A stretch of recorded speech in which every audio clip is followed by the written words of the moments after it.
Live from Chicago, the birthplace of our sport. But this isn't the past. This isn't the future.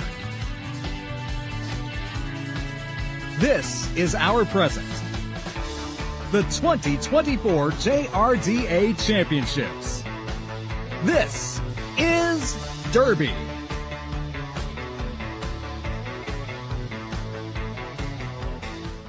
All right, good afternoon, everybody. Hope everyone's doing well at home. I'm back. I'm your favorite, right? Hopefully. I don't have to be. But, yeah, welcome back, everyone. We are coming with the Rose City Rollers, a.k.a. the Rosebuds, and Tampa Bay Junior Derby. This is the female division, so there will be only females playing.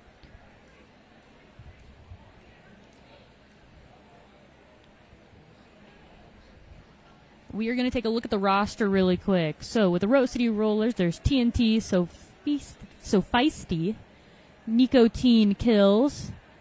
Oh, that's funny. Nicotine Kills.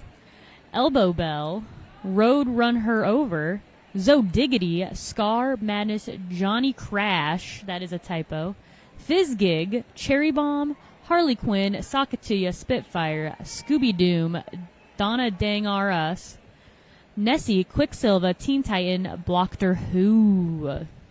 Now we're going to take a look at the Tampa Bay Junior Derby. Arts and Crash, Crybaby, Alligator, Arsenic Rose, Mean Bean, Candy Crush, Izzy Bake Oven, Attitude, Miranda Slamber, Rolling Thunder, Tiny Takia, Sonic Bomb, Twisted Lace, Mermaid Massacre, Troublemaker, Ghost, Goblin, Mag Attack, Lightspeed. Those are going to be our players for this afternoon's game.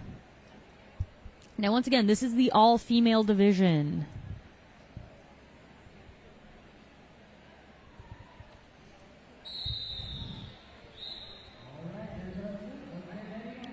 All right, they're getting ready.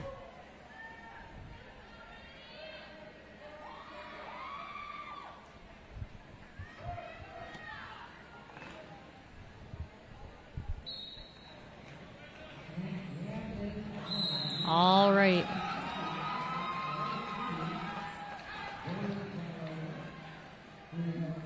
And we have Roadrunner Over with lead, and Miranda Slambert is already on a penalty for a cut.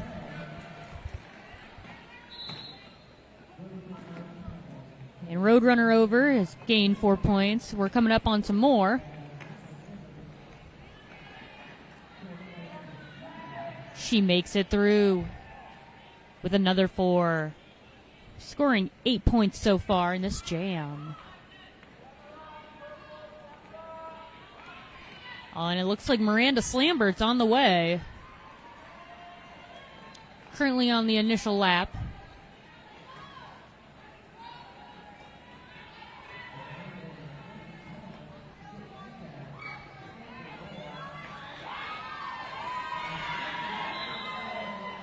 And Miranda Slambert gets knocked out of bounds, being forced to back up behind whoever knocked her out. And it looks like Roadrunner Over is on a penalty, so there is no more lead. So they have to go the full 2 minutes. More like 40 seconds now.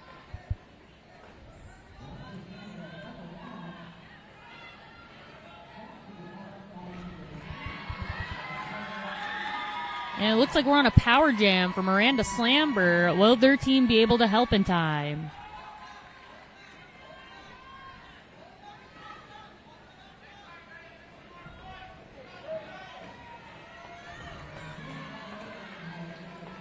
And Roadrunner Over makes it out with another 4 points to her name, making it a 16-point jam so far.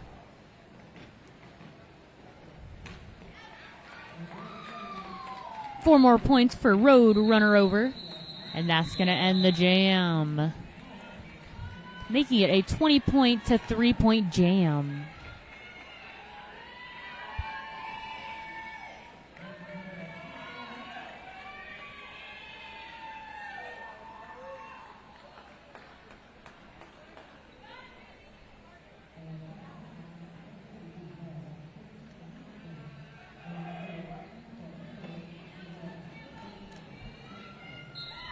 All right, and we have Harley Quinn and Mean Bean as our jammers. Harley Quinn on the Rose City Rollers.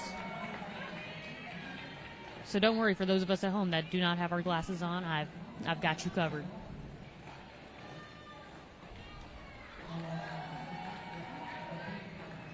Harley Quinn gets 4 points and calls it off.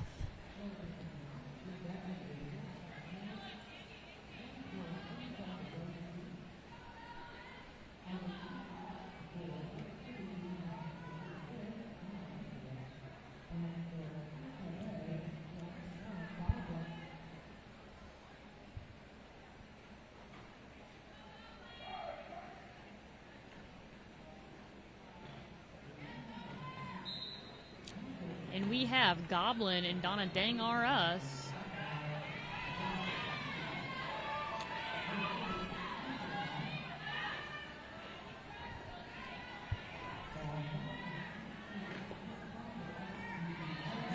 And it looks like Donna gets lead jam for Rose City Rollers.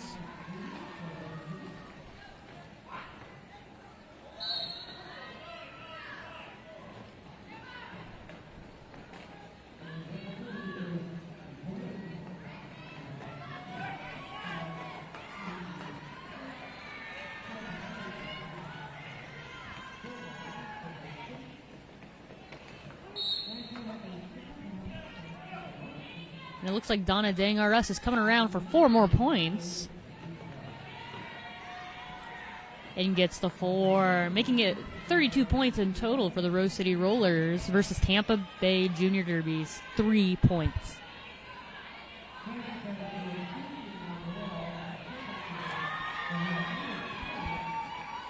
And it looks like there was a star pass.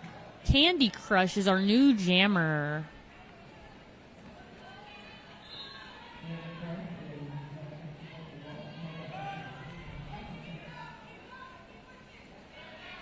Donna Dang R Us gets another 4 points, making this a 12-point jam so far.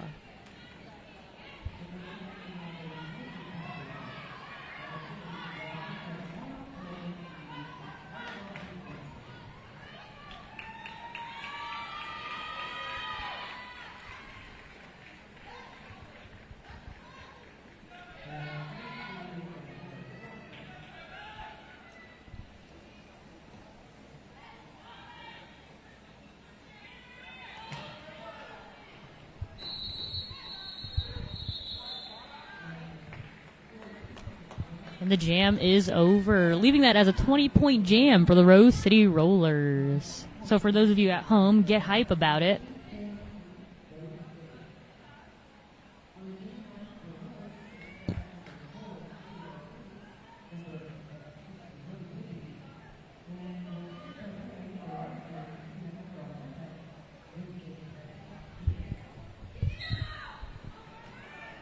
All right, we have Zoe Diggity and Tiny Takia, or Takia.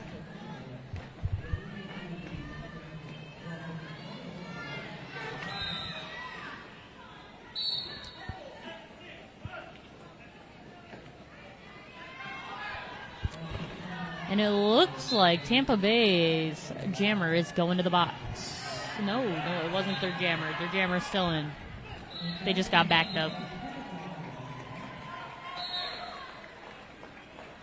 Zoe Diggity has the lead.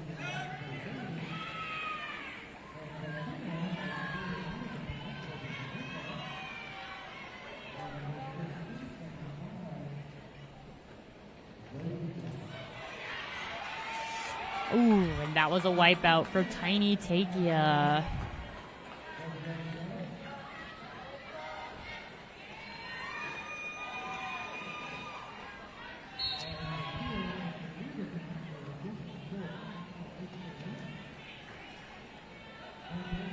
All right, and we have a Zoe Diggity coming around for another 4 points, which would make this a 16-point jam.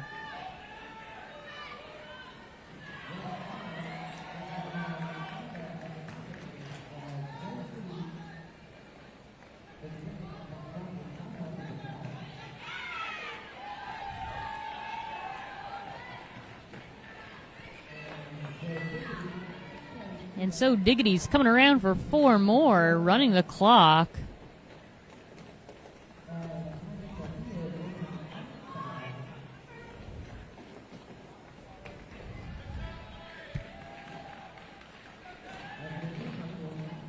Making this a 24-point jam for Zoe Diggity. Coming around for 4 more.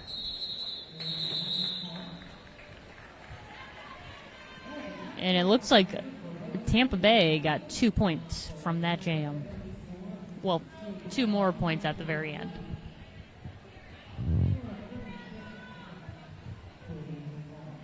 Making it 14 to 24 points.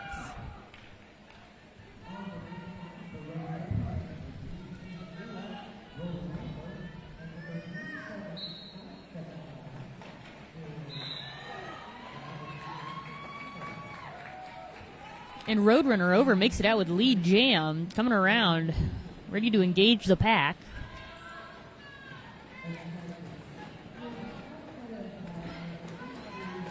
Roadrunner over gets the 4. And it looks like there's a star pass about to happen. Or it was a fluke, putting the cap back on. Now Miranda Slambert is on the initial, on the point scoring pass. So Miranda Slambert is no longer on that initial scoring pass.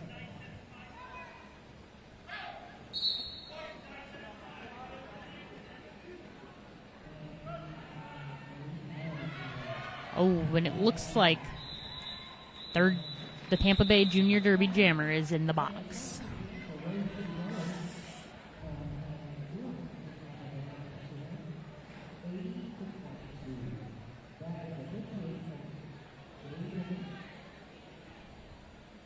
She is not happy about this. I mean, I wouldn't be either. Been in the penalty box quite a few times back in my day. All right, we are on a power jam for the Rose City Rollers. Coming around unscathed. We have lead jam for Harley Quinn.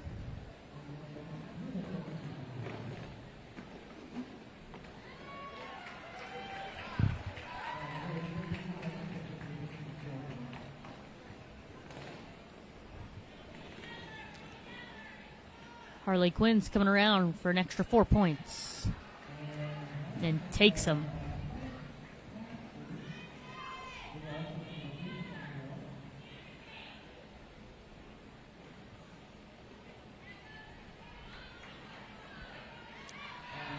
Coming around the mountain, here she comes for another 4 points.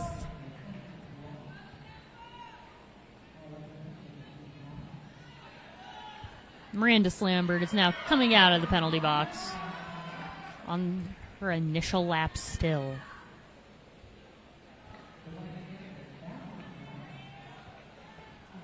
And it looks like she made it out, coming up on the point scoring pass.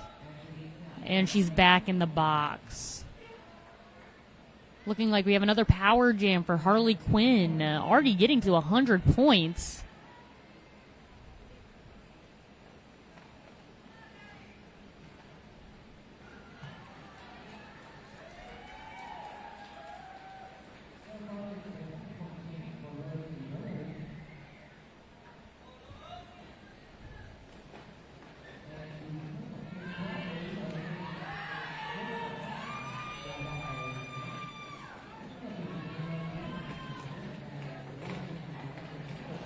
Harley Quinn is coming around for another 4 points, but not before that jammer gets back into it.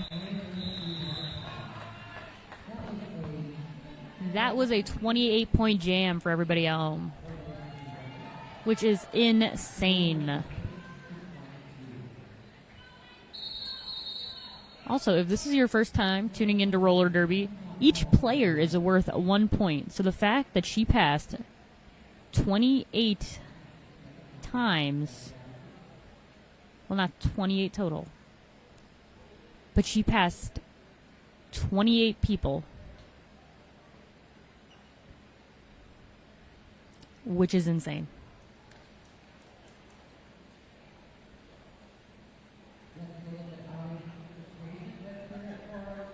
Looks like the coach for the Rose City Rollers is talking to him. Looking very dapper.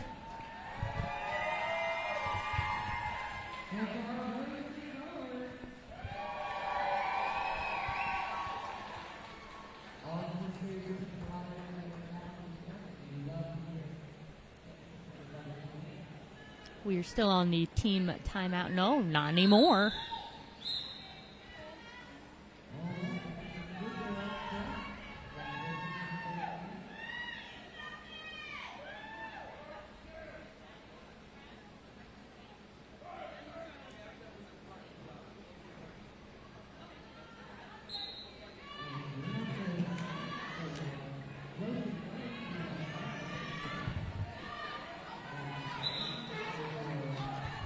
All right, we have Donna Dangarus with the lead jam. Twisted Lace is the Tampa Bay's jammer and makes it out of the pack already. Donna is making her way through, trying to get those points.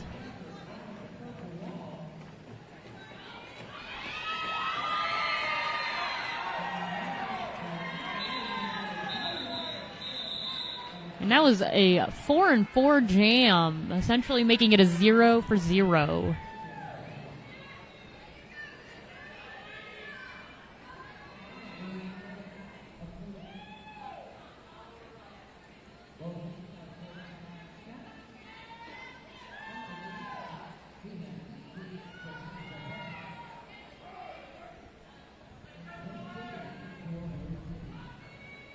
Now, only the blockers count for points, for those of you at home wondering what I meant by the players are points. We have Zoe Diggity and Mean Bean. Looks like we got a fast pack coming around. Will these jammers be able to catch up and go around? And it looks like Zoe Diggity does it. Does a cute little landing.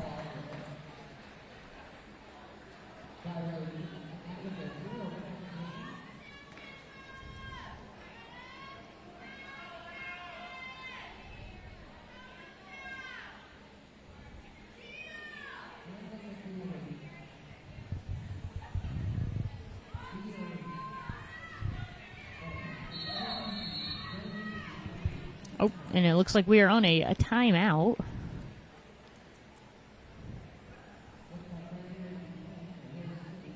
That lady also looks very fancy. She's the other coach on the Rose City Rollers. I love her dress.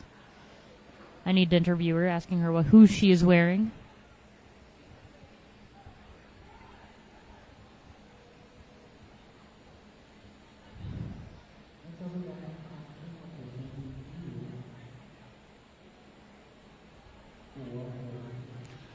All right, well, while this official review is happening, we are going to take a look at the penalty board, because I did see quite a few kiddos getting penalties out there. And we are just going to do a quick little review and see who's in trouble and see who's not. All right, and so far, for being halfway through the first half, not a lot of penalties with the Rose City Rollers, which is very good to hear.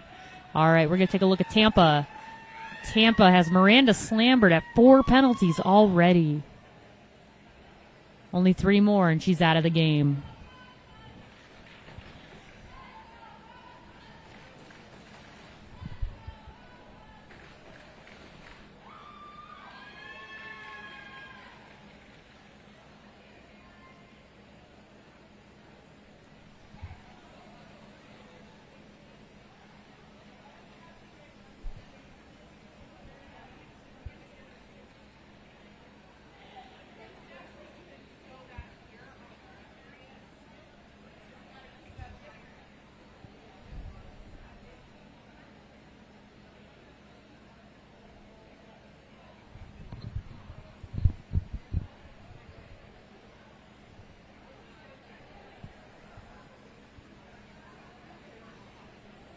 We are still waiting on that official review to be over.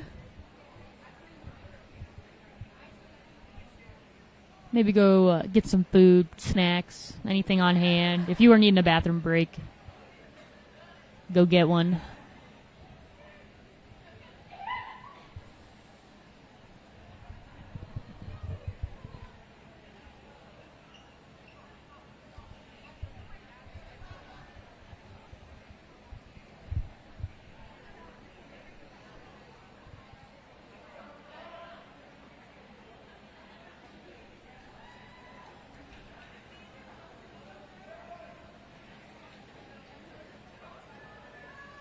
everyone at home. Once again, thank you guys for tuning in. I hope you guys are having a spectacular day so far watching roller derby.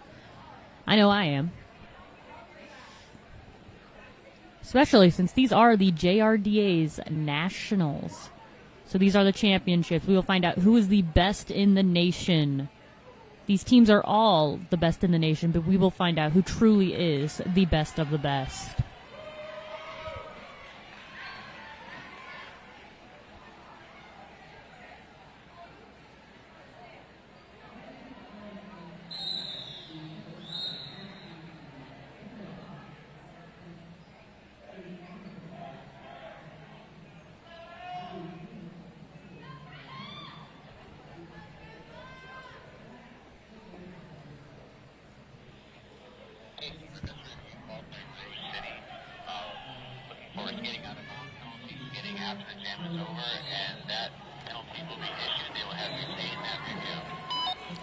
All right, and it looked like that official review was about a penalty that the Rose City Rollers wanted to go over, which was skating out of bounds voluntarily. Now, if you get hit out of bounds, that's not something you can stop, you know.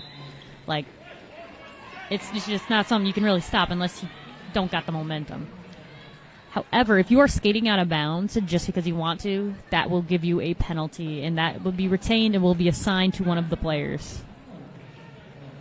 All right, and it looks like Tiny Takia is going out for a cut. Whereas we got Roadrunner over with lead jam and coming up on points for a power jam. It looks like busting through the arms is the tactic today.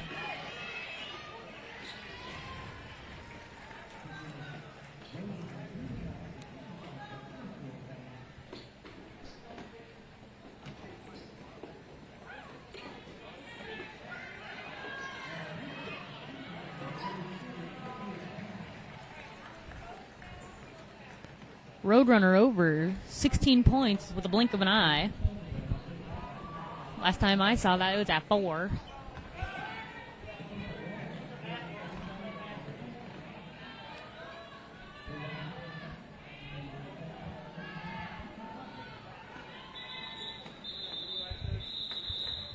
All right. Was a fabulous jam from both teams, especially for the Rose City Rollers with their defense and helping their jammer.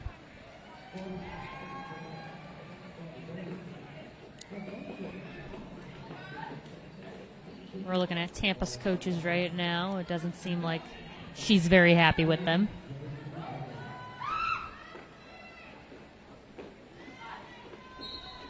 All right, we are panning over to the pack. We have Harley Quinn and Mean Bean, and it looks like Harley Quinn is taking lead jam. Coming around on the point-scoring pass, but Mean Bean is right behind her. It's a matter of who will get there first and what to do. And it looks like they're going to try and create a fast pack, but Harley Quinn calls it with 4 points.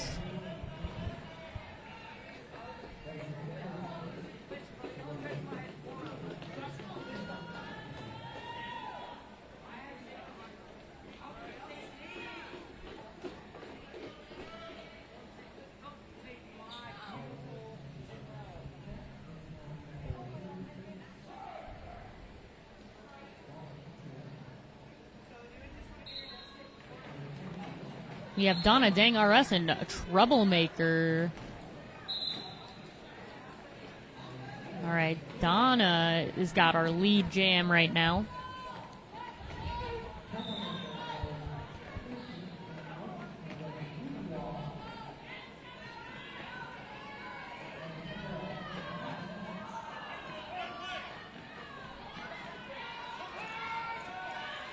Coming up on points. And Troublemaker makes it out of the pack right now, trying to get points.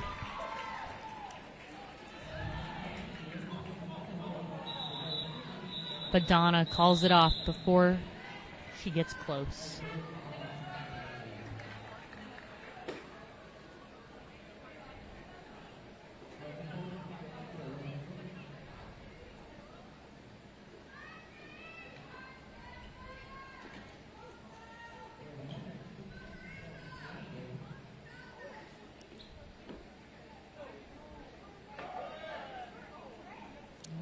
we're coming back to the pack. We have Donna Dang R Us again.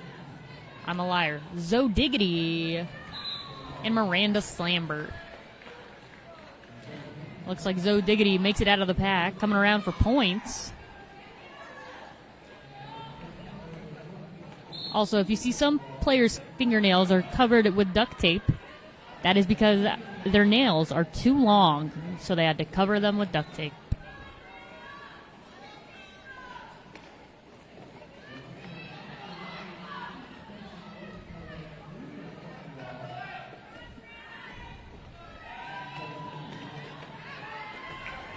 And it looks like Zoe Diggity makes it out with 4 points. It seems to be that there is a cap pass happening, and we have attitude. Attitude. Oh, I get it now.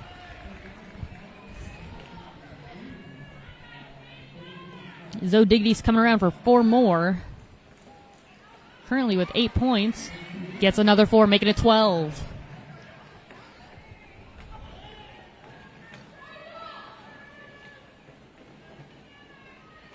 We got attitude. Getting backed up.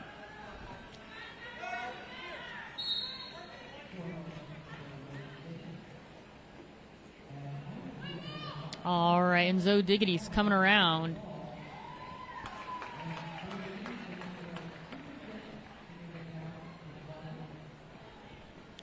And gets 4 points.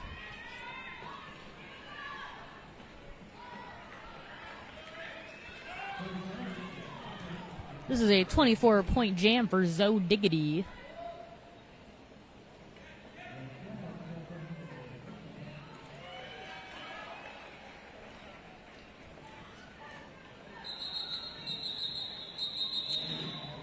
And it looks like there was a fumble that happened. I'm happy all the players are okay. Again, that was a 28-point jam for the Rose City Rollers. And it seems like Rose City is trying to keep Tampa at 26.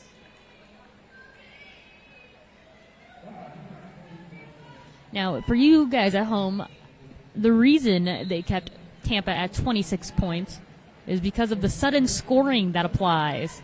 There has to be a 150-point difference, and the other team has to be 25 points or under. So by keeping them at 26, they don't go into sudden scoring, even with the 150-point difference.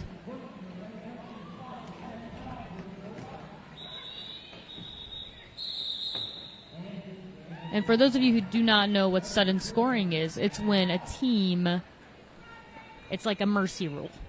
So with this mercy rule, the teams score on the first lap. So there's no lap they have to do beforehand. They can score immediately on the first go-around. The jams are 1 minute, and no one can call it off. Unless it's like an injury call-off. Then they can do that. But other than that, there's no calling it off from the jammers. We have Harley Quinn and Goblin. But we are not going into sudden scoring today because they are, like I said, at 26 points.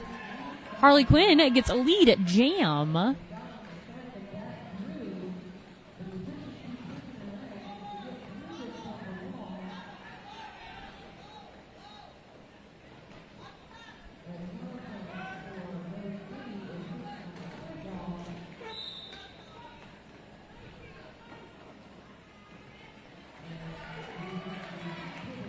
Harley Quinn gets the 4.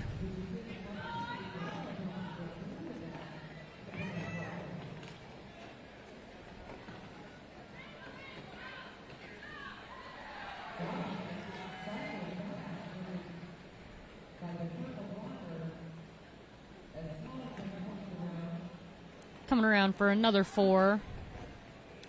Those seals were beautiful, making it so the jammer got through without even being hit. It helps the blockers and it helps the jammers. It's an all-around win-win situation when blockers go to help their jammer.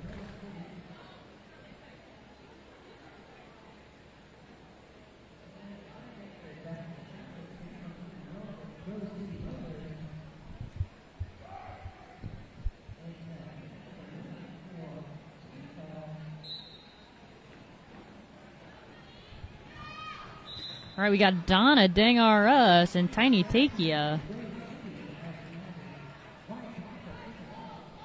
Donna gets out with lead jam. Let's see if she'll make the 4.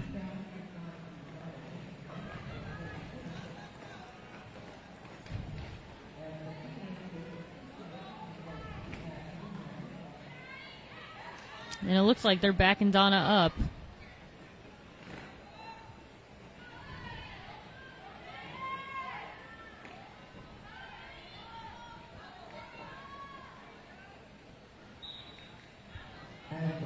These jammers are getting tired.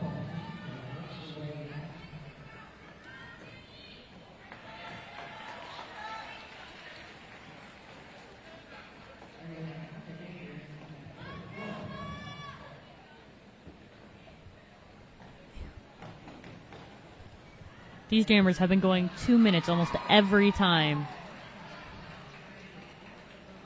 When the jammers from Rose City Rollers get that lead, they keep it going the full 2 minutes. They must have really good endurance as a team.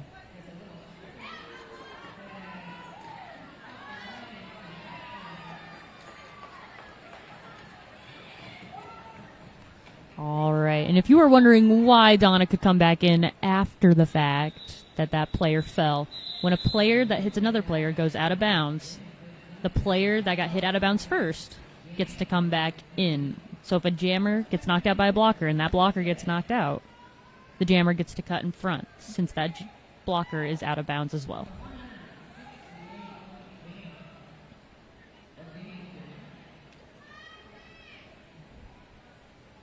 This is a 194 to 26 point game.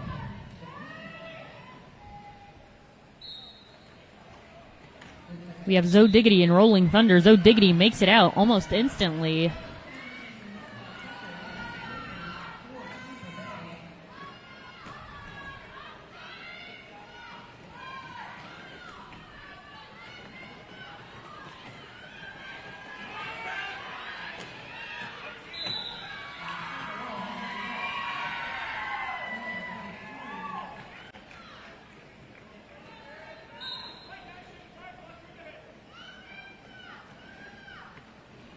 And Zoe Diggity keeps trying to take those edges, but those edges just aren't helping her out right now.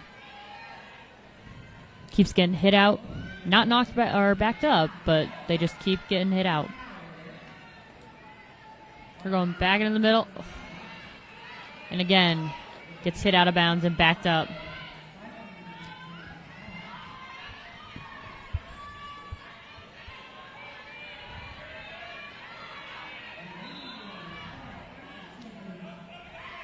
And Rolling Thunder has also been backed up. But it looks like Rose City Rollers blockers coming back in to help them. Zoe Diggity is now out in the penalty box. Rolling Thunder is now on a power play. What is the game plan for Tampa?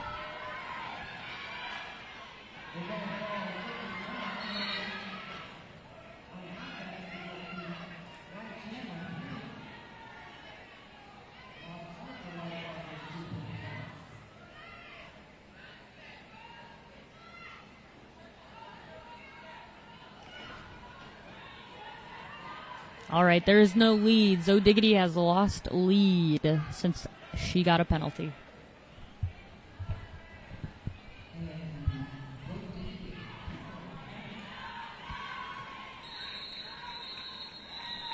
And that is going to do it for that jam.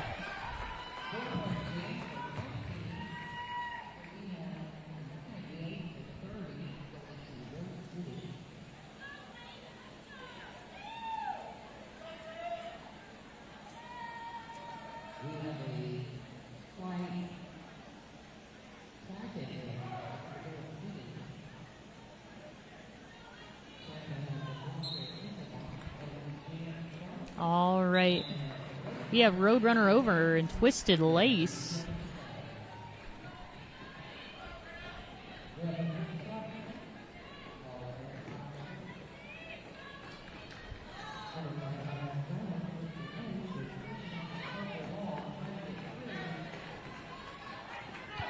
Roadrunner Over has lead and gets the 4 points, making this 202 to 30.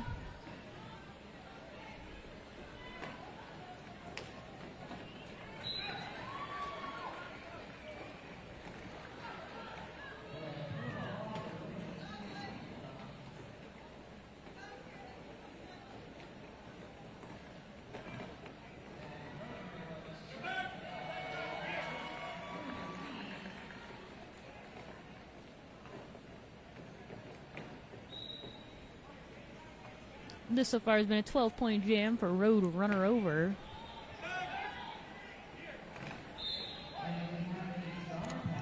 Each team both have players in the box, but it looks like a player from Rose City is coming back out to join them right now.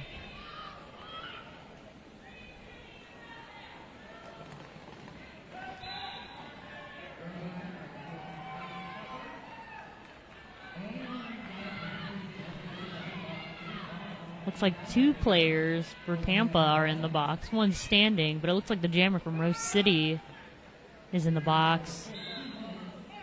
Tampa's jammer is now on a power play.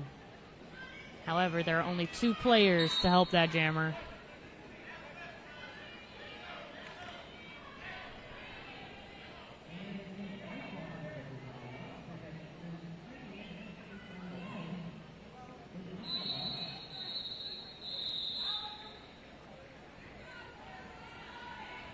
All right, everybody, this will be the final jam.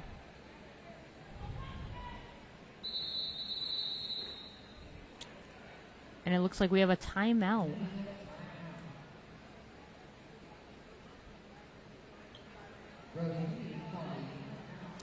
It looks like Rose City has called a timeout or an official review.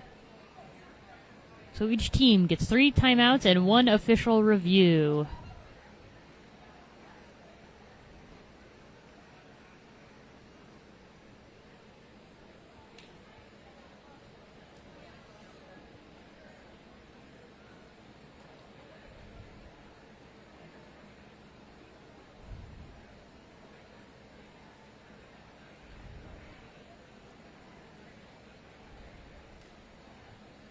As you can tell, those kids are dog-tired. Yet they are still playing their hearts out.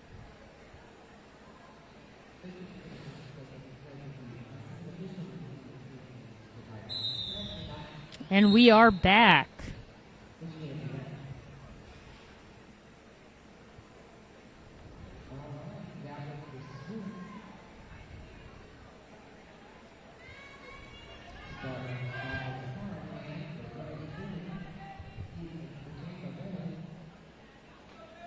All right, and it looks like we're about to start the final jam right about now. All right, it is a race. And it looks like the Road Runner Over takes lead jam after coming out of the box. Jumps the apex to get that lead jam, which was phenomenal work. Again, she does it again. She is not a one-trick pony.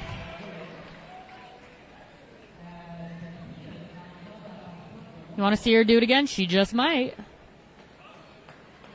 She bobs and weaves out of the way. And she calls it off, leaving it for our intermission of halftime for this game.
Bay. Hope everyone had a lovely, lovely 15-minute break.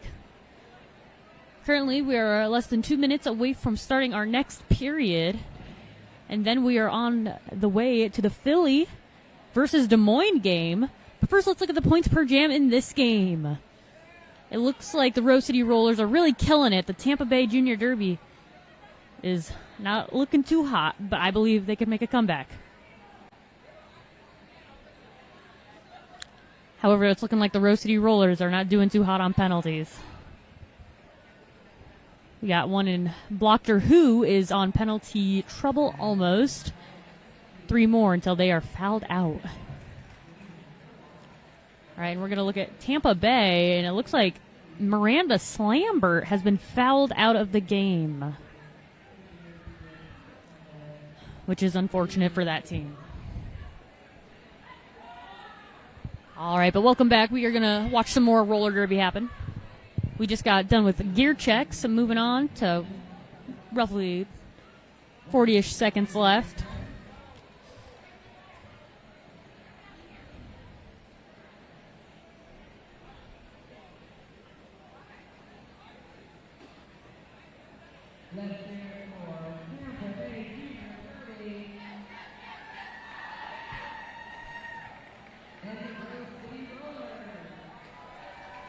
All right, we are back with the Rose City Rollers and Tampa Bay. Both teams who do amazing work, and I cannot commend them enough for the work they've put into this sport.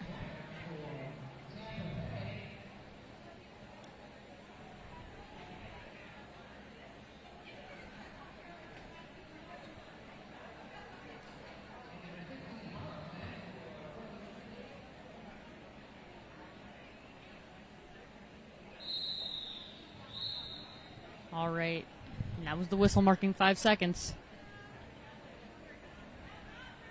Or the getting ready whistle.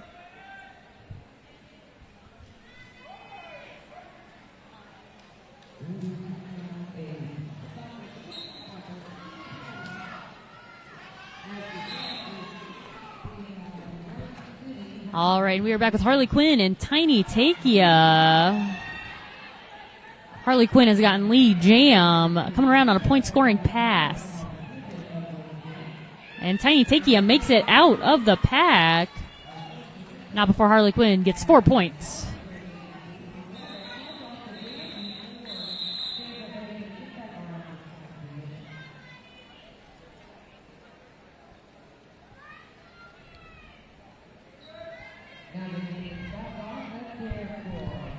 And that was a 4-point jam for Rose City Rollers.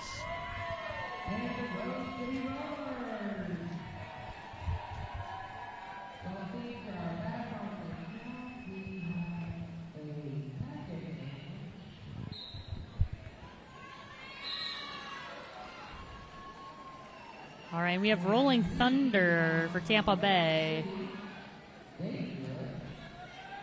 And Donna Deng are us for the Rose City Rollers.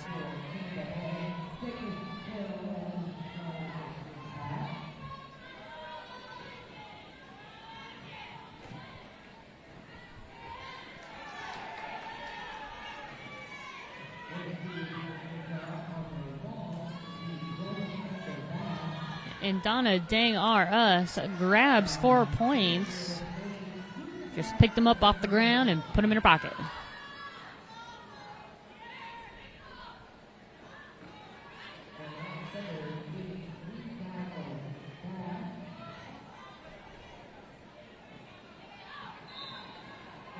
And it looks like there is a cat pass to Candy Crush, which is their pivot. So the person with the line on their helmet is the pivot.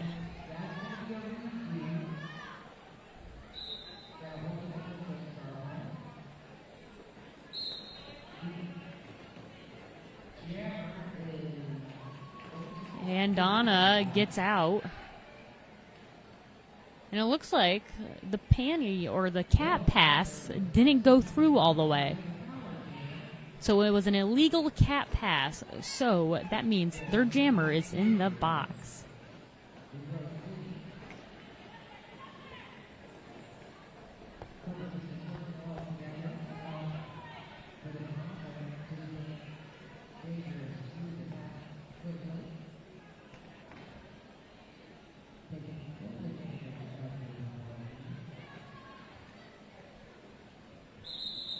And that was a 16-point jam for the Rose City Rollers. So you guys at home, make sure you give them a big round of applause. It doesn't matter if they can hear you or they can't hear you. It does not matter because they will feel that love and support all the way a mile away.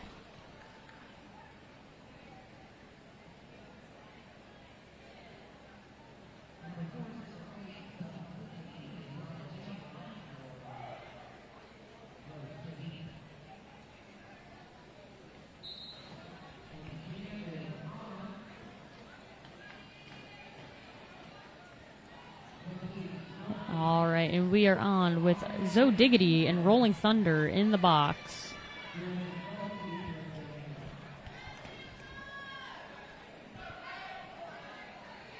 Rolling Thunder is standing. Rolling Thunder is on the way. All right, and Zoe Diggity grabs lead and is coming around for points.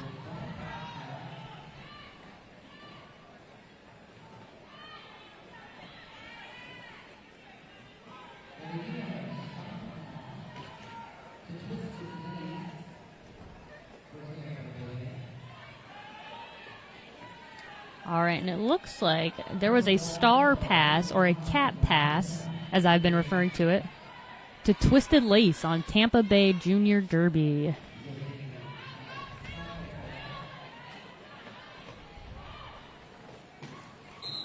And Zoe Diggity makes it around with 4 points in their pocket.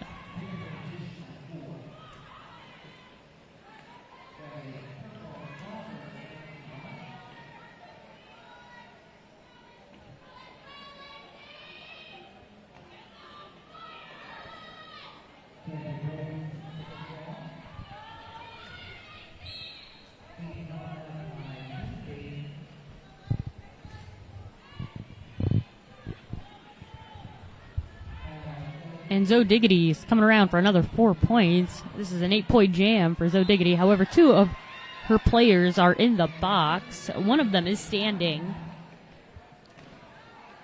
Looks like 7-6 is standing and is rolling back in.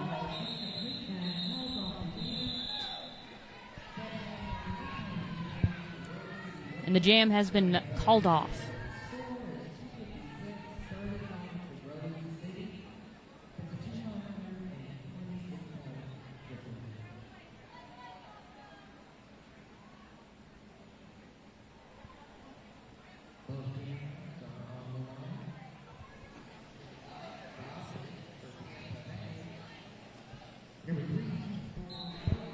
All right, I have unfortunately been pronouncing Tiny Tuckia's name wrong. It is Tiny Tuckia. However, we have Roadrunner Over and Goblin. Roadrunner Over has a lead jam coming around on the point scoring. Grabs the 4 points and puts them in her pocket.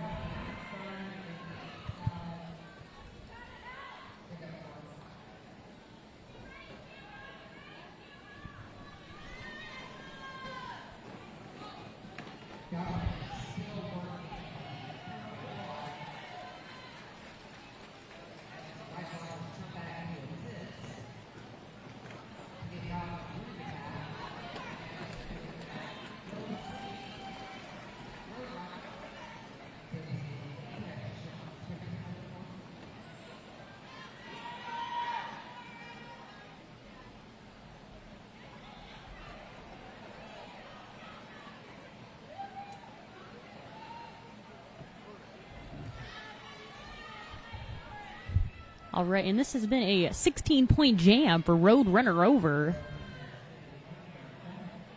And Goblin is still pushing through those walls. These kids are very tough to be able to do this over and over again, especially the kids on Tampa Bay. Those kids are tough to keep trying to push and push.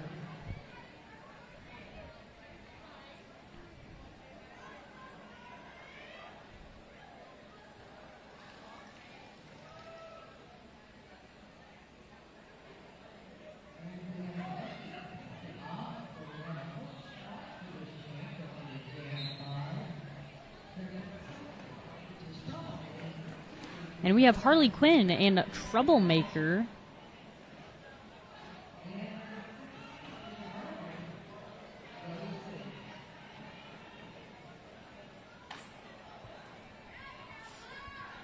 For those of you at home, I just heard skin sliding, and it gave me flashbacks to when I played. Sounded like it hurt. Looks like Harley Quinn is in the box, though, for the Rose City Rollers. So Tampa Bay Junior Derby is on a power play.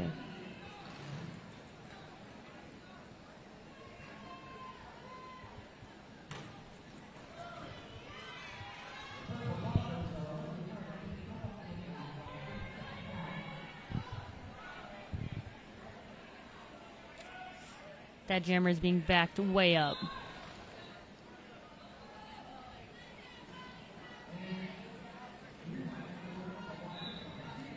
And Harley Quinn is back in this game.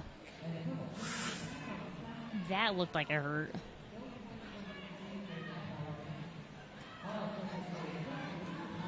Harley Quinn makes it out, and there is no lead. Since Harley went to the penalty box, there is no lead. So they have to go the full 30 seconds left.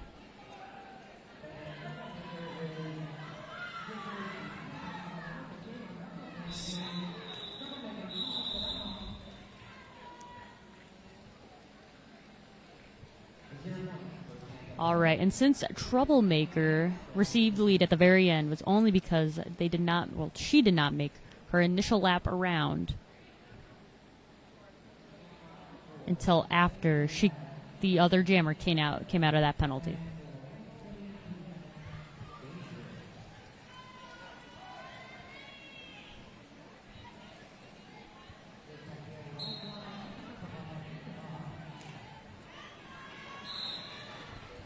All right, and we are back with Donna, Dang R Us, and Tiny Tukia.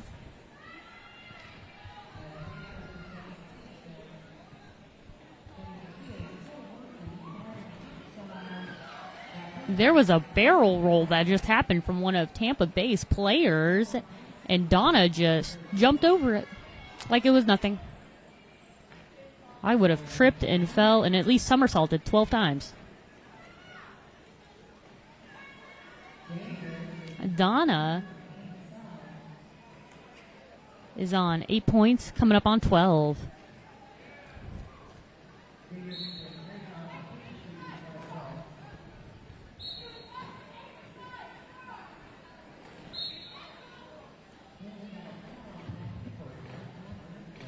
And it looks like there was a star pass passing the cap over to Candy Crush, the other team's pivot. AKA Tampa's pivot.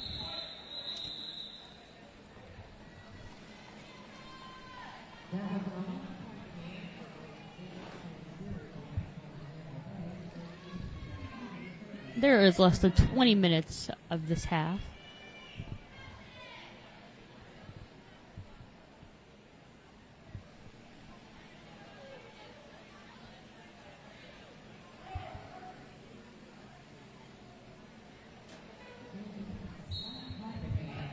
All right, we have Zoe Diggity and Izzy Bake Oven.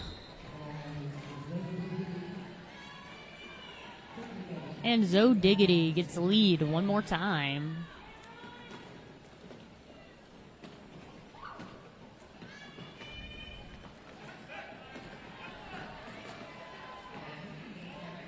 Izzy Bake Oven is pushing real hard through those walls. Zoe Diggity's on another scoring pass for another 4, making it 301 points to 30.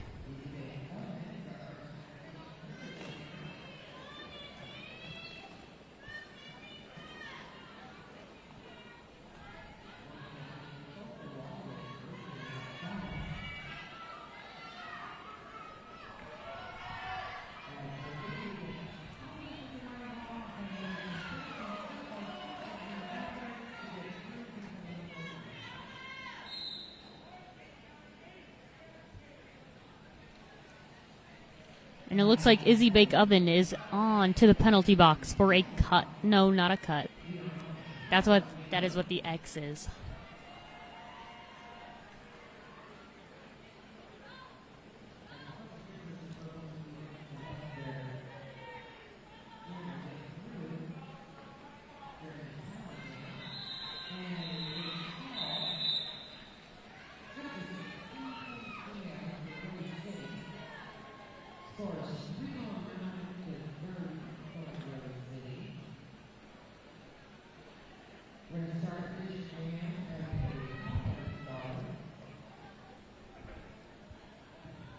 And it is 309 to 30 points.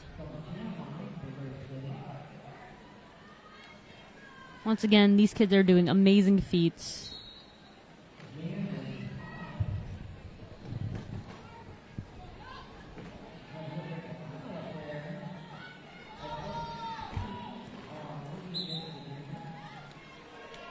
Roadrunner over grabs a lead.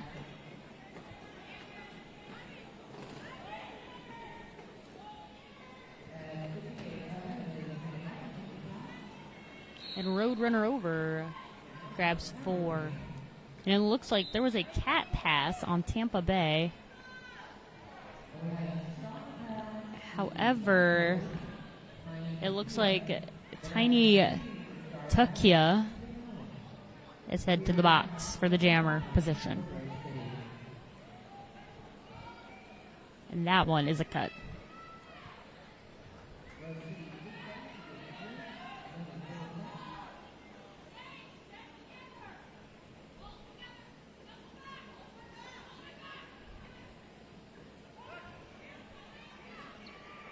And Roadrunner over was pushing through that wall for another 4 points. And that was a 16-point jam for Roadrunner.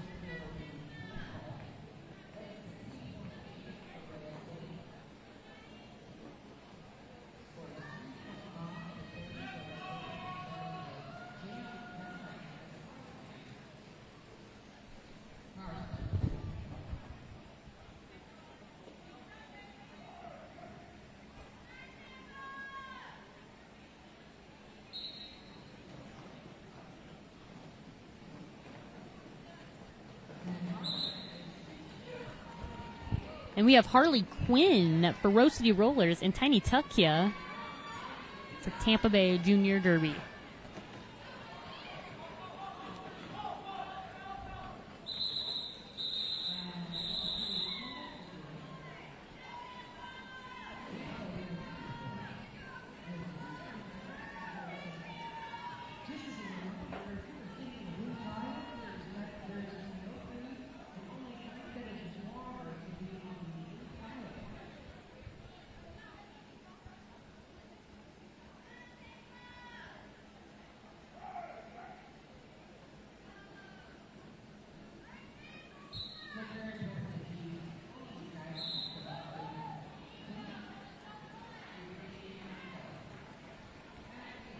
And we have Donna Dangerous and Twisted Lace. Donna grabs lead. And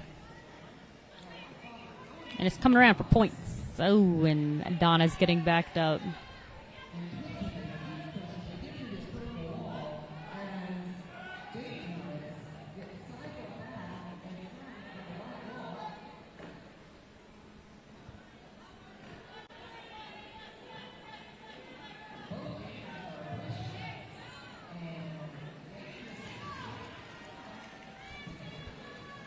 And Donna coming around for 4 more points.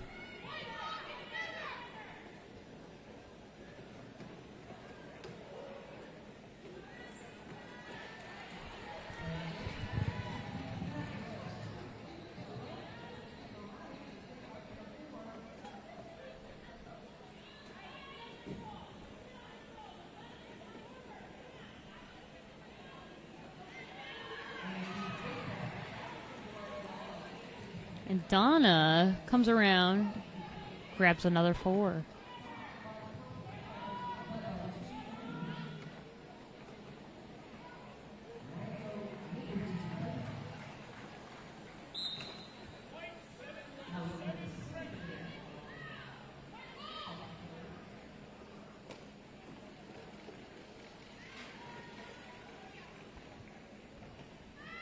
Donna is on a 19-point jam.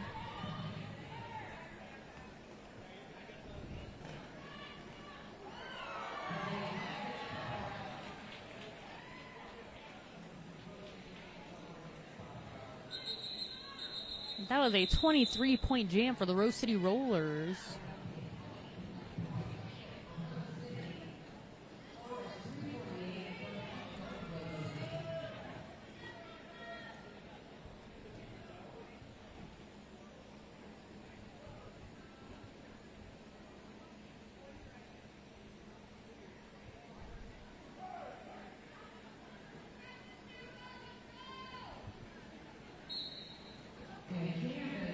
We have Zoe Diggity and a Goblin.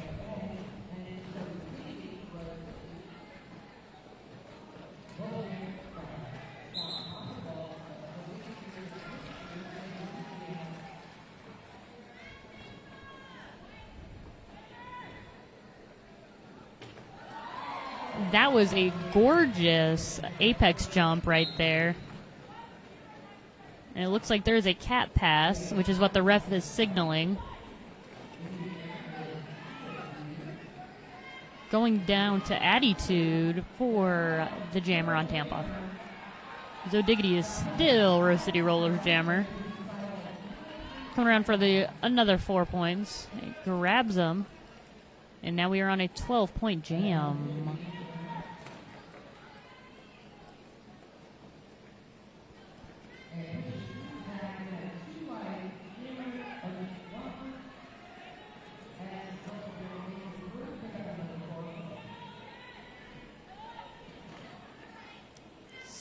Points going to Zoe Diggity.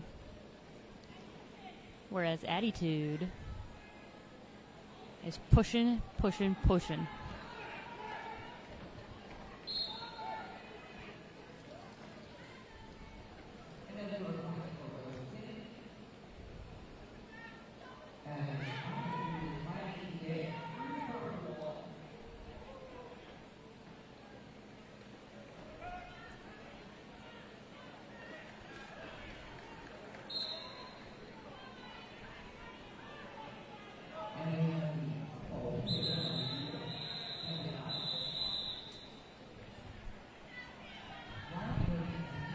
And that was a 24-point jam for the Rose City Rollers.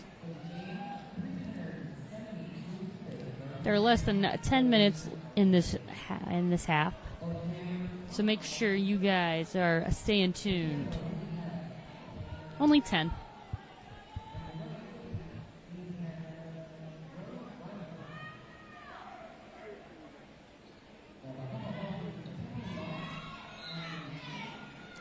And we have Roadrunner over and Troublemaker.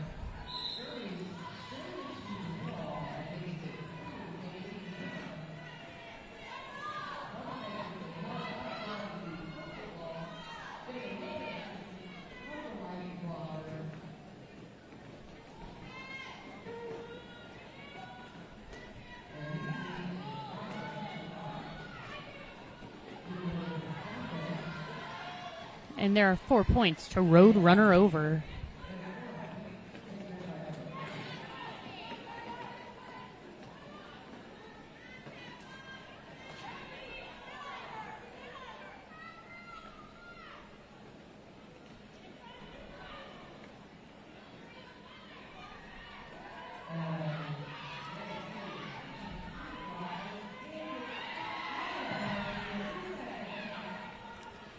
This sport is almost like fist fighting, but with your shoulders.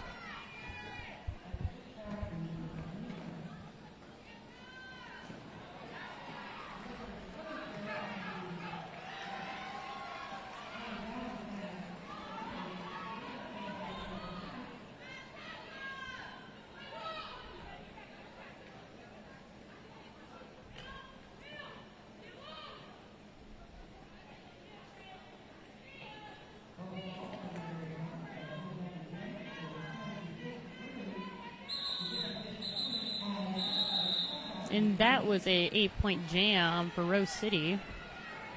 10-point jam.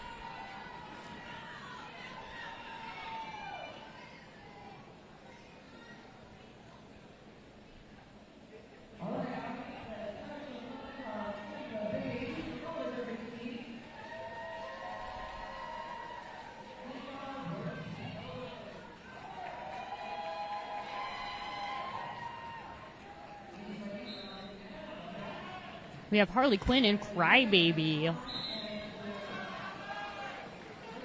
Harley Quinn gets the lead.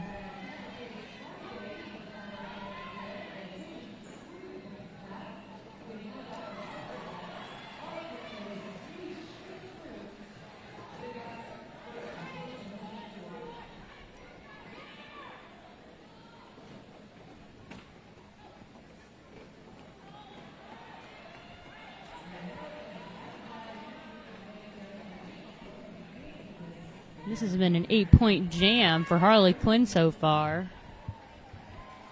Another 4 go to her.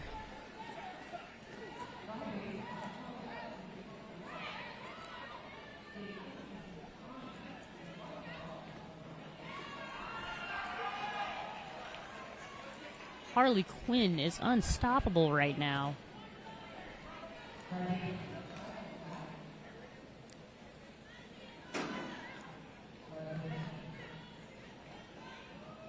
Looks like they are doing a truck and trailer. Another 4 go to Harley Quinn, making this a 20-point jam so far. Nope, it looks like Harley Quinn is in the box. Those points did not count to her.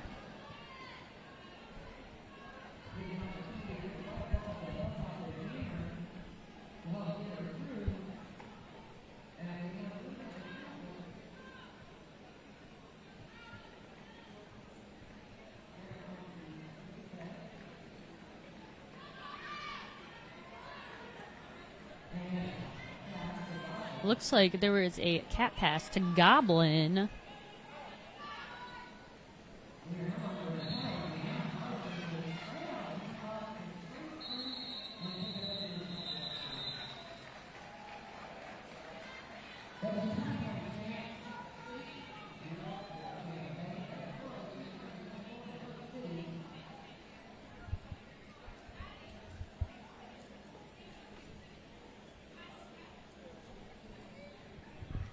That was a 20-point jam for Rose City, making it 402 to 31.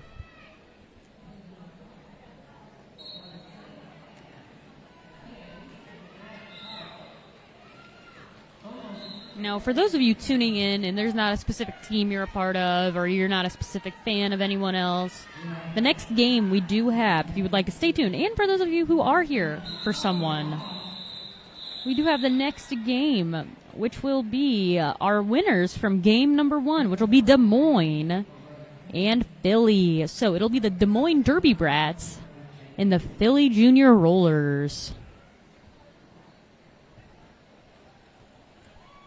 And Philly is ranked first in the nation, may I add, so this will be an interesting game.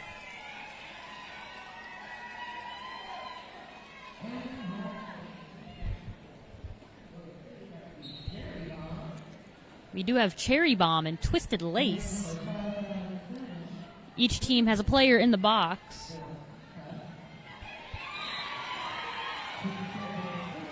Cherry Bomb makes it out.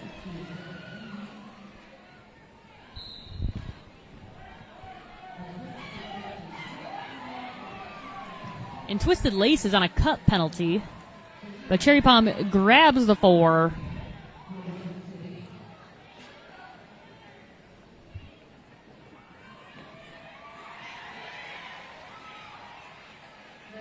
Another 4 go to Cherry Bomb, which is an 8-point jam so far.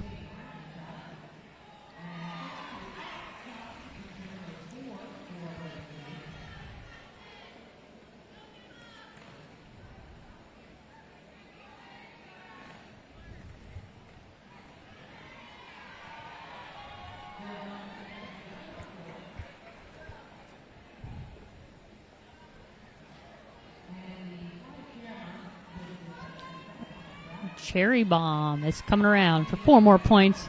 Grabs him, goes, and is on another lap. 20-point jam so far for Cherry Bomb.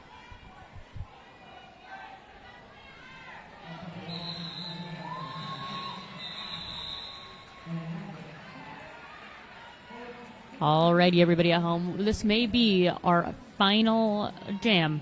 Now, last time I said that, there were like 2 more. So I'm going to hope. Well, we're going to hope.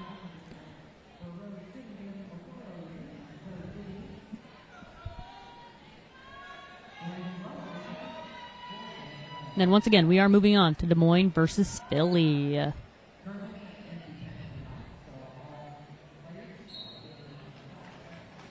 right, we have Zoe Diggity and Troublemaker.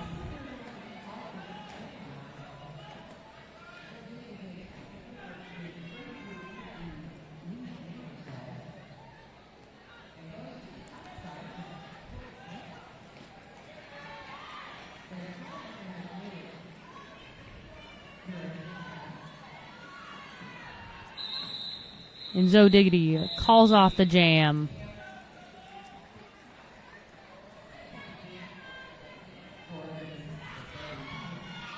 Now that was a 6-point jam for the Rose City Rollers. Now hopefully I'll be right this time when I say this is the final jam.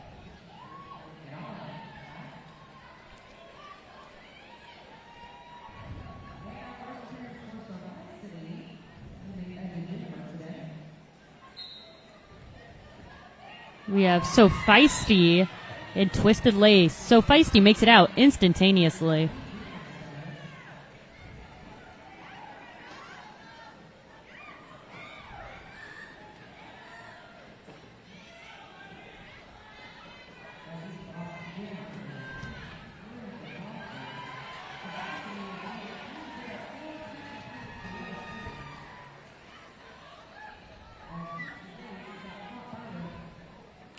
And So Feisty makes it around almost untouched.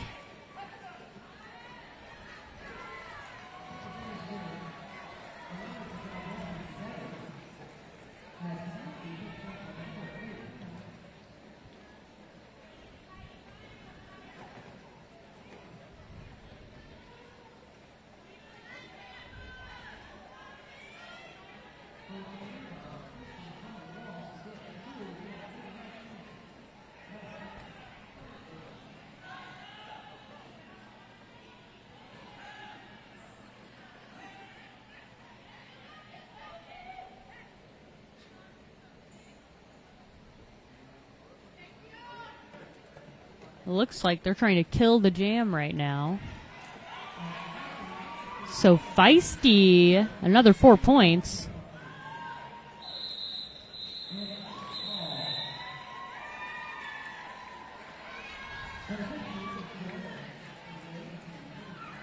And the unofficial score for everybody at home that doesn't have their glasses on is 448 to 31. Rose City, 448.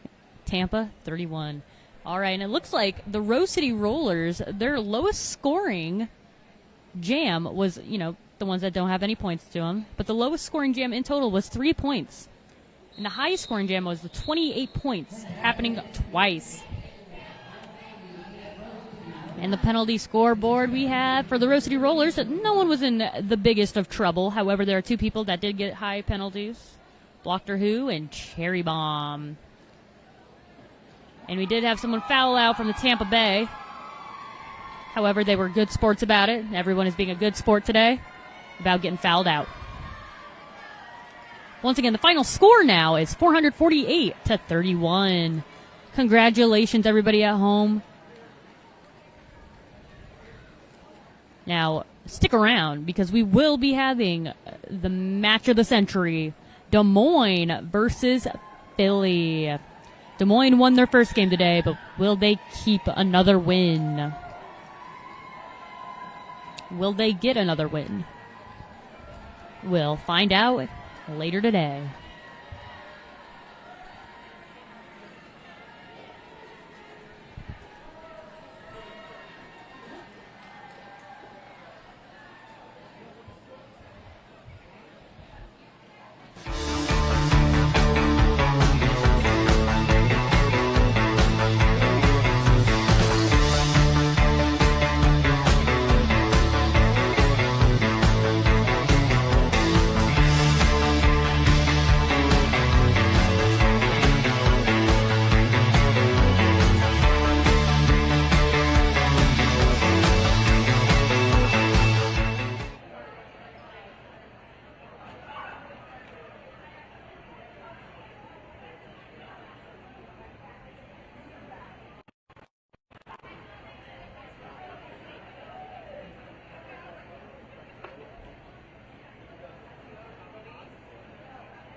Hello and welcome back to the 2024 JRDA Championships. We're heading into Game 5.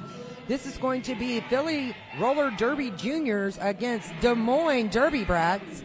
I am Chaos Coordinator coming to you live here in the venue.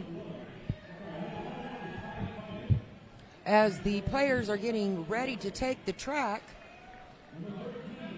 we're going through the roster for each of the teams. As they're getting ready, we have Philly Roller Derby Juniors, as you see on your screen.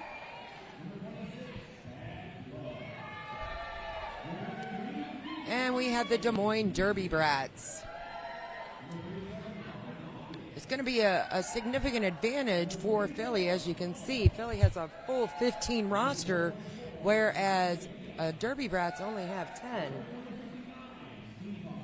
But to be able to compete, you have to have 7 skaters on the roster. So Des Moines is going to be taking this challenge, and we're going to see which team is going to be playing in the final game tomorrow at 12 noon to see who takes gold and silver. This is Philly. They are the seed 1 team against Des Moines, who is the seed 4 team. And the winner of today's Game 5, like I said, is going to be going into tomorrow. And that is the swoop that we have been waiting for to get this game on. The next whistle is going to start the jam.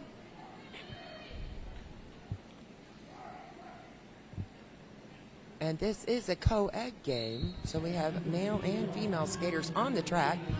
For Philly, we have No Gust, No Glory as the jammer going up against Des Moines' Miggy, but No Gust, No Glory has not wasted any time to get lead jammer. Working on the outside of the track to put through. When it gets through, number 999, which is Miss Mayhem, and adding 4 points to the scoreboard. Already back around the Philly jammer as he takes a tumble. And that means that the Philly jammer, No Gust, No Glory, is going to the penalty box. So we have a power jam. A power jam is where you have one jammer in the box and the other jammer has the advantage on the track, because not only are they have complete assistance from their blockers that they have, giving them a little bit of defense and offense, as we also have a cut track for Miggy, and he's going to the penalty box. Now he only has to sit as long as No Gust, No Glory, because you can't have a jam out on the track without any jammers. So this is going to go the full 2 minutes as No Gust, No Glory makes it through the pack, picking up another 4.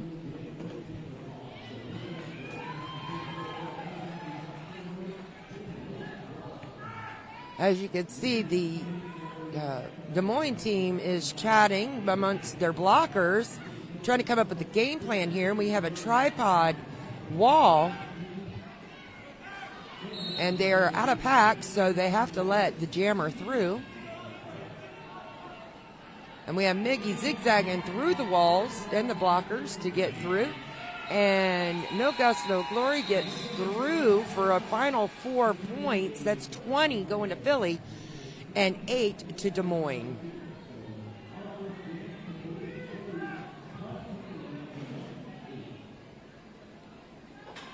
And we do have a Philly blocker in the penalty box. So it's going to be a pack advantage to Des Moines.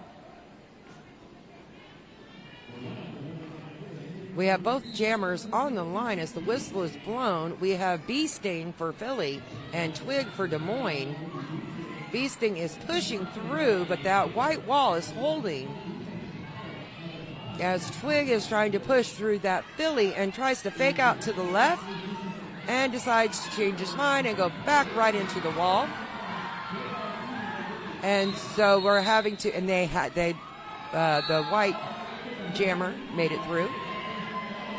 And we had a star pass for Philly.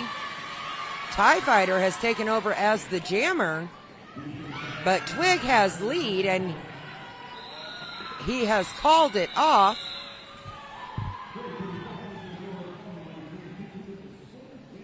So that was 4 points for Des Moines. They worked hard for those 4. They did an excellent job. Philly has 20 points to 12 Des Moines.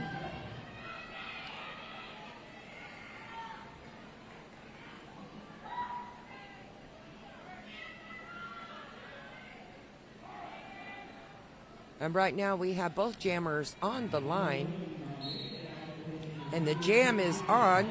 We have Mayday for Philly Rollers and Mr. Valiant for Des Moines.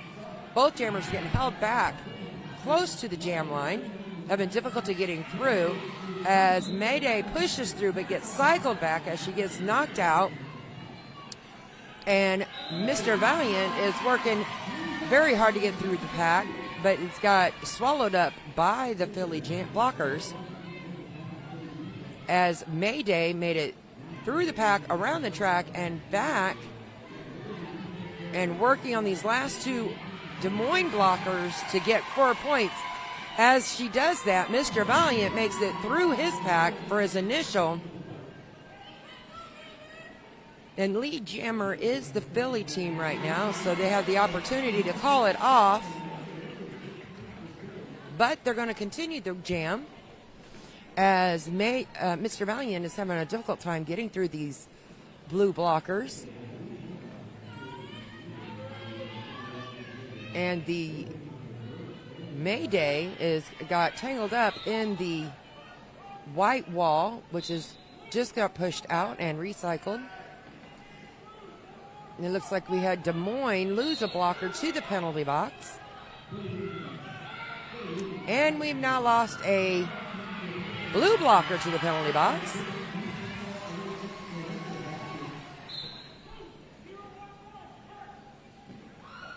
And another blue blocker to the penalty box. And we have the white wall jammer make it through as the Philly jammer went to the penalty box on a cut track. So this is going to go the full 2 minutes. It is a power jam for Des Moines. And the 2 minutes has expired. That was a 10-point jam for Philly and an 8 for Des Moines. That's a 30-20 10-point gap going to Philly.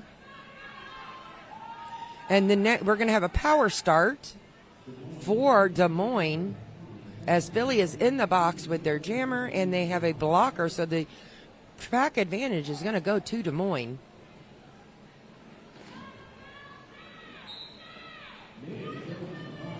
And Miggy is off the jam line straight into the pack and makes a skip through and takes lead jammer status as in this power jam. Makes it through for pick up another 4 points.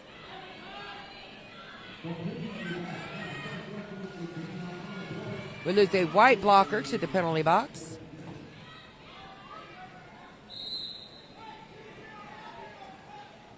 And we have a loss of lead for Miggy. Des Moines They were sent to the penalty box as they cut track, so we have a new power jam for Philly.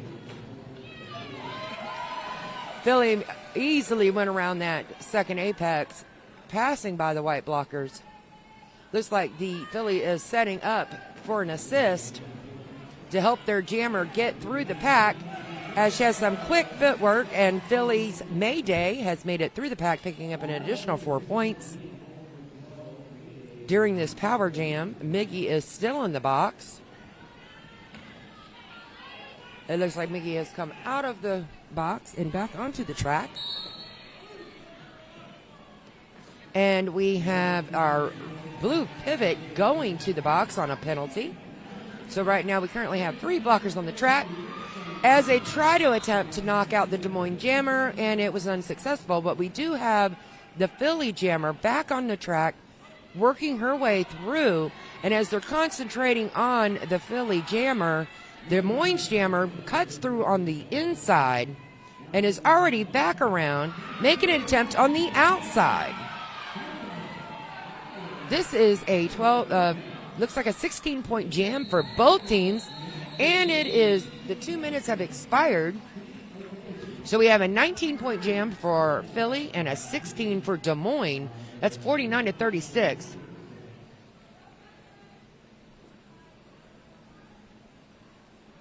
This is just the first 8.5 minutes of the game.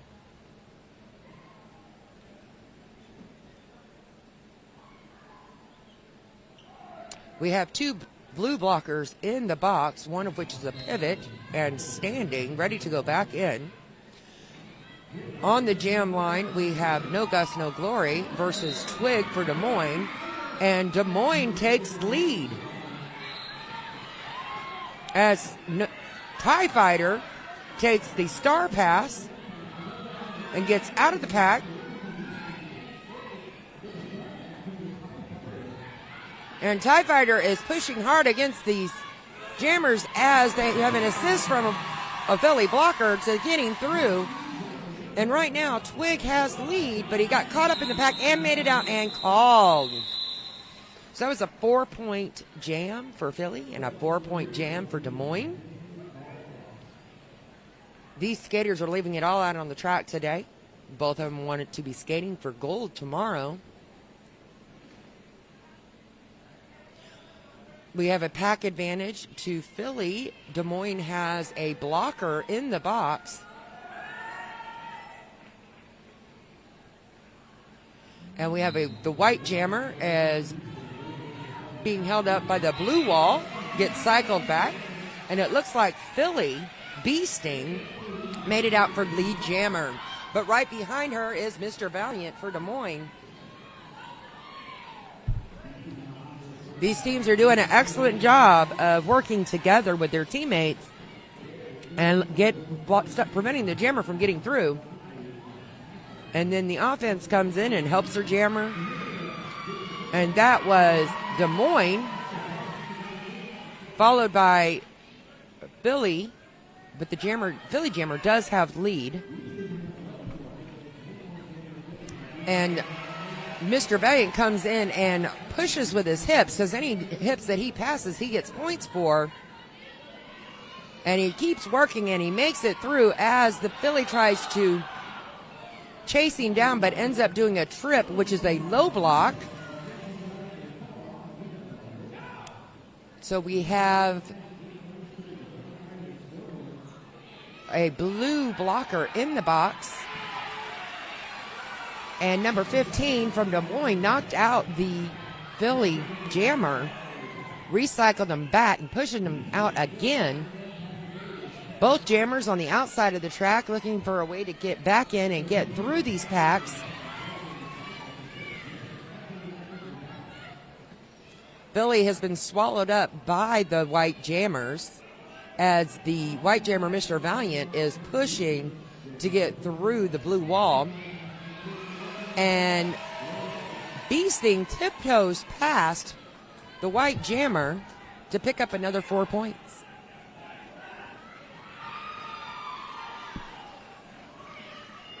And Beasting has called off this jam. That is 20 points for Philly and 12 for Des Moines. Score is 173-52. We have a 21-point difference. And we are on a timeout.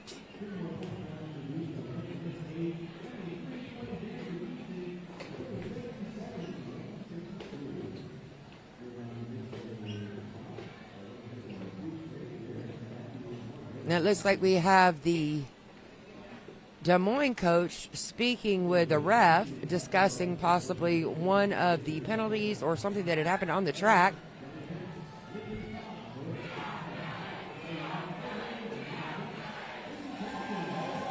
And then we have the Philly.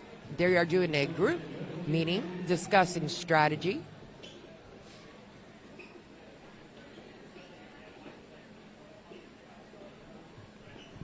And we have the officials, and they're discussing gameplay as well. We have 5 seconds left of this timeout. Everyone needs to get back onto the track.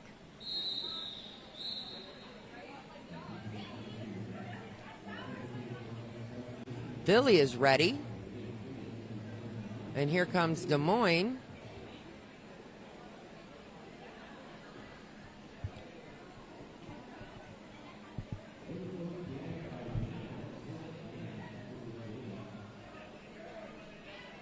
Looks like we have a power start. The Philly jammer is in the box. So this is a power start for Miggy.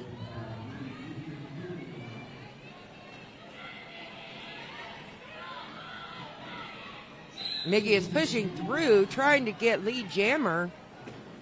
And the Philly blockers are setting it up, and he made it through to get lead jammer status.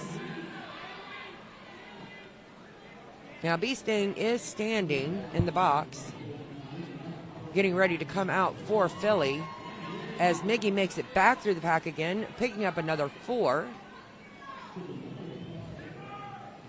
Beasting is making an attempt to get through the pack, and makes it through on the initial pass, as Miggy is right behind her, and calls it off before Beasting can get any points for Philly. That was an 8-point jam for Des Moines. They're closing in the gap of 77-60, going to Philly. This is a 17-point game. And we have some good camaraderie out there on the track between jammers, wishing each other luck.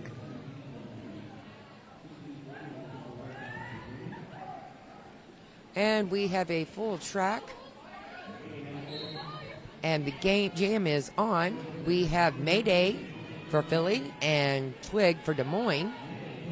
Mayday is getting cycled back after being knocked out, as Twig is pushing on this tripod of blockers and gets pushed over onto and off his skates as he works his way back in and makes it through.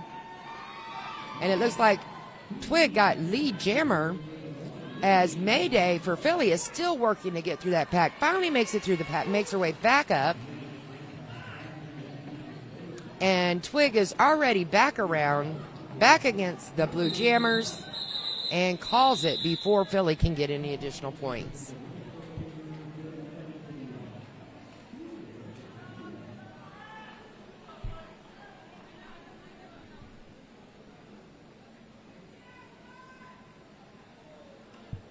Both of these teams are working very well together with their blockers and their strategies, and cycling their jammers out, paying attention to the walls that are on the track. And we have No Gus, No Glory for Philly against Mr. Valiant for Des Moines,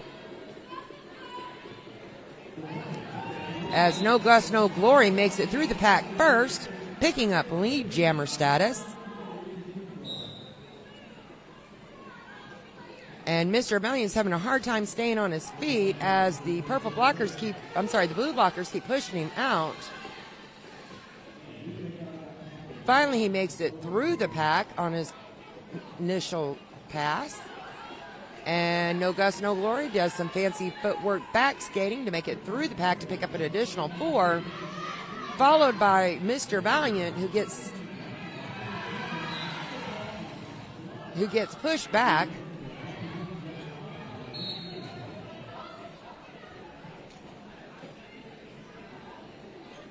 And Philly had to circle back because they got pushed out of bounds.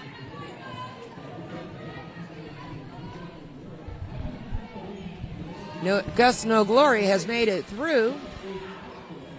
Des Moines is down a blocker as they are in the penalty box. And we have No Gus, No Glory again coming around, picking up 4 additional points while Mr. Valiant is getting held up in the pack, trying to get through past these Philly blockers with no success.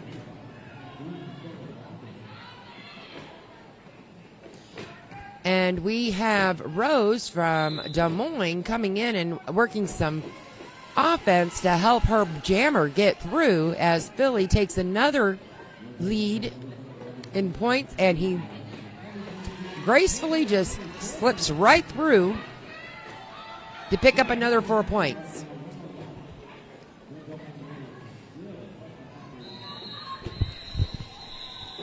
And that jam is called. That was a 24-point jam for Philly and a 3-point jam for Des Moines. We have now had a separation. It's a 101-65. So that's a 36 points game going to Philly.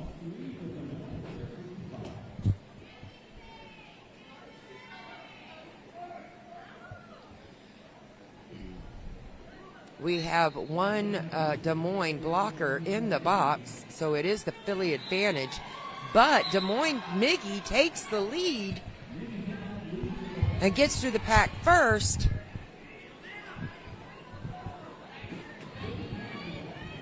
Miggy is fighting back and forth against these blockers to get through. And TIE Fighter has pushed and worked his way to keep Miggy back in the pack.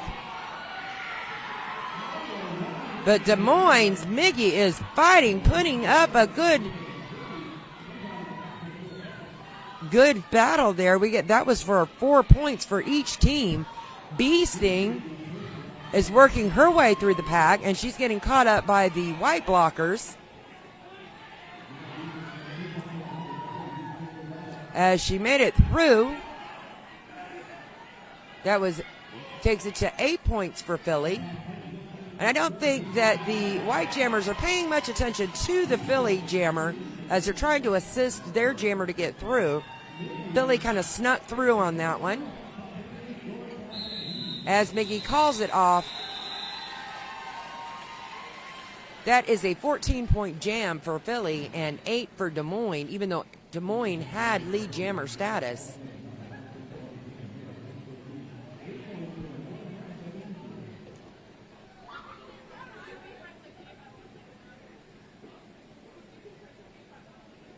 We have a full track. Both jammers are on the line, waiting for that whistle. As it blows, we have No Gus, No Glory for Philly against Twig for Des Moines. No Gus, No Glory makes it out first with lead jammer status. But I tell you what, Twig is right behind him. We're going to have some jammer on jammer, and he passed up. But Twig did get stopped by the blue wall. No Gus, No Glory got cycled back after he got knocked out. These white blockers are really putting the test to Philly.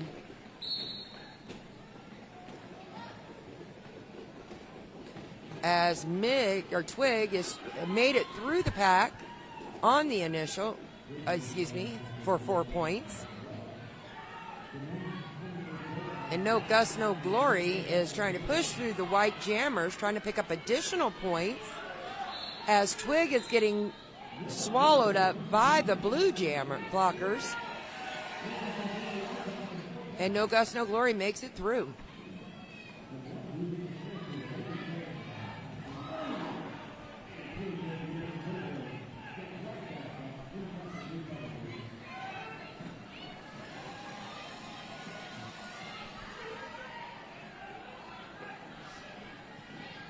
we have No Gust, No Glory, who has lead jammer status, and he just nonchalantly skates to the outside of the pack and takes an additional 4 points before calling off. His 16 points on that jam for Philly to 8 for Des Moines.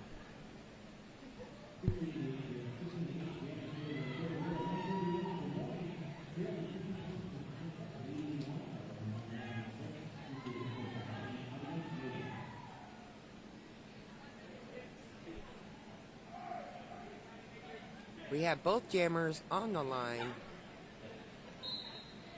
We have Mayday for Philly and Mr. Valiant for Des Moines, and that was a tumble right there from the start as Mayday gets a penalty and sent to the penalty box for Philly. Now we have a power jam for Des Moines. Mayday had lead but lost it. We have a white blocker going to the penalty box for destruction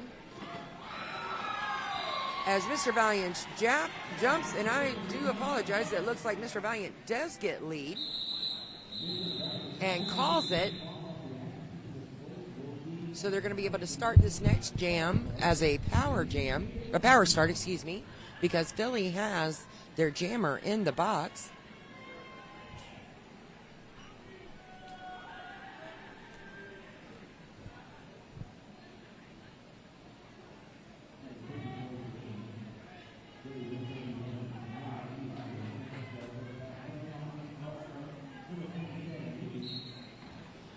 And it looks like Miggy is going to take full advantage of this power start and work on pushing his way through Philly to get that lead jammer status.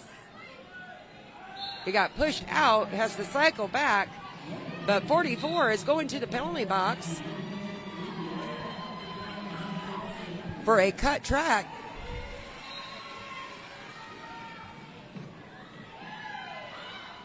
And Mig makes that look so super easy of going around the apex, and it was called. Got 4 points for Des Moines, 0 for Philly.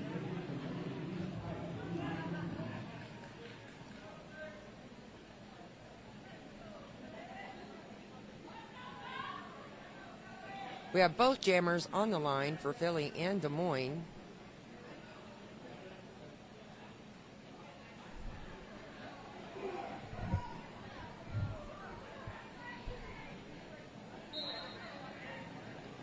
No Gust, No Glory up against Twig, and No Gust, No Glory makes short order of getting that lead jammer status. As Slaya is holding back, and No Gust, No Glory laps Twig to pick up 4 points after they get through their initial. It looks like it's straight, and no Twig. He tried, he almost made it through. But No Gust, No Glory is going to take another lap, picking up to open up this point spread. As Twig is getting chased down by No Gust, No Glory. A little bit of jammer on jammer, and Twig gets knocked out, has to be cycled back. As No Gust, No Glory has taken lead status. As lead status, has 4 points. We have a 147-89 going to Philly. Again, No Gust, No Glory picking up an additional 4 points. So far, this is a 20-point jam for Philly.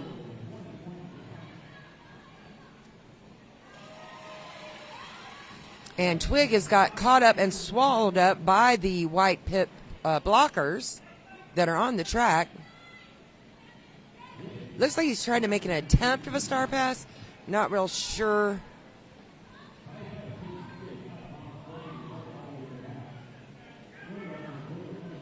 So we do have Philly continuing with No Gust, No Glory, making short order of this.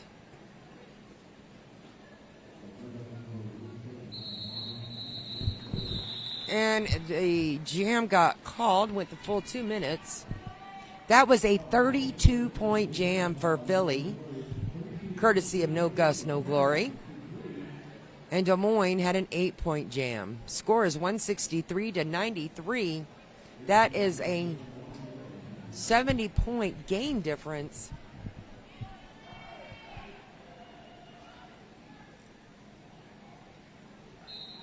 And jam is on. We have Bee Sting for Philly and Mr. Valiant for Des Moines. Bee Sting worked her way around and got out to get lead. As Mr. Valiant had to circle back to get back behind the blockers. And Bee Sting's going to have to do the same thing. And she cuts right back in. 111 made an attempt to hit Philly out, but with no success. But we have Mr. Valiant out. And through the pack, there's initial. Now, Philly does have lead jammer status, so they can call it off at any time.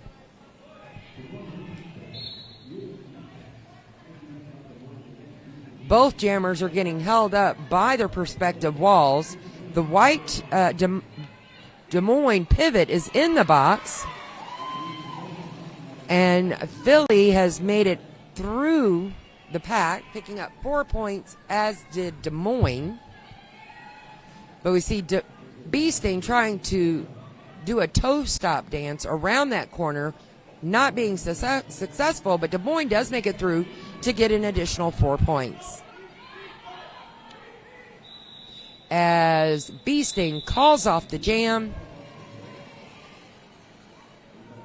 That's the benefit of having lead jammer, is you can control whether to continue for the full 2 minutes or to call it off. And that was a smart decision on Philly Rollers to call that jam off and restart anew. Now, both teams on that jam got 8 points. The score is 170. Wait a minute. A 6-point jam for Philly and an 8-point for Des Moines. Or maybe that was a 10-point and an 8-point. So we do have the jam. Miggy has worked his way out to get lead jammer status. As Steampunk, this is the first time we've seen Steampunk out as a jammer at this tournament. A little bit of toe stop and footwork to get around.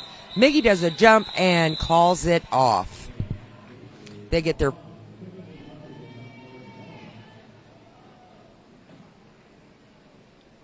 using a little bit of strategy up against Philly.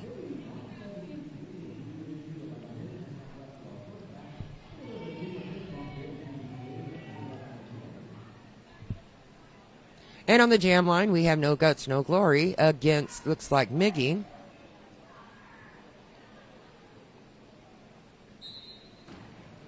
Excuse me, Twig for Des Moines. We do have a blocker for each in the box. And No Guts, No Glory goes down, gets knocked out, and gets recycled back, giving the lead to Des Moines. No Guts, No Glory has worked it out and made his way through his pack on the initial, but Twig, having lead jammer status, has picked up 4 points, calls off the jam.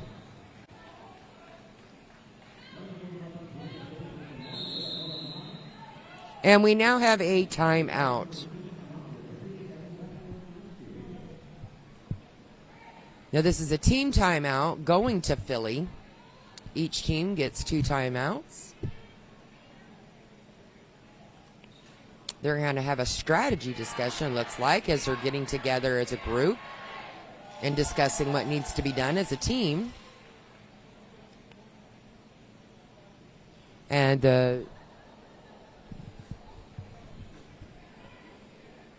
TIE Fighter, number 101, I think is the team captain.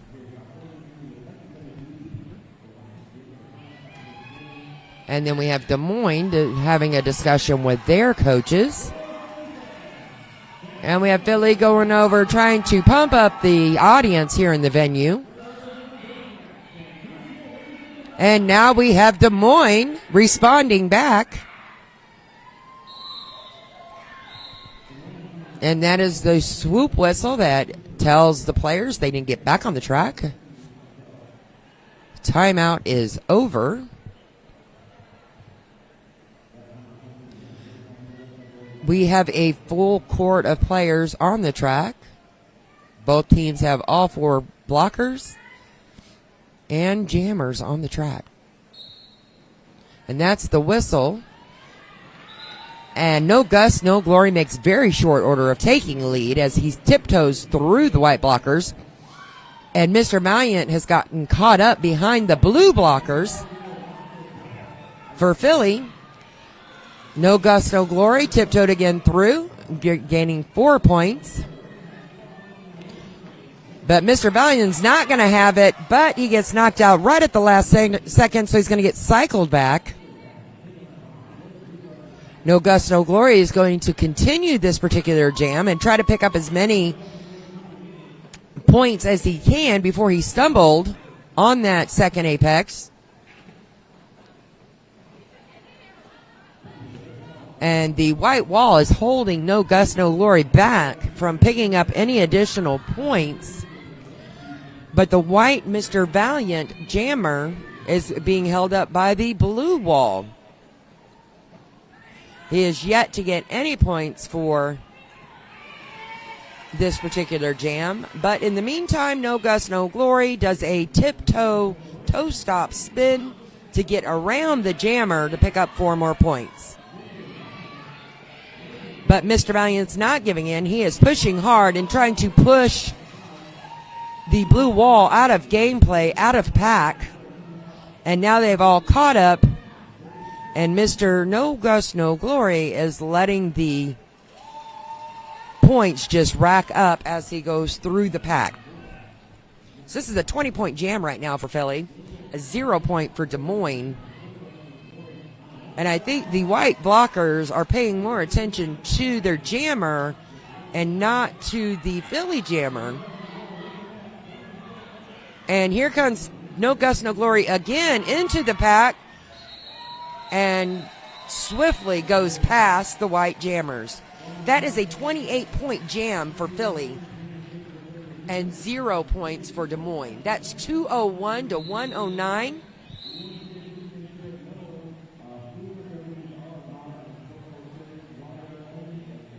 And right now we are in halftime.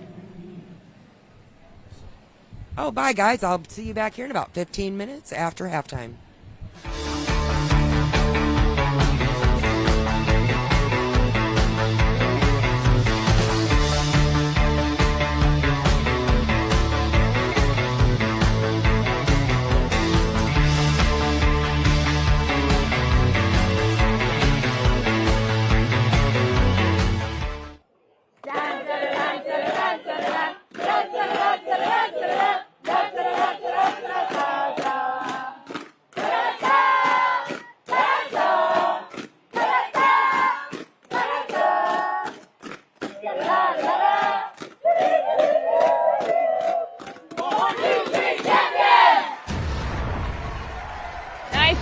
Good catch.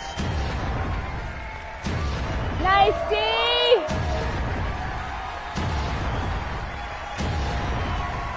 Tyler does not miss. Yeah, Gus. Woo!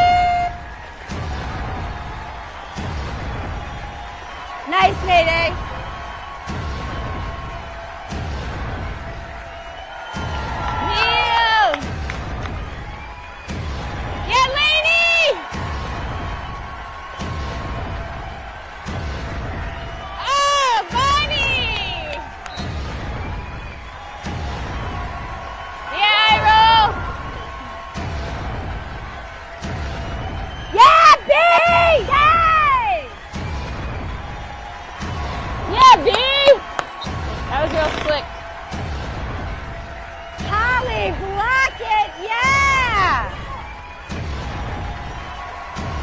Give yourself a dab, Mo. Yeah, smash!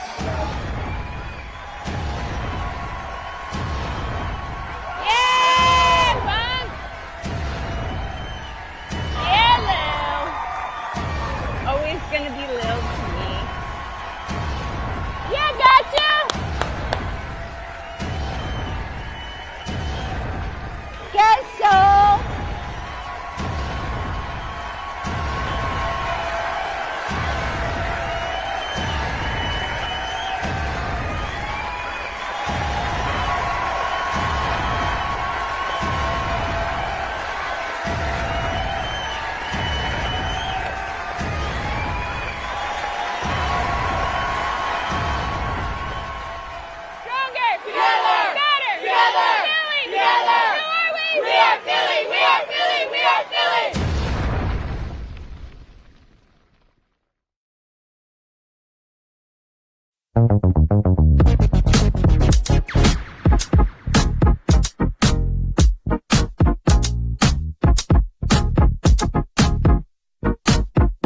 Hello and welcome back. This is Chaos Coordinator. We are here for the second half of Game 5 at the 2024 JRDA Championships here in Chicago, Illinois. This game is Philly Junior Rollers against Des Moines Derby Brats. What we're looking at right now is the points per jam for Philly versus Des Moines. Overall, each team has both been consistently putting up points on the board, but Philly is just getting a little bit bigger of a point spread, doing 24 and 32 and 28 point jams makes a huge difference on the scoreboard. We also have our penalty board. First up, we have Philly Roller Derby. We're looking at not very many penalties have been sent to the box. The most that any jammer has is 3 penalties, and that would be number 44 and 444 for Philly. And then for penalties for Des Moines, they have a little bit more of visitation to the penalty box. We have 3 players that have 4 penalties and 1 that has 3. So they're, like I said, they're visiting the penalty box a little bit more. Once any any player gets 7 penalties, they are ejected from the game. So that makes a huge impact on the gameplay. We're getting ready to start this second half of Game 5. All players are on the track. The penalty box is clear.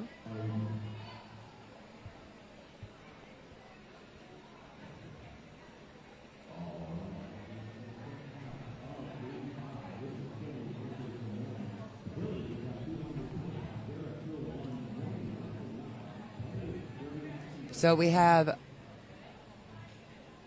jammers on the jam line. That is the swoop we've been waiting for to get this game started on the second half. Next whistle is going to start the jam. Philly is putting up a good wall there from the front, from the start. And jam is on. We have No Gus, No Glory for Philly, who makes it out with lead jammer status. And Miggy gets knocked out of bounds and cycled back. Excuse me, that was actually a penalty on the blue pivot,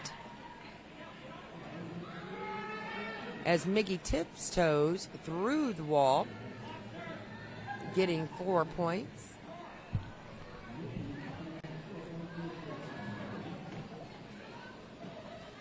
And Philly makes it through, but Des Moines is working hard to get straight through as well. So each team puts up 8 points on so far. Actually, we're going to take that back because Miggy got a cut track and got sent to the penalty box. So we are in the process of a power jam for Philly. As you can see here, we have the white wall that is making an attempt to hold back the Philly jammer, who made it through skating backwards, picking up an additional 4 points.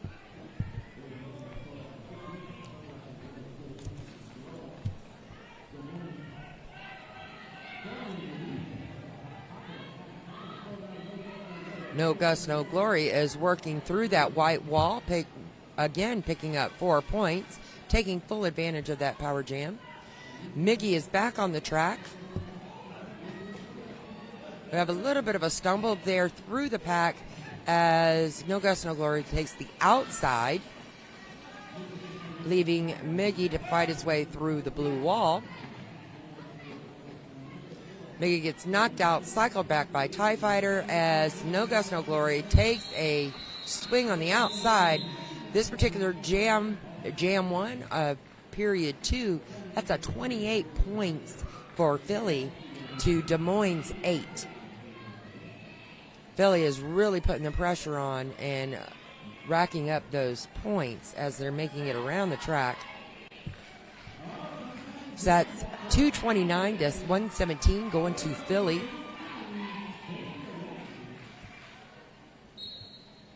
And jam is on, and we have Stay in Your Lane. First time we're seeing that skater as a jammer for Philly.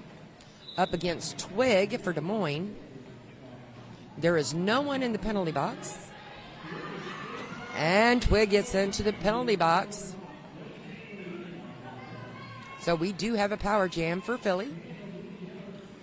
Stay in Your Laney is working against the white wall and gets a little bit of assistance from the blue wall.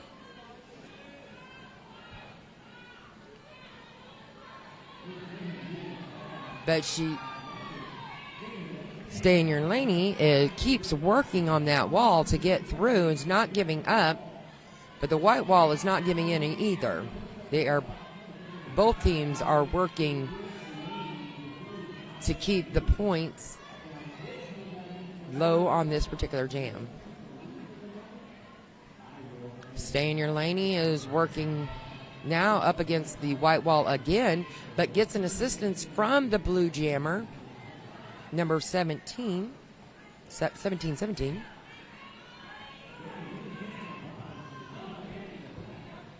So Stay in Your Laney got cycled back. And we had a little bit of a crash there with the white jammer and the blue blocker.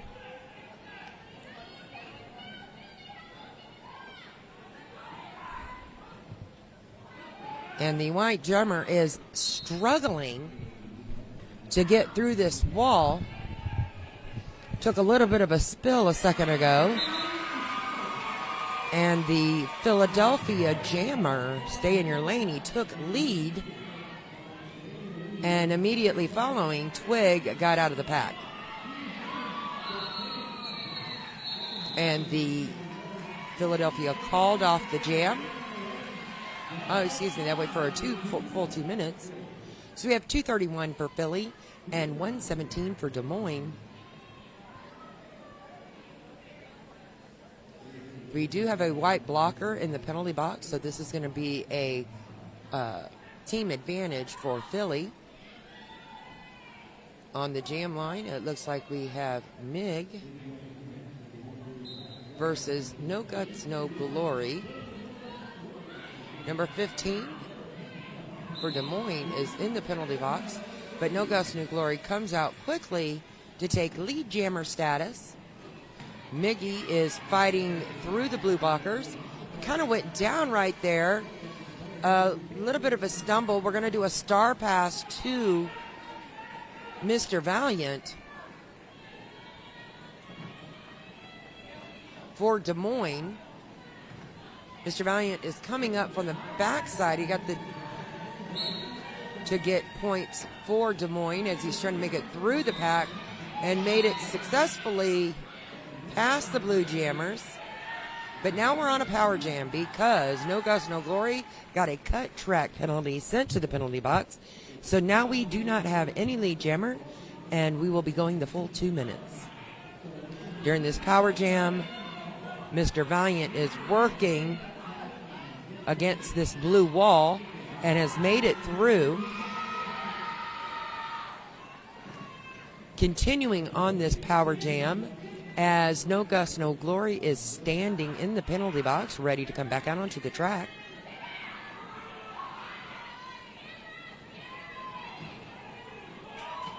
And No Guts, No Glory has made his presence known as he approached the white blockers. This is going to go the full 2 minutes, so we have about 24 seconds left in this jam. As both jammers continue to battle it out up against these blockers that are doing an excellent job of recycling.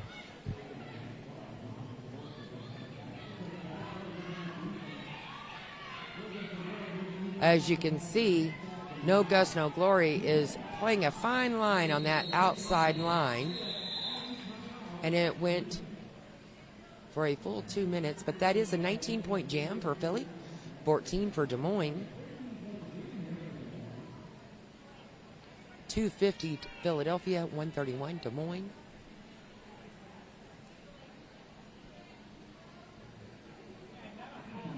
And we have the skaters getting back out onto the track.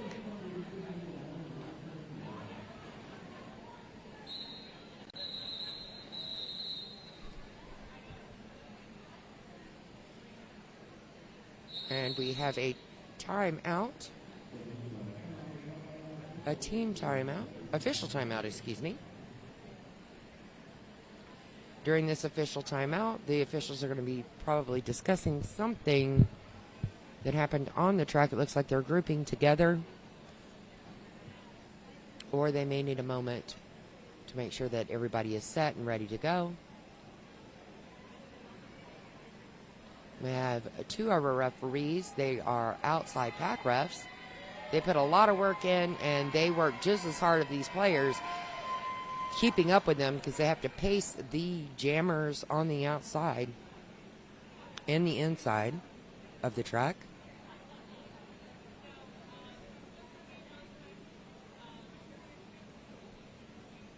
So during this official timeout, it looks like the refs are discussing something that may possibly have just happened.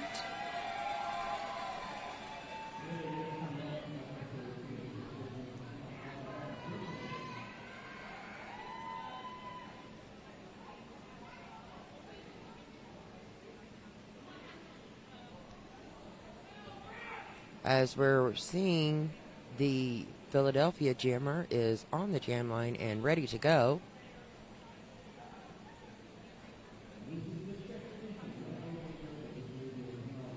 And that is the signal that everything is ready to go. We have the swoop to start this next jam. We're going into jam 5. Both jammers are on the line. And we have an official timeout again. See what's going on.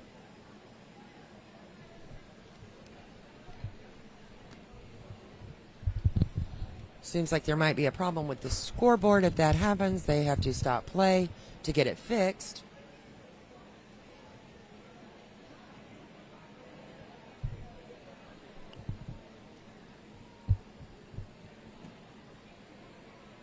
But I think both teams are working very hard, using a lot of strategy. They have put a lot of practice in for this game today. The winner of this particular game is going to go on to tomorrow to play for first place, and the loser of tonight's game is going to go tomorrow to play for third. Score being 250 for Philly, 131 to Des Moines, basically a 119-point difference. But Mayday has made it out of the pack, took lead jammer status, and Honey, this is her first appearance as jammer for this tournament for Des Moines, has made it through her initial pass, got knocked out by TIE Fighter, and is circled back. Mayday has made their way to the front of the pack, picking up an additional 4 points as Honey is trying to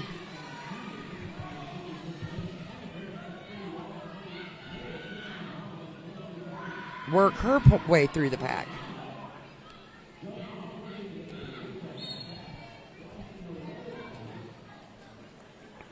Mayday is the jammer for Philly.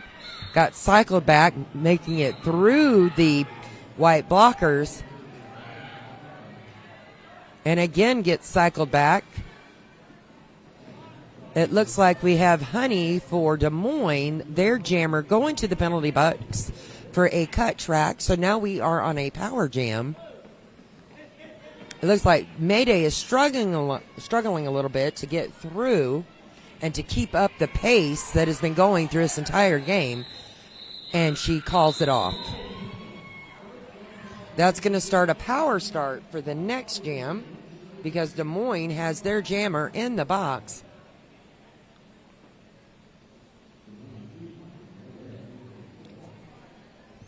That was a 12-point jam for Philly and a 3-point for Des Moines, bringing the score 262 to 134 Philly. No Gus, No Glory is on the jam line for Philadelphia. With a power start as Honey for Des Moines is in the penalty box. Lead is up for grabs, but it has been taken by Philly. And Honey is out of the box, back on the track.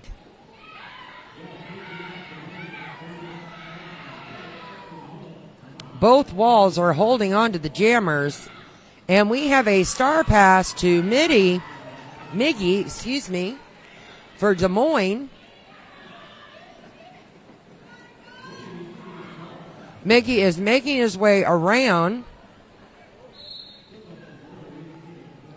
and has been met by the blue wall as they are rotating through. And each direction that Miggy goes, he is met by a blue blocker who is staying on Miggy.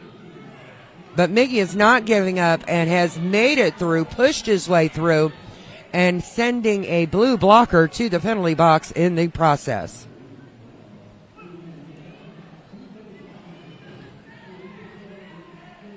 No Guts, No Glory has gone to the penalty box on a cut track, so we do not have a lead jammer.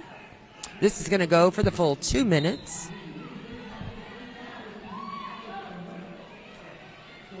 As number 44 with Philadelphia and number 444 with Philadelphia are both in the penalty box. So the penalty box is fully loaded with Philadelphia right now. As No Guts, No Glory comes out of the box and has made his way back to the pack. We have one blocker for Philadelphia who is now standing, getting ready to come back onto the track as No Guts, No Glory makes his way through around, and it is called off for the full 2 minutes, and that has prevented Philly from picking up any additional points. Des Moines has 12 points on that jam, and Philly only 8. That's 270 to 146 going to Philly.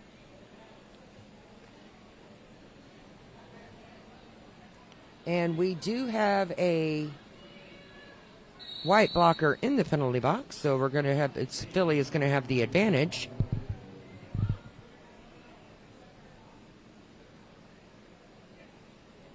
And we have an official timeout. Let's see what's going on here. We have the official discussing something that just happened. We have 17 minutes and 49 seconds left in this half.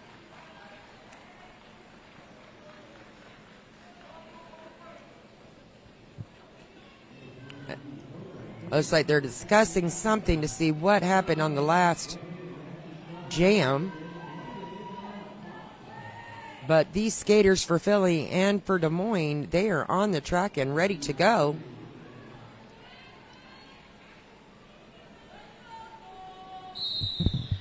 And there's the swoop that we've been waiting for. Next whistle is going to start the jam. With both of these jammers smiling at each other on the jam line. They're both coming up fairly slow there. Normally there's a really quick out the gate. Steampunk has made it through and claimed lead jammer status, as Twig does a slight little jump over to continue his initial pass.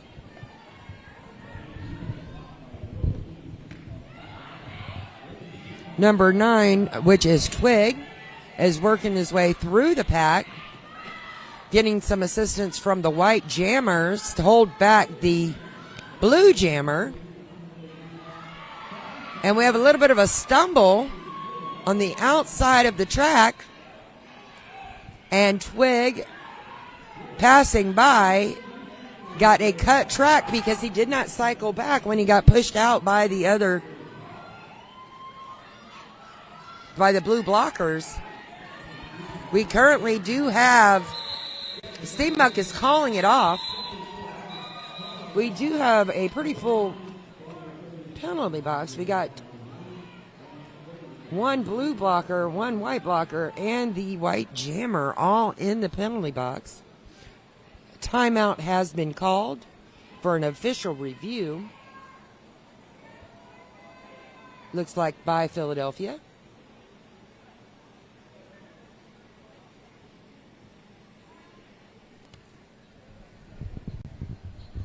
We do have both blockers the one for Des Moines and the one for Philadelphia standing ready at the penalty box, ready to go back out.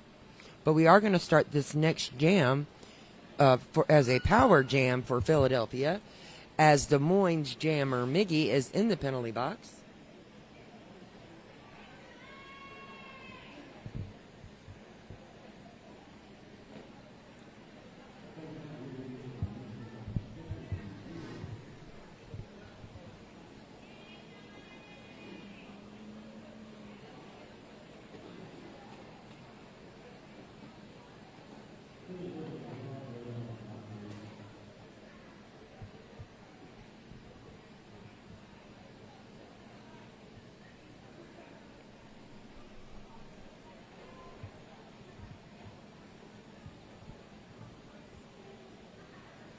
We are waiting on a decision from the official review as we're watching the skaters kind of relax just a little bit, waiting for the signal for the jam to start.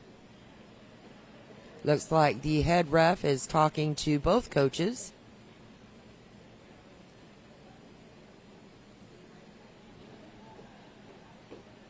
Not sure what the official review was regarding.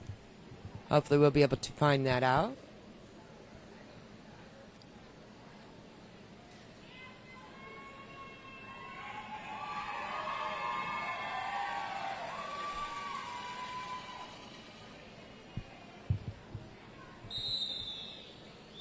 That is the swoop that we needed to let us know that we are getting ready to start the next jam. It is a power jam.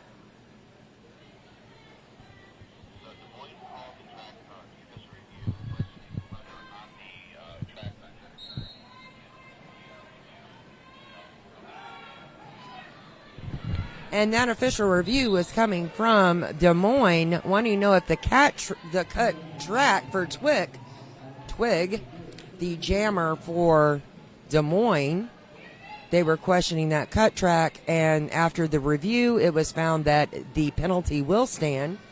So Twig was to remain in the penalty box, and the penalty will stand. But since then, he has made it back out onto the track.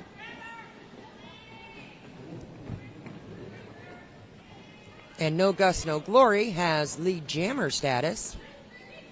A little bit of a stumble right there, as Twig is trying to make his way through. Kind of looks like... And we have a cut track by number 44, the blocker for Philadelphia. So we are down to 3 blockers for Philly.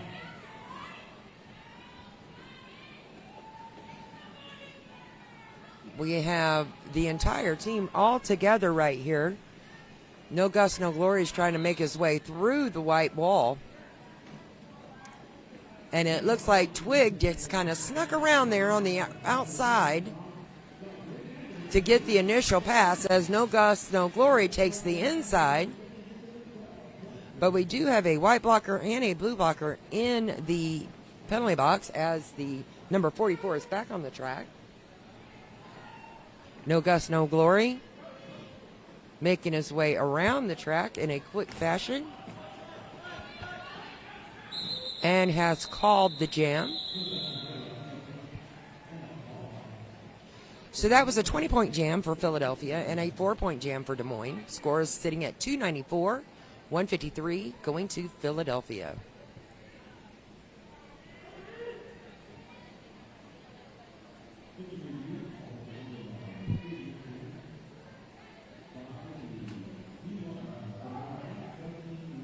We do have an empty penalty box.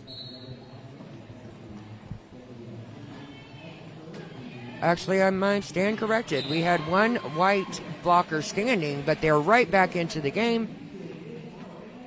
And TIE Fighter kind of did a funny little stretch back and was assisted by a fellow blocker to help him get back up.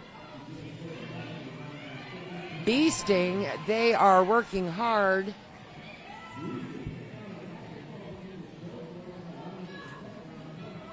They have lead jam status. As Mr. Valiant gets caught in the pack, Beasting makes another 4 points on the board for Philadelphia. And Mr. Valiant is working really hard to get through this pack, goes on the inside and sneaks past with a little bit of a blocker assist. Beasting is making their way through the pack as the Des Moines blocker kind of stumbles there as they go through. Mr. Valiant making a valiant effort to get past this wall of blue. We do have a blue blocker going to the penalty box, as well as a white blocker standing. Beasting is working their way through the pack, coming around, and they made it through the pack, picking up another 4 points on this particular jam. A little bit of a stumble for Des Moines as Mr. Valiant makes it through the pack.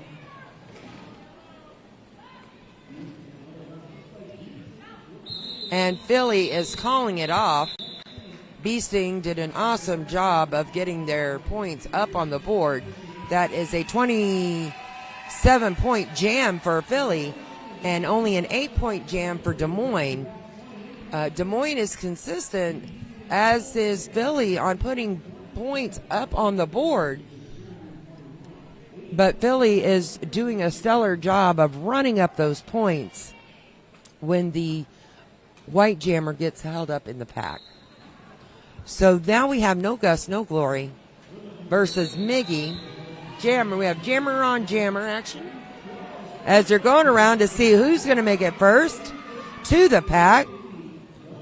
And we do have No Gust, No Glory, who has lead jam, but Miggy made it through.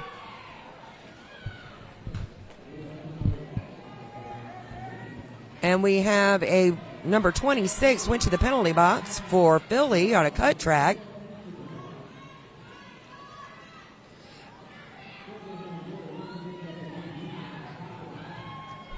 With a little bit of a hop there, No Gust, No Glory passes again as Miggy is right behind him to get through that pack.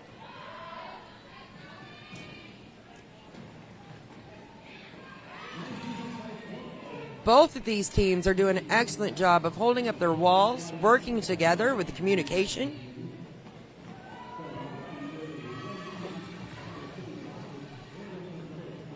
Now we have the Philly blockers working together, holding back Miggy. And as they're doing that, their teammate No Gust, No Glory makes it straight through the pack again as Miggy is cycled back. Looks like Miggy could use a little bit of help from his fellow blockers. He was attempting to do a star pass, and it was unsuccessful. The star pass has to be made from the jammer to the pivot in their hand without throwing in, without dropping, and it looks like it was dropped, so Miggy had to pick it back up.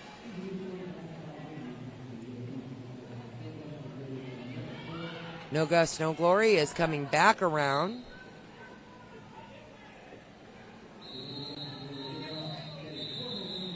And that jam went the full 2 minutes. That was a 28-point jam for Philly, 17 for Des Moines. We do have a point spread, 349 to 178, going to Philadelphia. Currently, we have a blue blocker in the penalty box.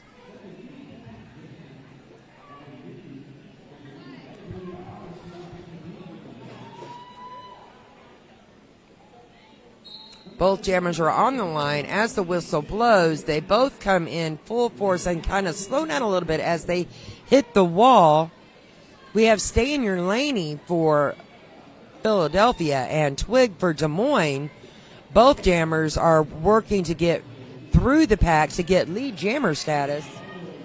We have a blue blocker standing in the penalty box, ready to come out onto the track as Stay in Your Laney takes lead jammer. And number 55 from Des Moines is going to go to the penalty box, as well as TIE Fighter for Philadelphia.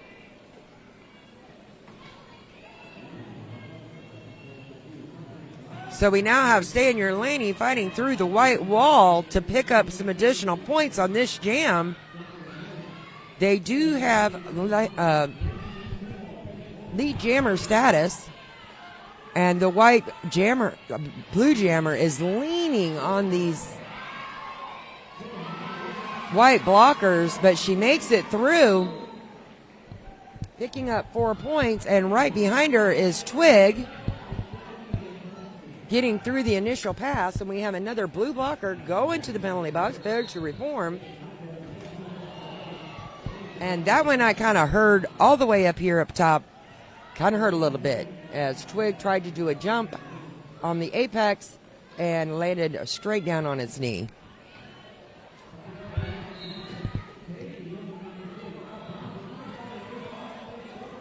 And TIE Fighter got sent back to the penalty box for Philadelphia. There are 2 blockers in the box. And we have a 3rd penalty for Philadelphia. And that jam has been called. We have, that was an 11-point jam for Philly and 12 for Des Moines. I was kind of curious as to what was going on there. They were kind of going back and forth, back and forth.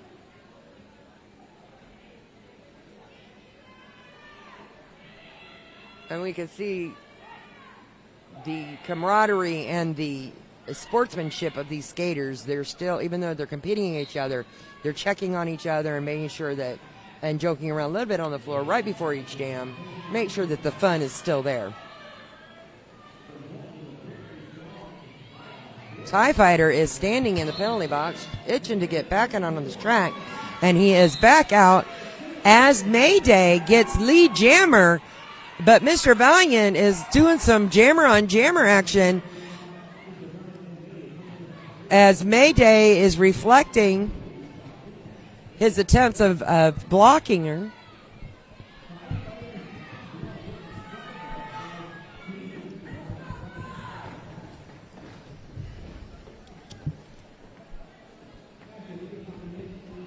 And the blue blocker is helping to get the blue jammer through.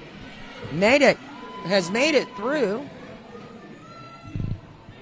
And Mr. Valiant is struggling at this point to get through the pack, as every which direction he goes, there is a Philly blue jersey blocking. The white jammers are trying to help him get through, as Mayday takes an easy stride on the outside of the pack. It looks like everybody is focusing on Mr. Valiant and not paying attention to Mayday as she is making her way around the track.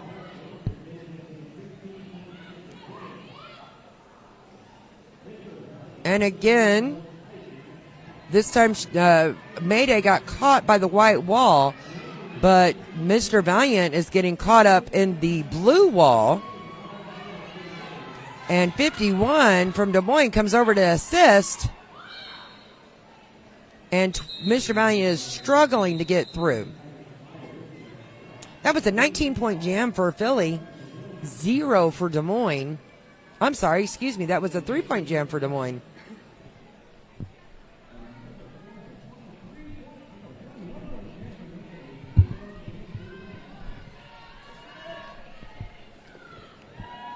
We have 4 minutes and 20 seconds left in this second half of the Game 5. Again, the winner of this game is going to go on to play tomorrow for the first place overall for the tournament. And the loser of this game is going to be playing tomorrow for third place.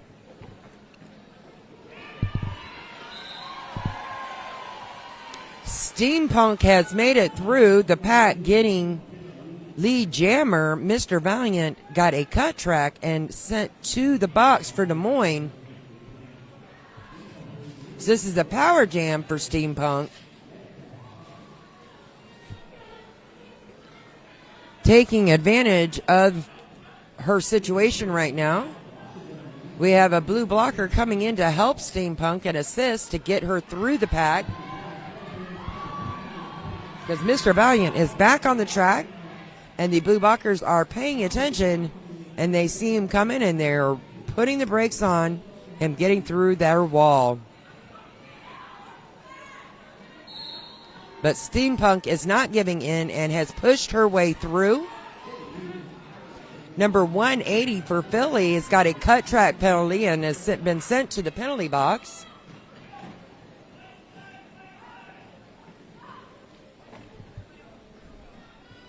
As Steampunk gets stripped and worked to the outside, recycles. Now, it seems like Steampunk would have the opportunity to call off the jam, but as long as Miggy is... That's not Miggy. Yeah, that is Miggy. Miggy is the jammer for Des Moines.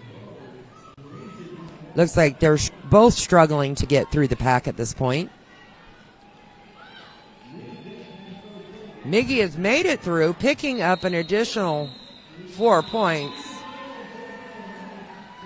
Looks like we're going to have at least one more jam. Both teams got 8 points on that jam, bringing the score to 389 to 201. We are at a 188-point game. Penalty box is empty. Both teams are fielded onto the track. No Gus, no glory for Philly and Twig for Des Moines.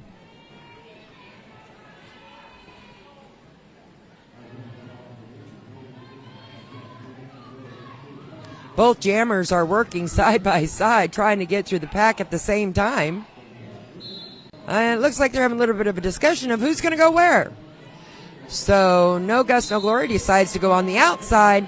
Twig tries to follow, but gets caught out of the pack and pushed out of the pack. As No Guts, No Glory has already made it all the way around the track and back to the pack. We also have a white blocker, number 51, sent to the penalty box on destruction.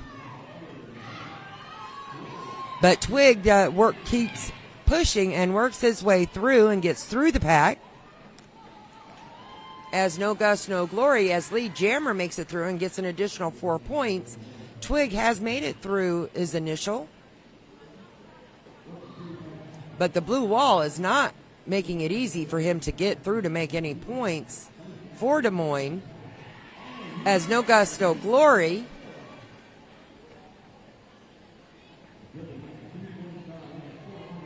makes it through the pack, right back around, and doing some fancy footwork on that outside edge with his toe stops, trying to get past these white blockers. And Twig does a little bit of fancy footwork and passes up No Gus, No Glory. As he calls off the jam.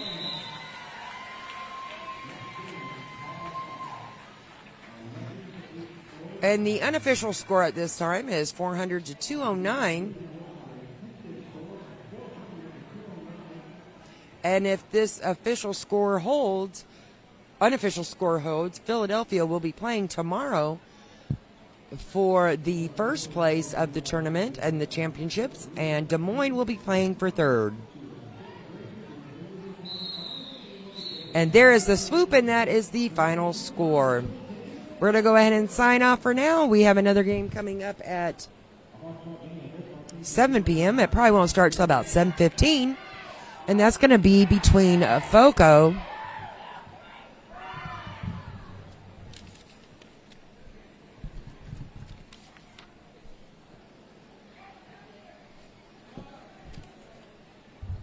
as the teams come out onto the track to congratulate for both teams for a job well done.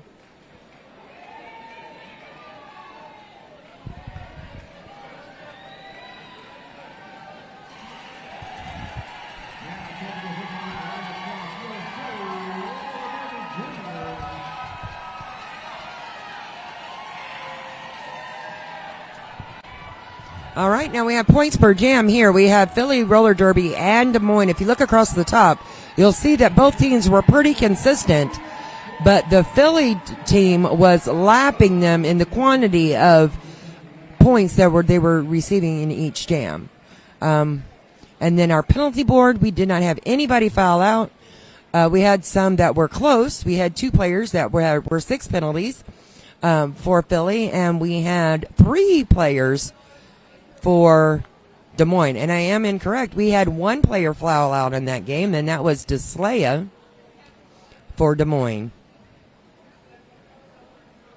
Thank you very much. This is Chaos Coordinator, and we are going to be signing off. We will see you back here in about approximately 30 minutes for the Game 6 of the 2024 JRDA Championships here in Chicago, Illinois.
Welcome, everyone, on the broadcast. We are now in our final game for Saturday at the Chicago, Illinois Championships.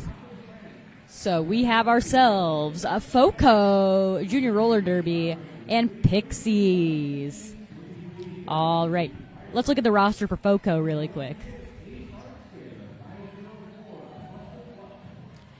All right.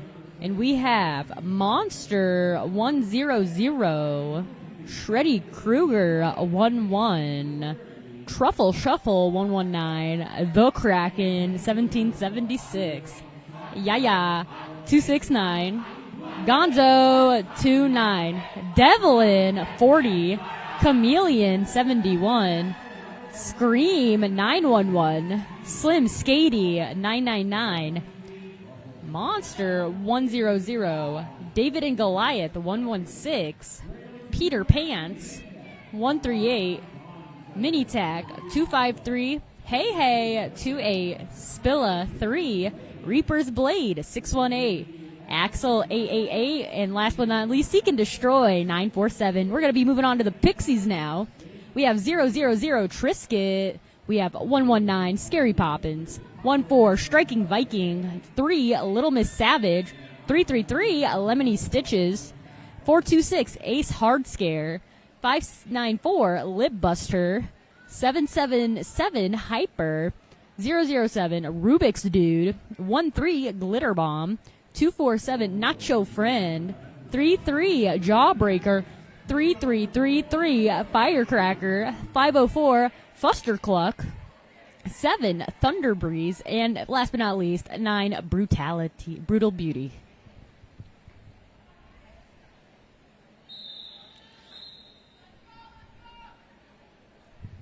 We are going to have a lovely final game, ending off on a great note. All right. And for FOCO, we have... We're going to start with the Pixies. We got Rubik's Dude for the Pixie, and FOCO, Peter Pants. And Peter Pants gets lead.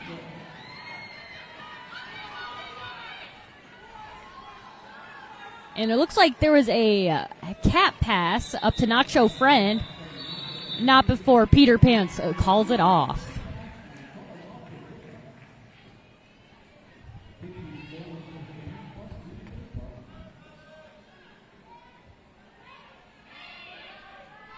But once again, everybody, I hope we have a fantastic final game, and I hope everyone at home is nice, comfortable in a blanket, and if it's cold, you know, maybe with a heater, maybe a fire, you know.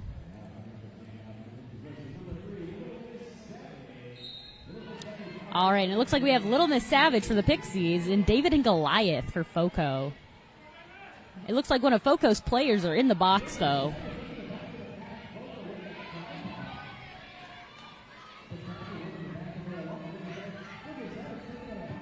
All right, and they backed up the Pixies jammer, Little Miss Savage.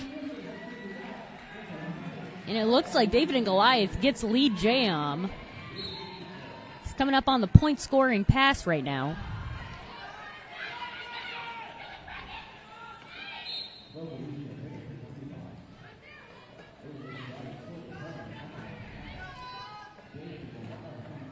And 911 for FOCO, holding that jammer real well.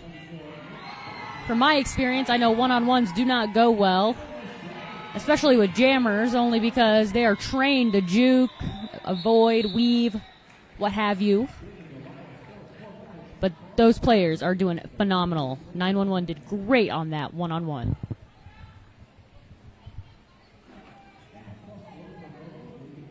And that was a 4-point jam for FOCO.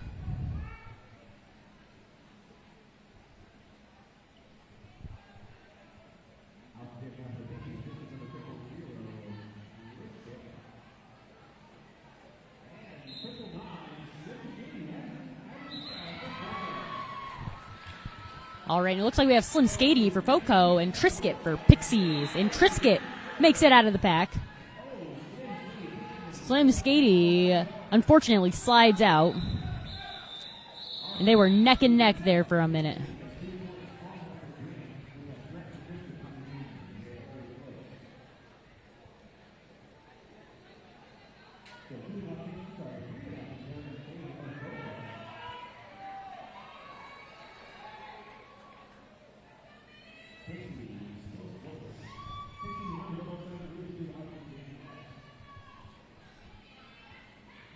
Now, these two teams are a force to be reckoned with. They are a great pair-up. We have Minitac, though, getting the lead jam for FOCO. But like I said, these teams are phenomenal, and it's great to watch them play. And the Pixies jammer, Rubik's Dude, gets knocked out. And it looks like there may be a cat pass happening. The pivot is behind the pack, though. And it looks like they're blocking a Minitac.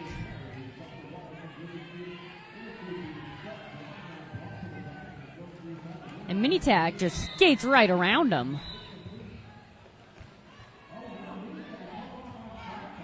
Rubik's Dude is on the way, trying to signal what he should do. And it looks like there was a cat pass to Nacho Friend on the Pixies.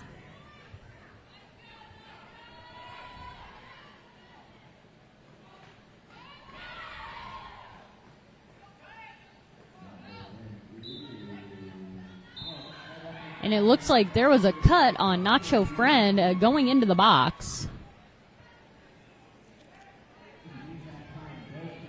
It is a power jam for Minitac.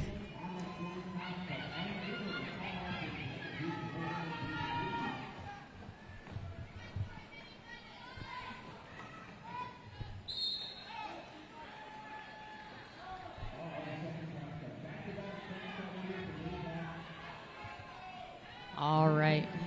And Minitac is in the box. Nacho Friend is now on a power jam.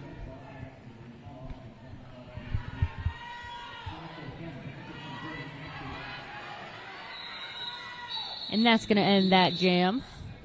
Went the full 2 minutes.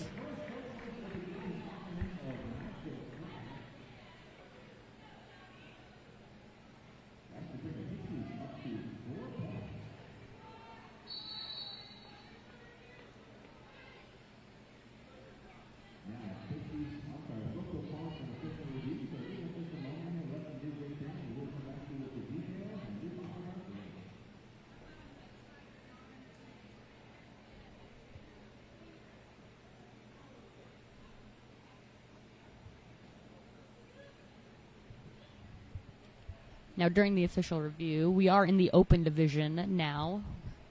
So these two players are going to be competing as to who will be facing Philly tomorrow. From our last game, Des Moines did lose. So that means Philly is moving on to the 4 p.m. game. Yes, the 4 p.m. game. So whoever wins this game will either be first or second by tomorrow.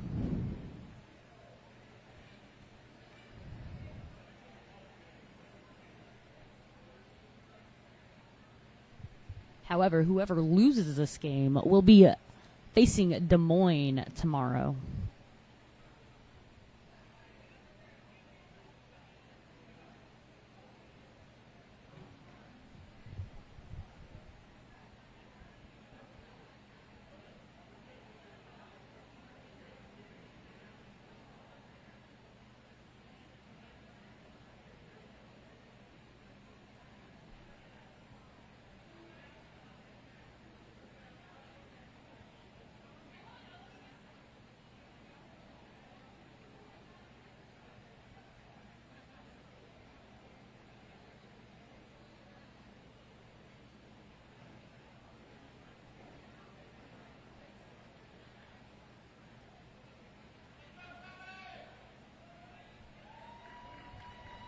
All right, and we are moving on.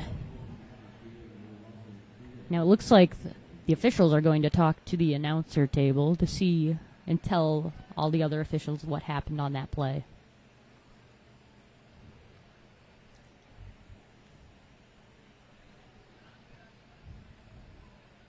All right, everybody at home, I should tell you that you should probably get some noisemakers. I think it would be fun if you guys just started trying to start a whole crowd at your house, you know. of people that just want to watch roller derby.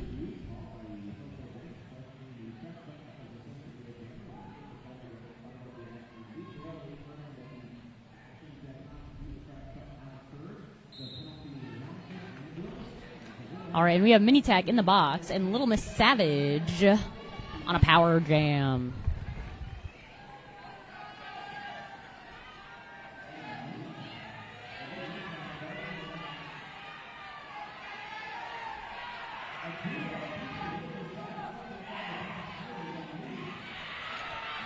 But like I said, if you guys want to have like a little Super Bowl party tomorrow, I implore you to do it. But, of course, for the JRDA.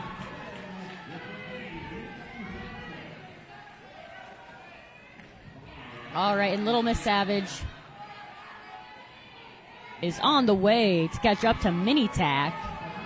Mini Tack has the lead. It got the 4 and called it.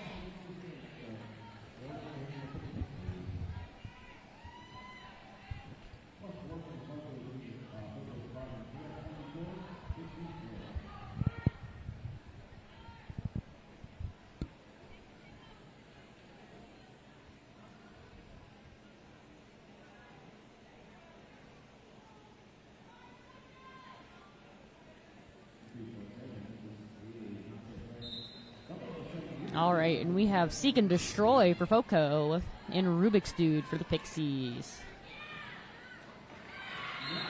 Seek and Destroy makes it out. No, she's heading to the box. She got a cut. All right, and it looks like Rubik's Dude is on a... Oh, never mind. It's going to Nacho Friend. There was a cat pass. Nacho Friend is on a power jam.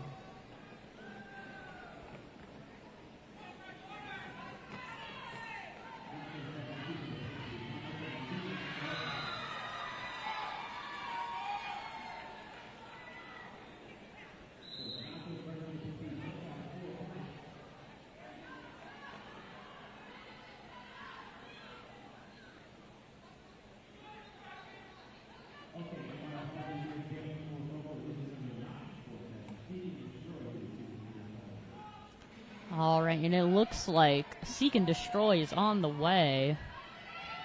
Nacho Friend is in the box. And it looks like Nacho Friend is still in the box. Nope, they're standing now. We still have Seek and Destroy on that power jam. It looks like Nacho Friend is trying to get some speed before coming into that pack. Instead of going the short distance, they took the long distance to try and get some speed.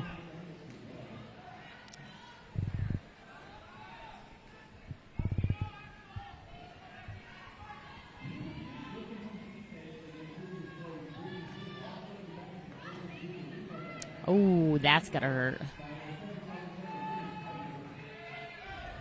Seek and Destroy is getting backed up.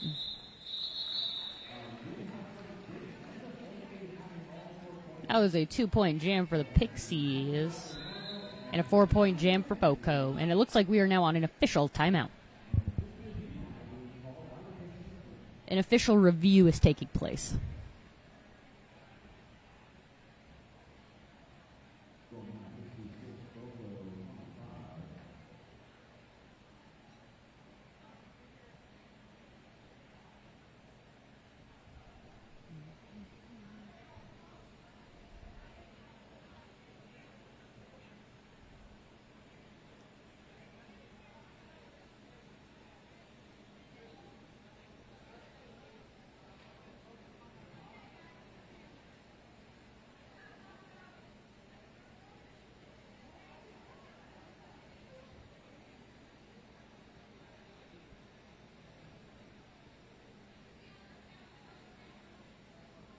Seems like the Foco jammers are discussing something.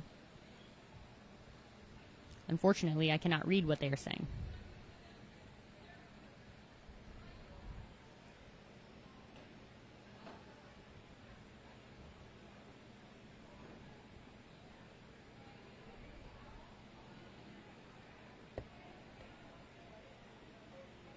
once again, you guys at home, send your love to the refs, the Zebra crew. They do amazing work, and they are not here to get paid.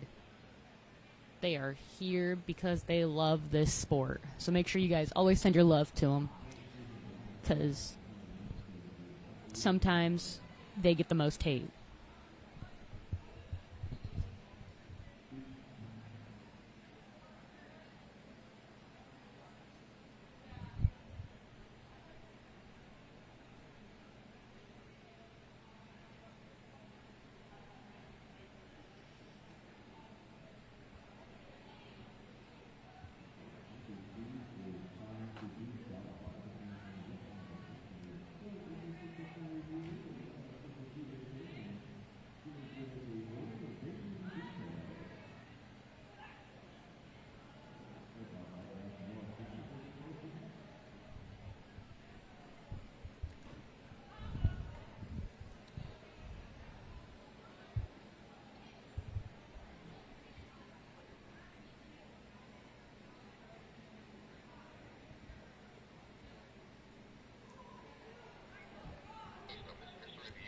By the Pixies, they're requesting a penalty called on a both those hitters coming into the box hot, but no penalty. That's still lost that review. Did you hear that from All right, and it looked like that official review was for the Pixies because one of the players came in too hot into the box. They did lose that review.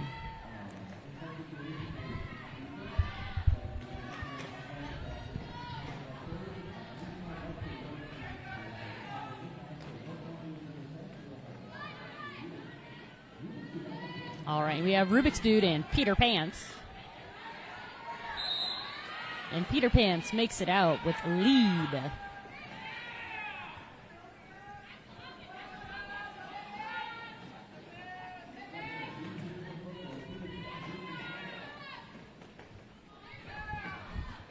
All right, and it looks like one of Pixies' players is in the box, leaving him down to 3.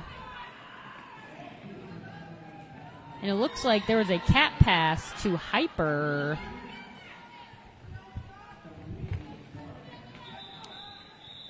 But Peter Pants called it off before any points were scored.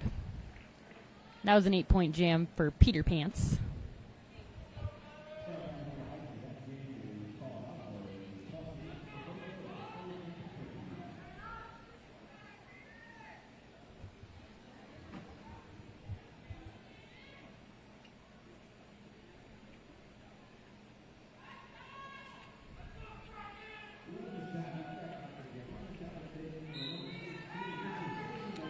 All right, we have David and Goliath on Foco and Little Miss Savage for the Pixies.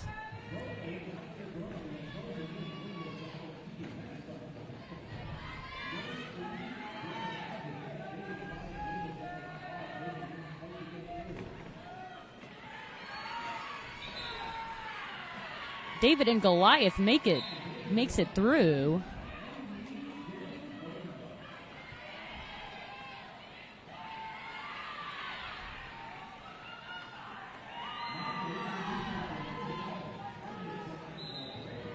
Oh, that was a smooth move from Mr. David and Goliath. Had his hands up in the air like he just didn't care until he was told to call it off by his coach.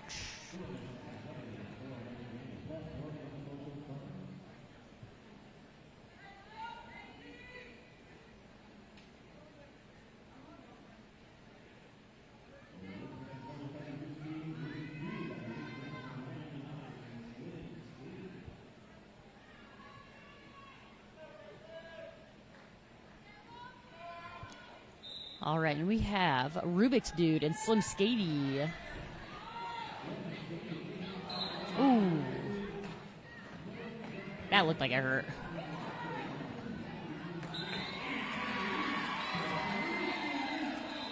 And Rubik's Dude calls it off.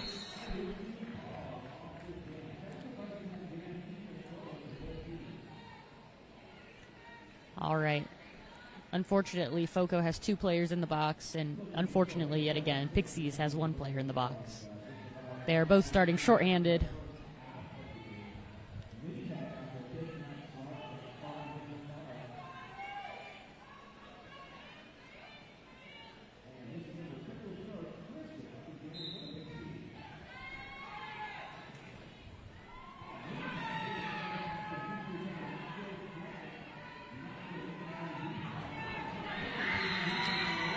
And Trisket makes it out with lead jam. Mini Tack is having some trouble getting through that wall. Doesn't stop her from jumping the apex, though. And Trisket calls it off.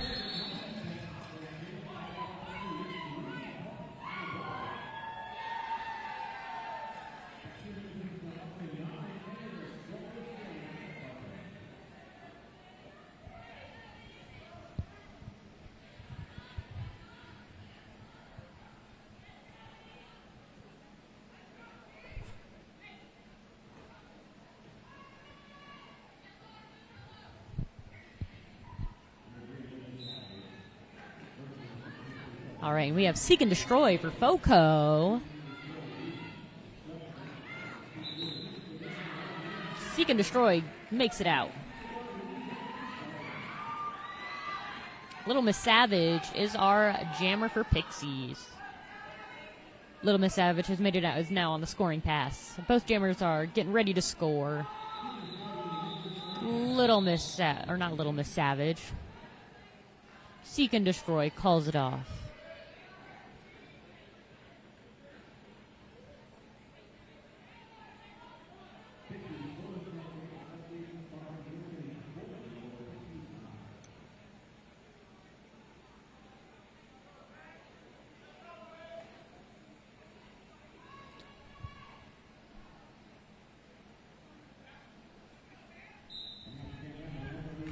All right, and we have Peter Pants and Rubik's Dude.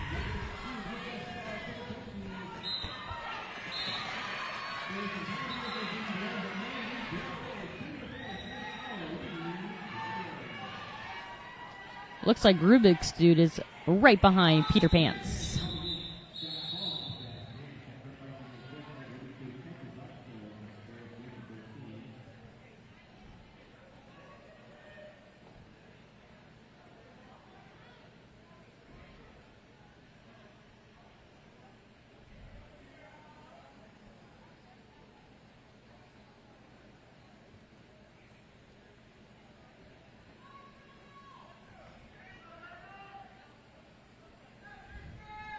All right, we have Trisket for the Pixies and David and Goliath for Foco. But Trisket gets lead jam. Trisket is on the way for points.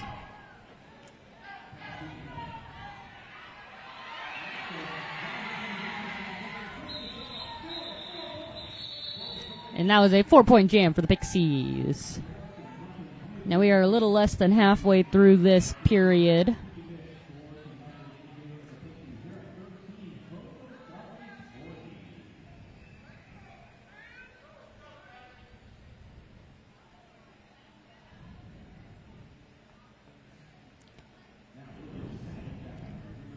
All right, we got Little Miss Savage back out.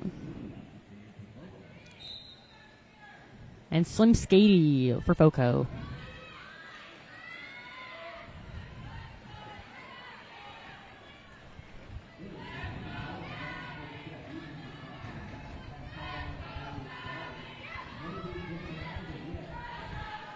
Both of these players fighting really hard to be the one that gets the lead jam. But these defenses are not cutting them any slack.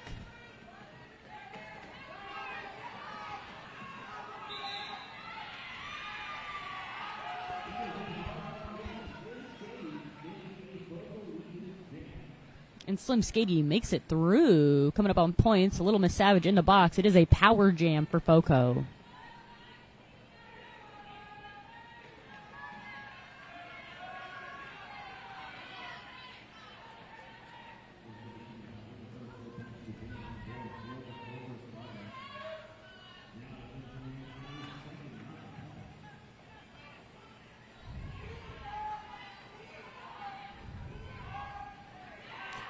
Oh, and Slim Skady falls right down. That looked like it hurt.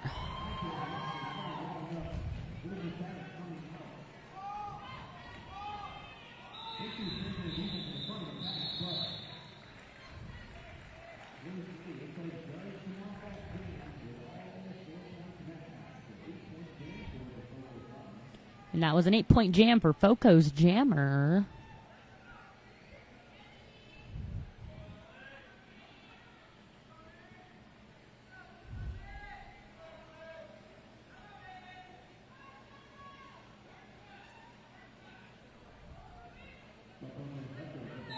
We have Mini Tack and Rubik's Dude.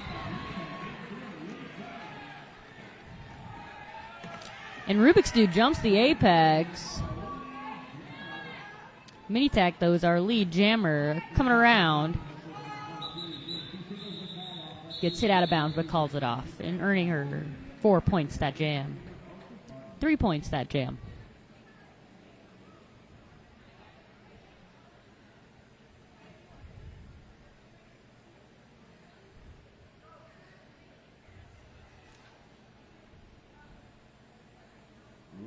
And it looks like one of the Pixies coaches is coming out to talk to the ref. Taking a official timeout. A team timeout. For the Pixies. But once again, you guys, thank you for tuning in so far on this Saturday. Today has been a long day for everyone here. So once again, show them some love. Cheer them on.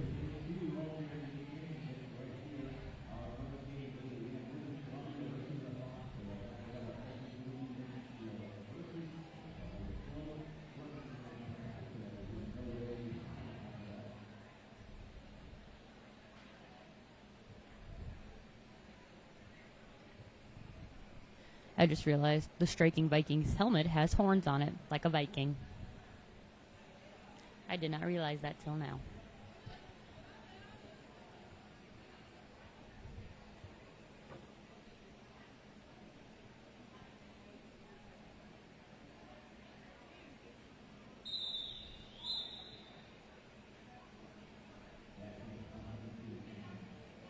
All right.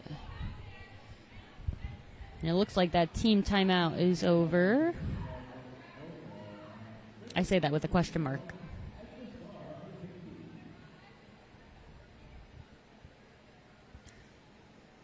All right, and it looks like we have a Trisket.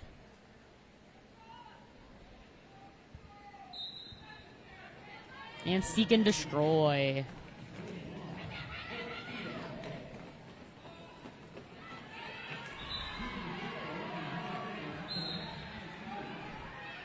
That hit looked like it hurt from Trisket.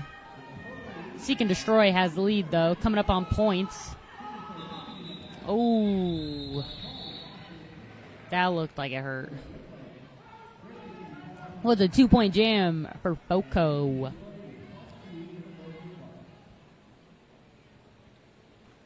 We do have 10 minutes left in this half.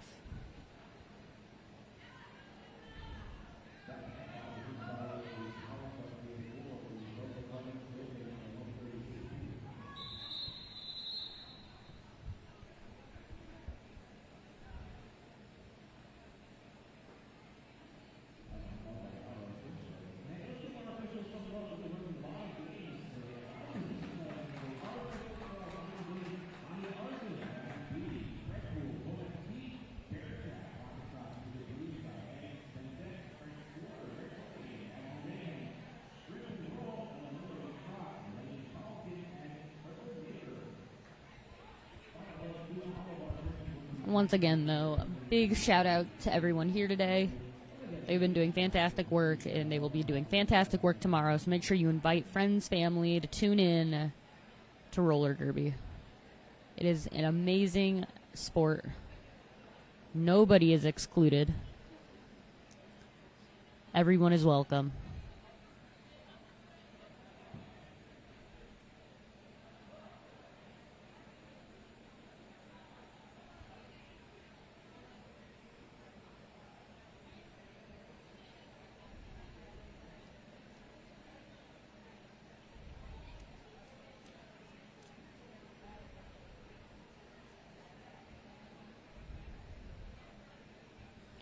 All right, but I am going to let you guys know what our officials' names are because they are hilarious.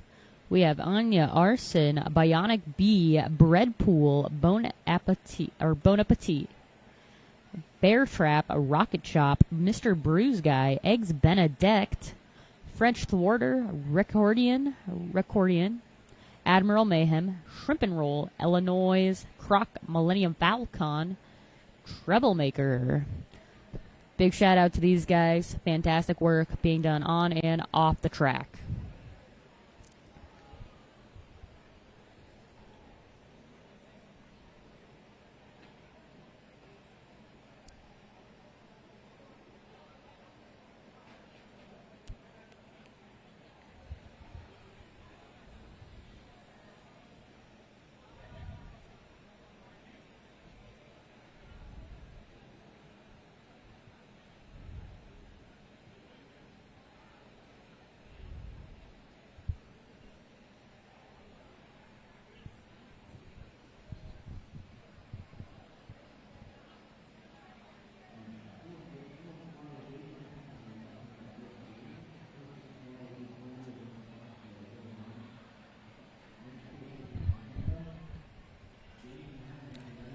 We are still on this official timeout for those of you who do not have maybe their contacts in or their glasses on.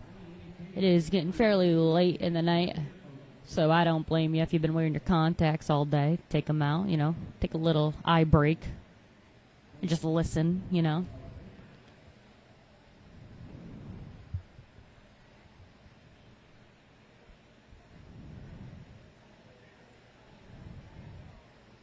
It looks like the Pixies coach is having a couple words with these refs.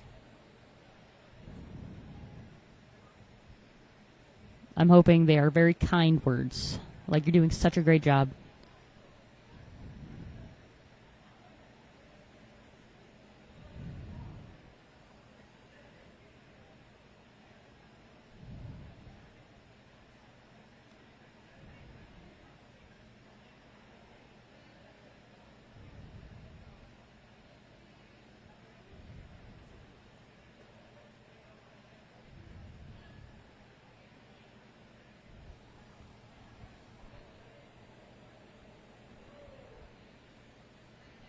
All right, and it looks like the Pixies coach is heading back to the bench.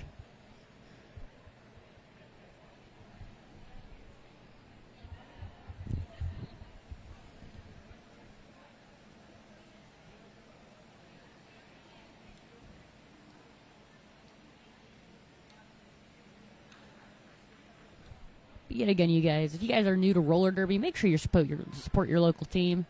They put in lots of hard work and lots of money they do not get back. And they put it on all for these kids that are trying their hardest and just tearing themselves apart to play this game.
All right, and we are coming back to gameplay.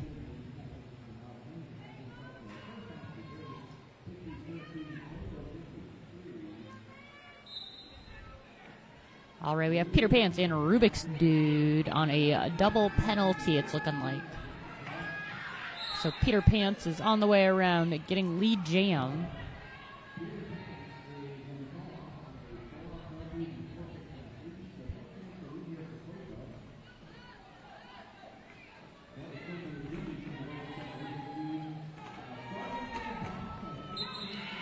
And Rubik's Dude comes around without anyone noticing.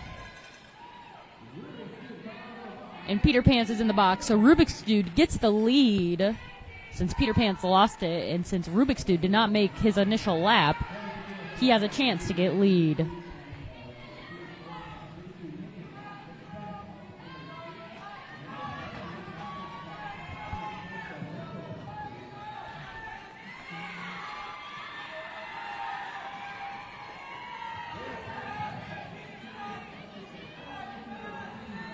Rubik's Dude is coming around. And he gets 4 more to Rubik's Dude.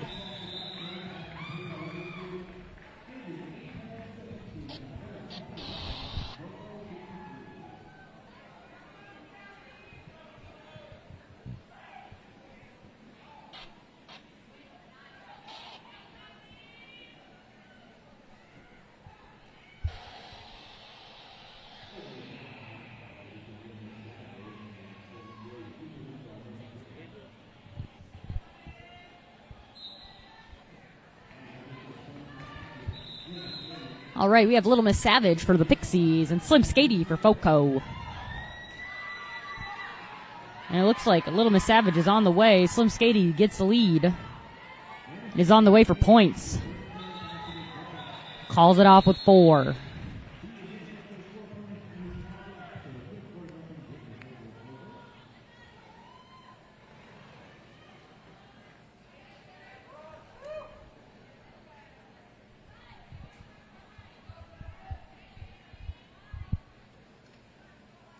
All right, and there are less than 10 minutes in this half.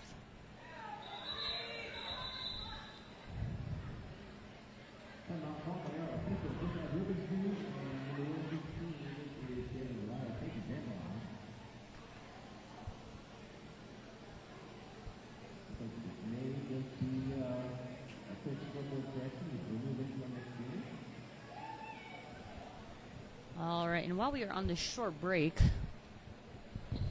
we are going to talk about some of the penalties because I haven't seen a lot. But let's see what we have.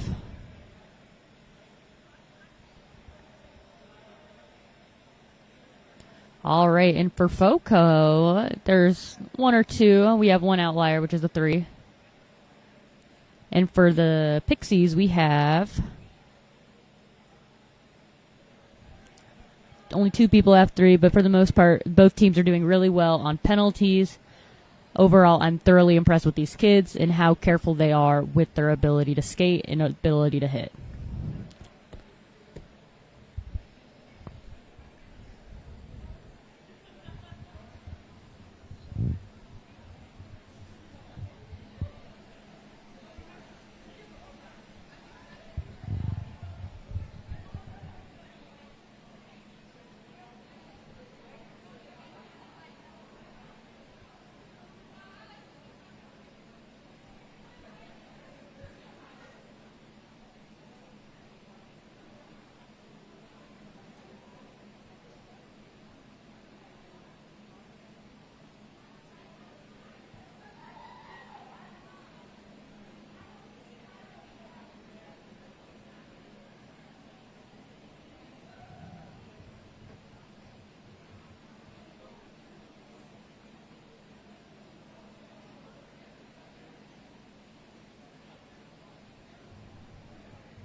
All right. We are 2 minutes in so far. I think the players are getting a little antsy. They need to be moving around. They need to be doing some. I think they're creating handshakes. Or just high-fiving each other. As hard as possible. I can't tell. The FOCO jammers are ready to go. We got some DMDB kids here.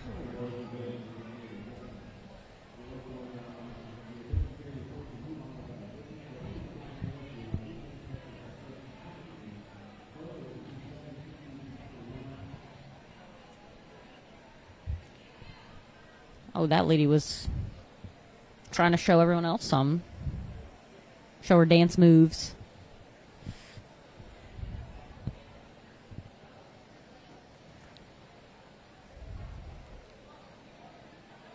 For you guys at home, I'm going to tell some jokes. All right, while you guys are sitting there, don't try to laugh too hard, you know.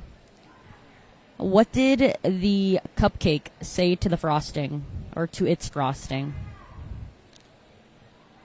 I'd be muffin without you.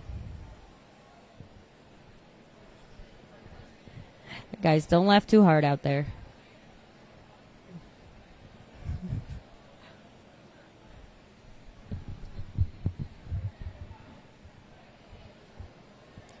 Here, if you guys didn't have enough, I'll give you some more jokes.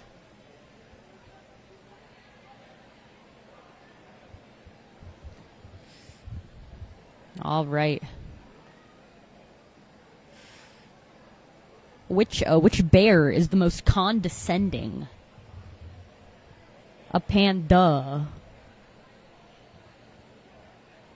Feel free to take these. They're completely original, I promise. I'm definitely not on a Dad Jokes website at all.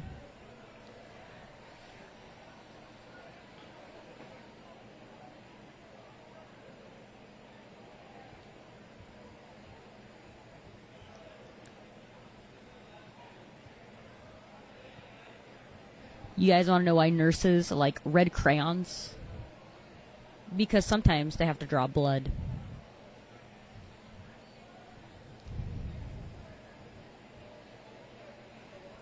All right, final joke, I promise. You all are probably crying, laughing in your seats at home, hoping I'd stop. You know, you're laughing so hard, you know. Why do bees have sticky hair? Because they use a honeycomb. That should be on Comedy Central. All right, we are back with David and Goliath for FOCO, and it looks like David and Goliath gets lead. And we have Rubik's Dude for the Pixies right behind.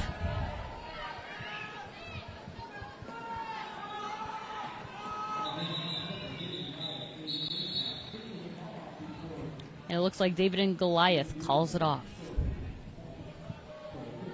It was a 3-point jam for FOCO.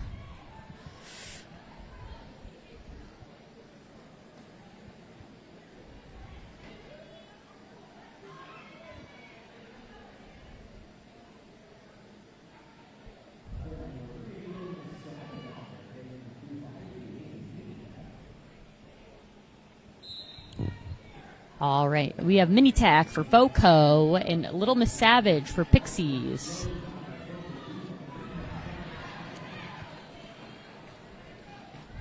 Now, if you guys look at one of FOCO's coaches, it says this is Sparta on the back. That is because their team name is called the FOCO Spartans. Their full legal team name is FOCO Junior Roller Derby.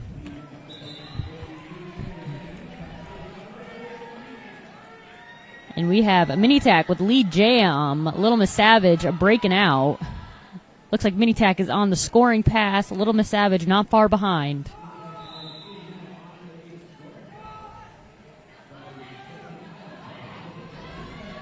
It looks like Mini Tack is on a penalty now. I believe it is a cut.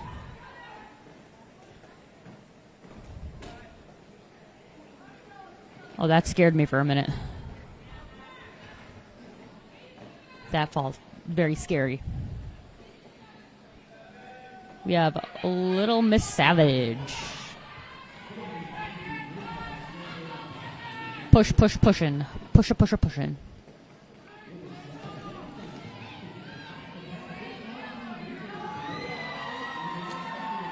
Oh, that hit looked like it hurt from Foco. It looks like a mini tag is back in this, coming around.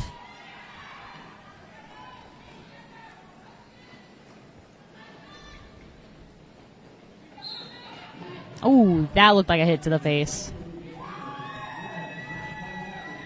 All right, and the Jammers are close together. There is no lead, so they are going the full 10 seconds left. But the full 2 minutes. These Jammers have been playing their hearts out. Fabulous work from both of them.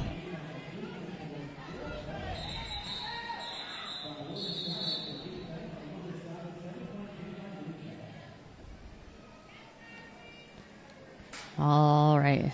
And it looks like the Pixies Jammer had a bit of a scare, but they are A-OK now.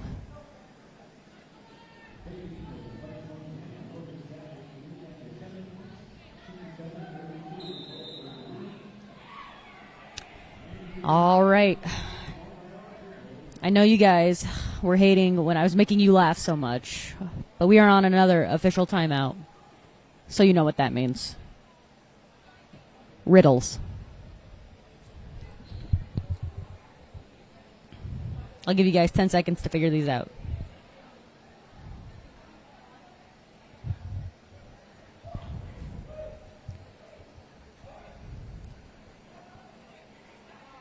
All right. What has a neck but no head? I'll give you guys 10 seconds to figure this out one. It is a bottle. A bottle has a neck but no head.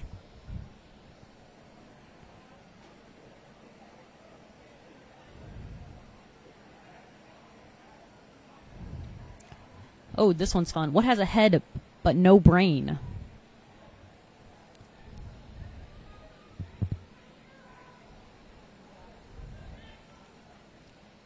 Lettuce. A head of lettuce.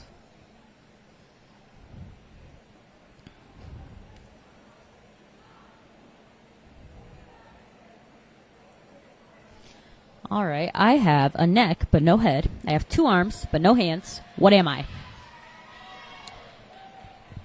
I'm going to count you guys down. 10, 9, 8, 7, 6, 5, 4, 3, 2, 1. All right. It is a shirt. You guys are so good at this. I'm so proud of you guys at home. However, if you haven't got any of them,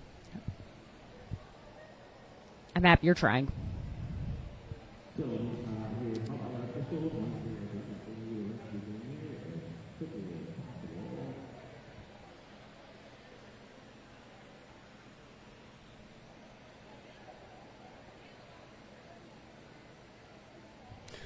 All right, this one's a fun one. This one's all about words. David's father has 3 sons. Snap, Crackle, and... Now, for those of you who said Pop, I love a good Rice Krispie treat, but it is not Pop.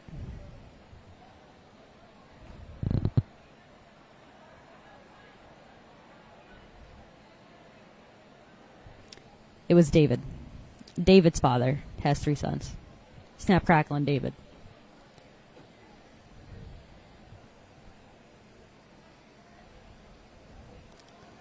All right, you guys are probably sick of my riddles.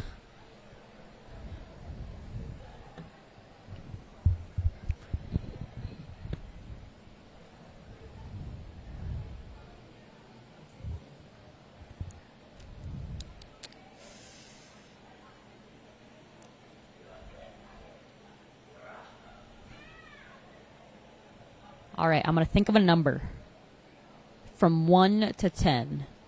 I want everybody to guess at home. And if you get it, good job. I'm proud of you. So number 1 through 10. As soon as you picked your number, keep it in your brain. The number I thought of was 7.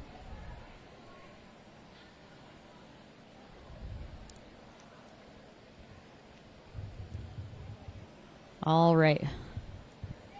Hope everyone at home is having fun with my goofy antics. I'm always this funny, trust me.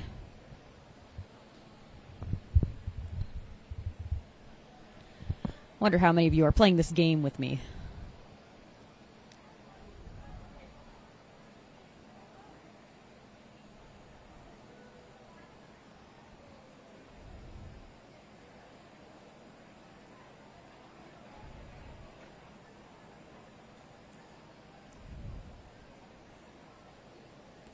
Oh, there's a whole whopping 200 of you. Oh man, that's a lot of you. I don't have that many fingers to count that high.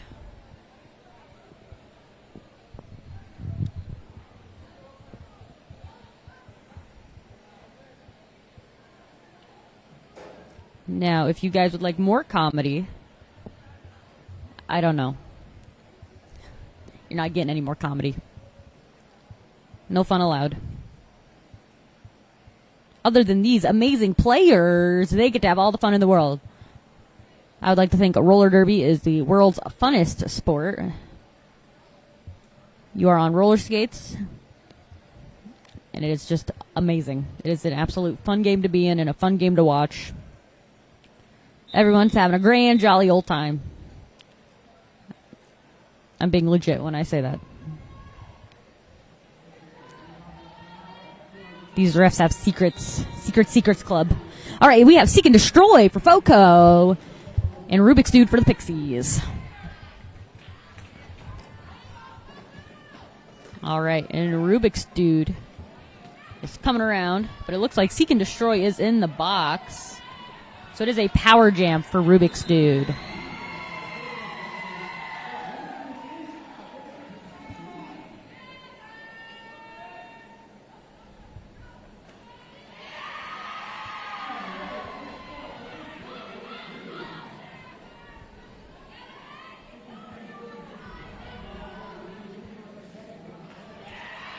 And Rubik's Dude makes it around with lead jam. Calls it off, though, with 8 points.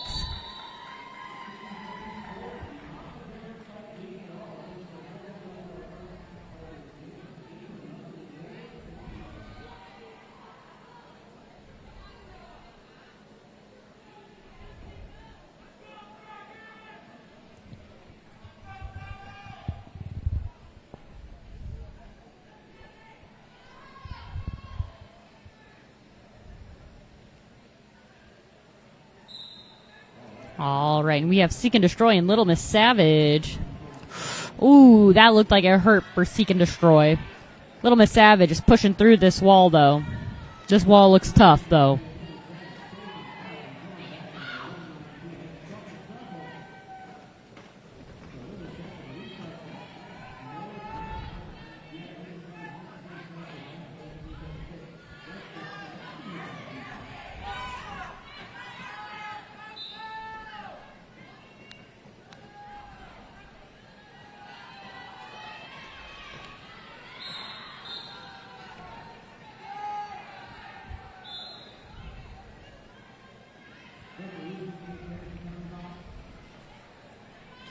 All right, and Seek and Destroy has lead jam coming around on a point-scoring pass. But Little Miss Savage is not far behind. Ooh, and a ref fell down. I hope that ref is okay.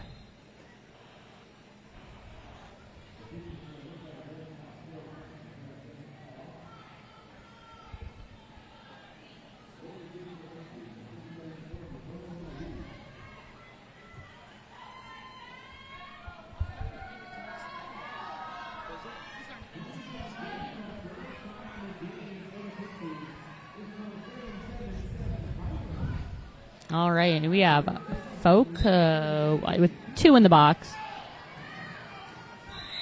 Peter Pants and Hyper.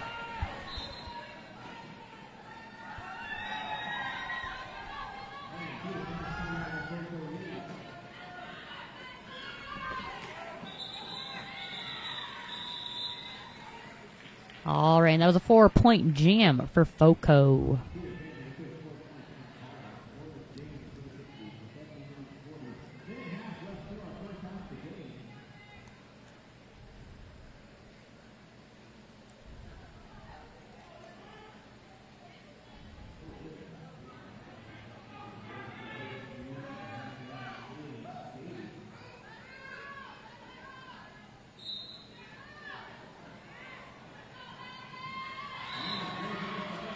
All right, and Slim Skady is our lead jam for FOCO, and Rubik's Dude is right behind.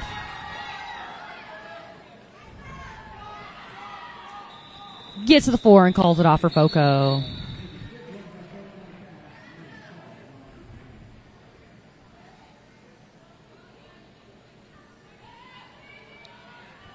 All right, we have 40-ish seconds left in this half, so this may be the final jam.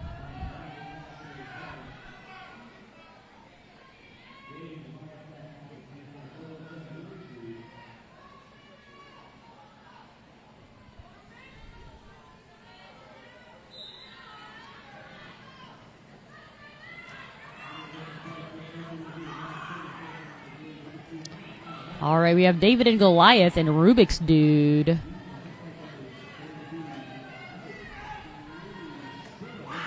Oh, Rubik's Dude takes lead jam coming around. There's a minute 30 left in this game if they go the full 2. Calls it off with 2 or 3 points. All right. Oh, did you turn the mic?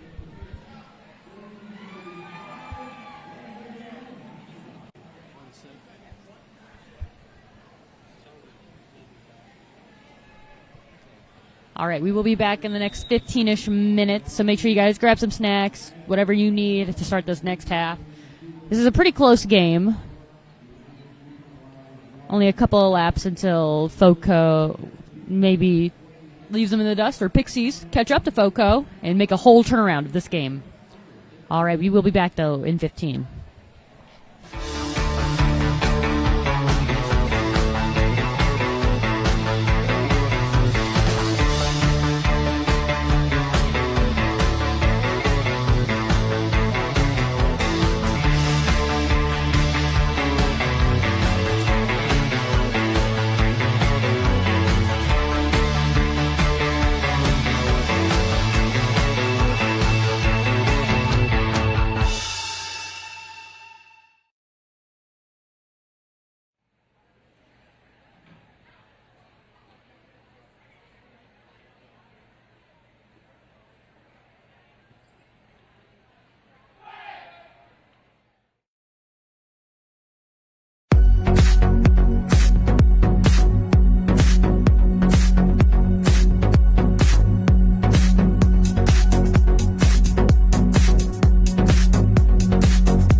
All right, welcome back, everybody. We have close to 2 minutes left of this intermission, so why don't we take a look at the points per jam between the teams.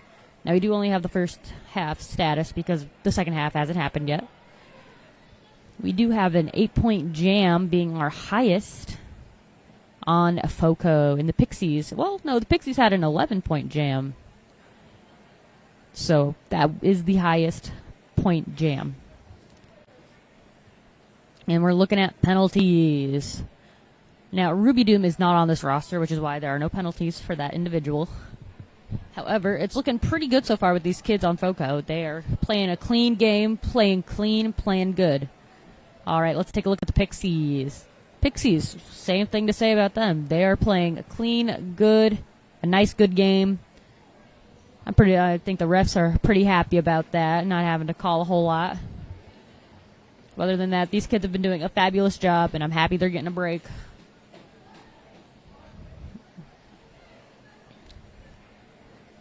And everyone at home, make sure you keep tuning in to tomorrow.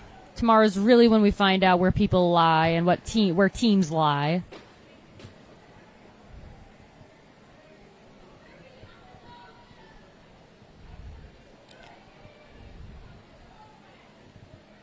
All right, and it looks like we are doing a gear check, making sure everyone's safe and sound. The JRDA does prioritize safety, so we must have safety at all times, because yet again, we are on roller skates. Teeth are easily knocked out, especially if you go teeth first into the floor.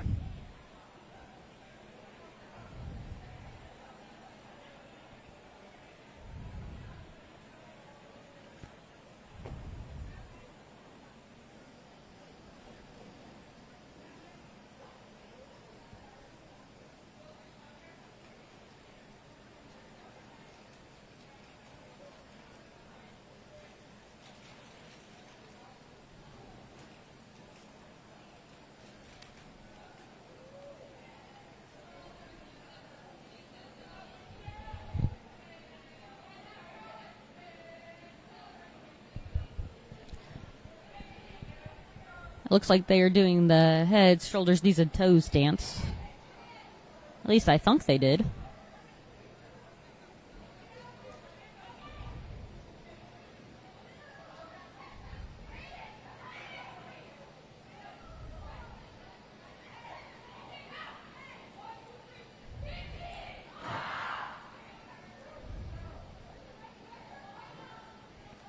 All right, and it looks like they're getting ready for Period 2's first jam. Everyone at home, I know you're anticipating and waiting in anticipation as well.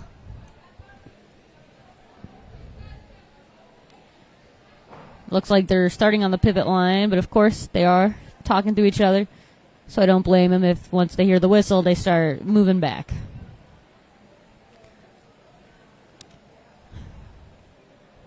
We have 138 for Foco, Peter Pants, and we have 007, Rubik's Dude. It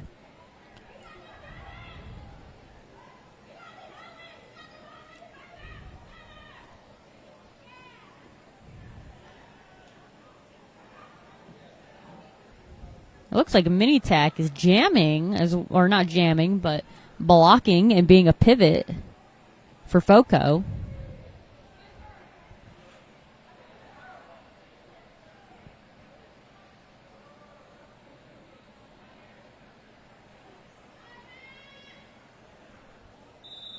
All right, and that was the whistle to signal that we are starting.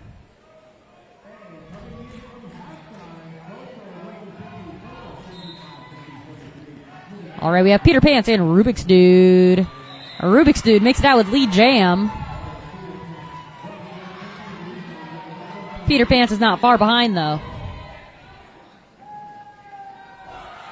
Almost untouched. Rubik's Dude makes it out. Calls it off. Did not make it quite all the way out, so that is a 3-point jam for Rubik's Dude. 4-point jam.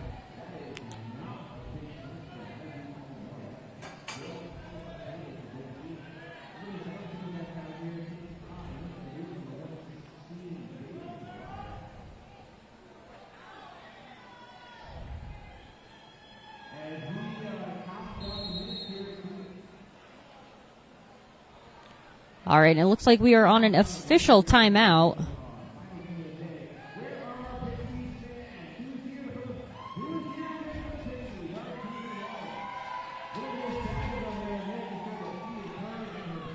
All right, everyone at home, we're not going to be doing any dad jokes or riddles anymore.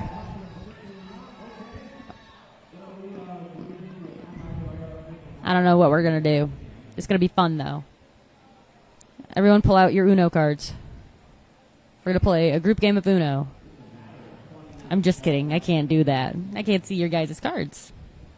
I don't know if y'all are playing as well, like all of y'all.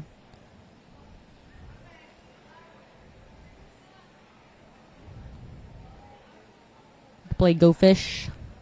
Hop on a Skype call or something.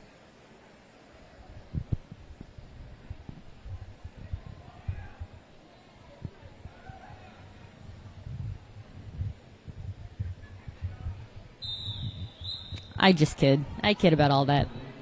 All right, we are back in this. Are they going to have a toe off? No, they're moving back almost instantly. I'm surprised none of the players got a directional from that. All right, it looks like David and Goliath makes it out.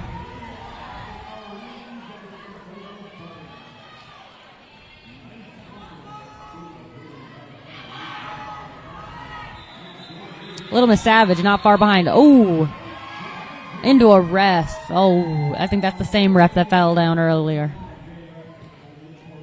I really hope that ref is okay. Taking 2 hits from Derby Kids. That's gotta hurt. They're gonna feel it tomorrow morning.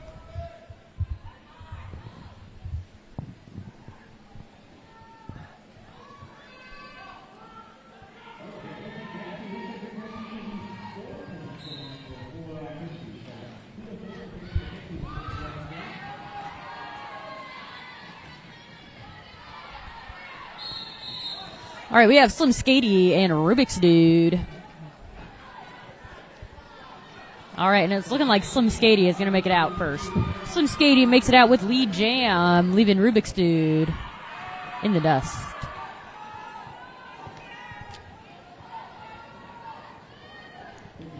There was a cat pass to Nacho Friend.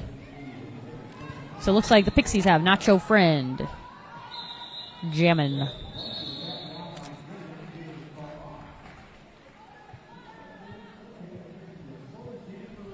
That was a 3-point jam for Foco.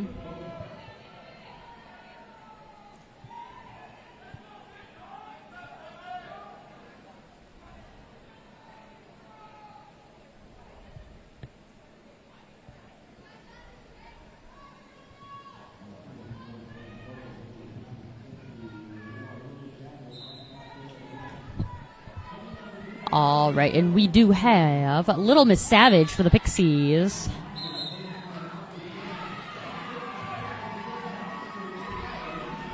And Monster for Foco.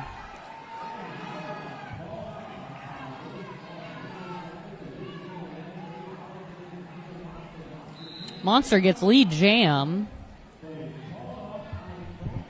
Oh, but it looks like Monster's going to the box, so there's no more lead for this jam. Looks like Little Miss Savage is on a power jam. Not before a Monster's coming out of the box.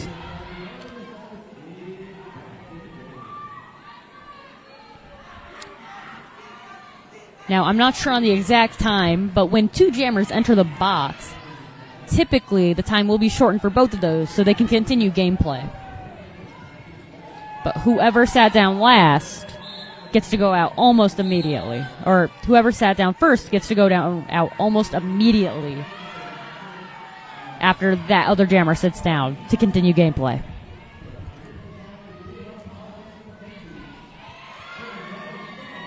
Little Miss Savage makes it out with another 4 points.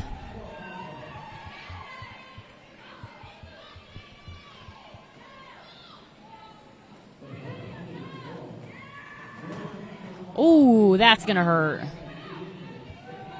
Probably already does start hurting, but it's going to hurt tomorrow, too. All right, Little Miss Savage is on an 8-point jam so far, picking up another 4, making it a 12-point jam thus far.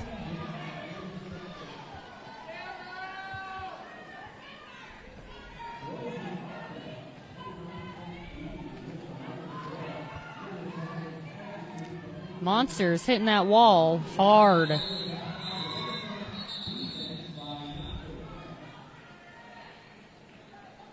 But yet again, that was a beautiful defense that those two teams had just played. But it was a 14-point jam for the Pixies with a 6-point jam for Foco.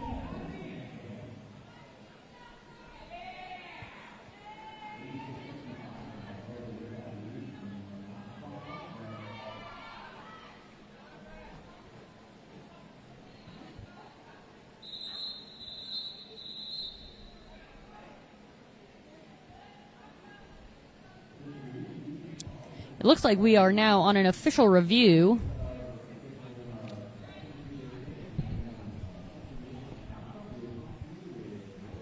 All right. We do have still Foco and Pixies. They're still both full strength on their teams. None of their players have fouled out or been ejected for any reason, which is always great to hear when it comes to teams, because that means they are playing a clean, good game.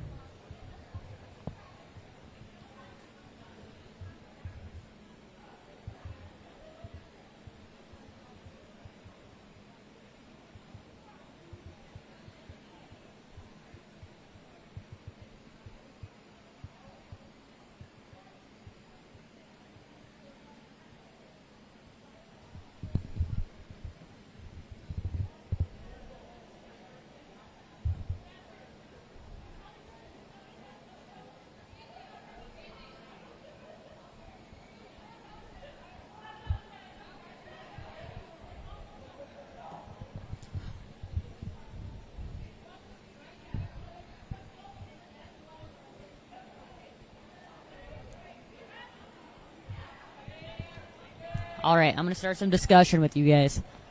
I know none of you can respond. However, if you are in a group of more than 2 people, maybe 3, maybe 4. You know.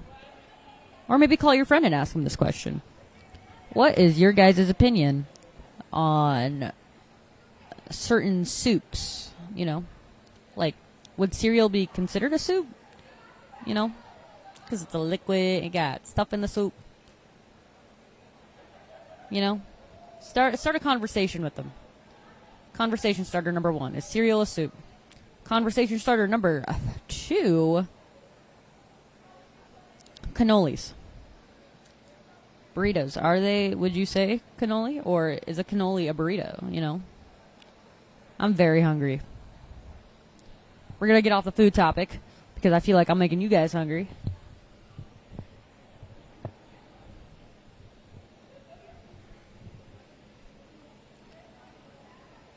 Maybe think, pair, share, actually, on this. Think, pair, share. So, favorite book, you know, favorite book. My favorite book is Fahrenheit 451. It's a great book. Some of you guys, it may be Roller Girl, the roller derby comic book that came out and inspired some of you guys to join roller derby. Or maybe the roller derby movie that came out. It was, I think, quite a couple of years ago. I'm not super sure when. But it had also inspired a couple of people to join derby.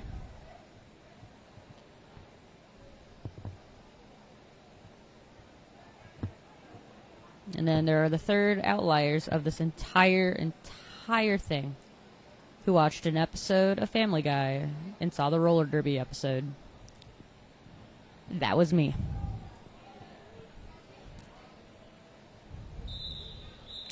All right, and we are coming back.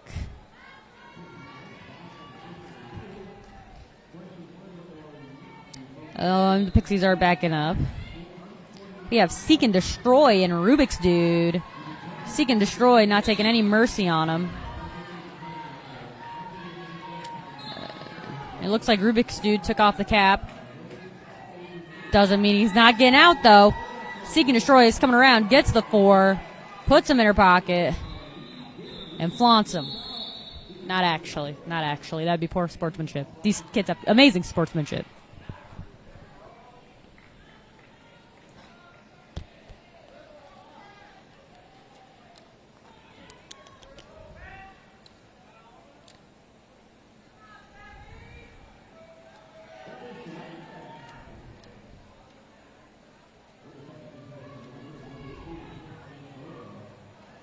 All right, and we are scooching back. We got Peter Pants and Little Miss Savage. Peter Pants getting the lead jam, coming around on a point-scoring pass, but not before Little Miss Savage gets out almost instantly after him. Jumping the apex. That would have been such a good apex jump. Coming in hot and just right over that apex. But it's so cool.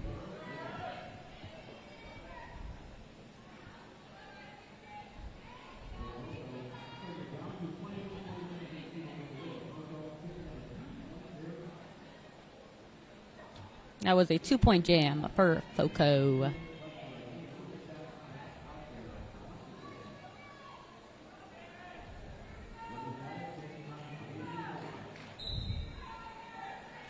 We have David and Goliath and Little Miss Savage.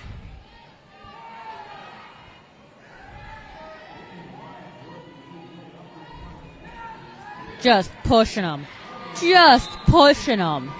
David and Goliath are just pushing them. Got Little Miss Savage.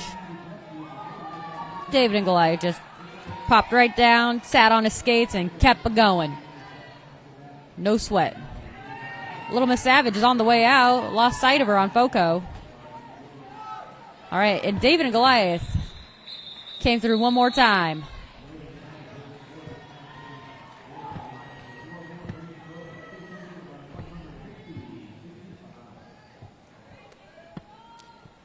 All right, it is 102.65 for those of us without our glasses.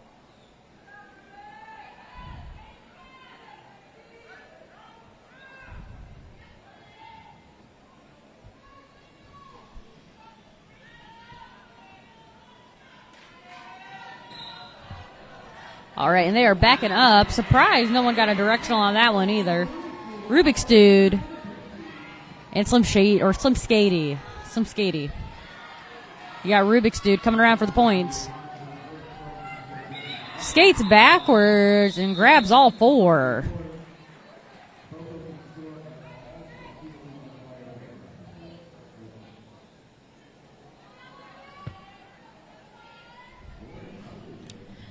It is currently 100 to 69 points.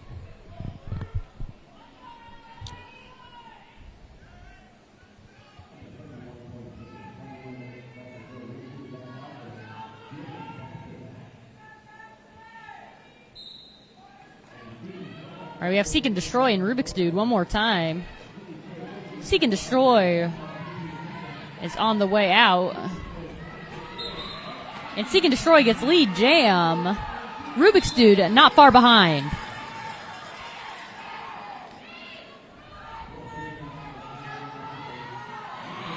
And Seek and Destroy jumps the apex. Like I've said a million a time today, these kids are accomplishing amazing feats on roller skates. Let alone, I don't think I could do some of this without my skates, you know? But the fact that these kids are doing it on skates is phenomenal work. Just shows how much they love the sport and want to keep playing as long as they can. And it looks like FOCO is taking a timeout. No, the Pixies are taking a timeout.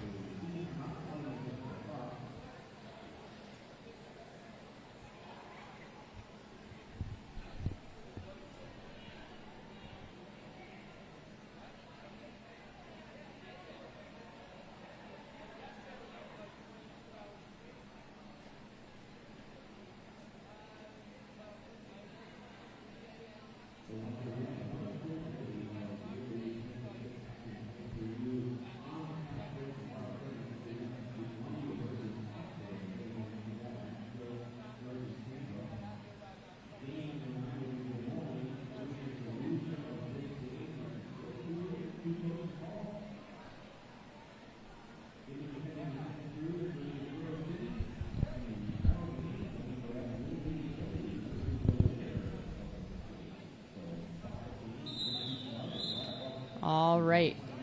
And the team timeout seems to be over. So we are moving back to gameplay, getting to the lineup. All right.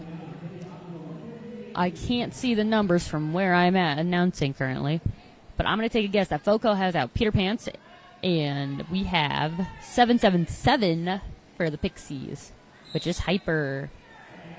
I was right. It was Peter Pants and Hyper.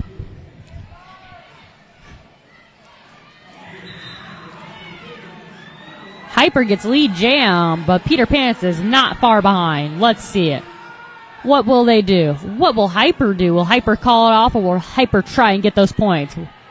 Will their team be able to hold him?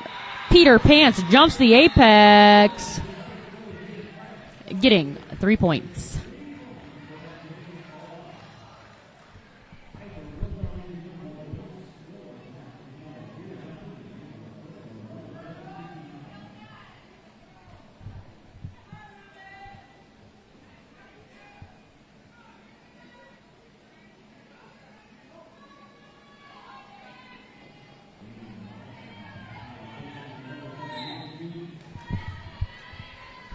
All right, we have David and Goliath and Rubik's Dude.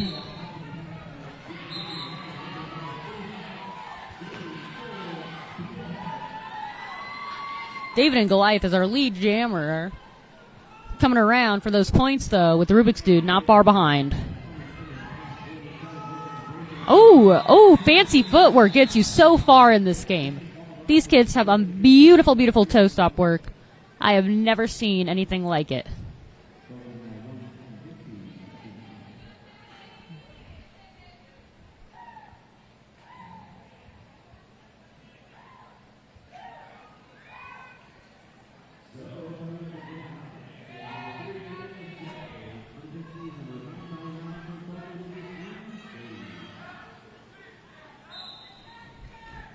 All right, we do have Slim Skatey and Little Miss Savage.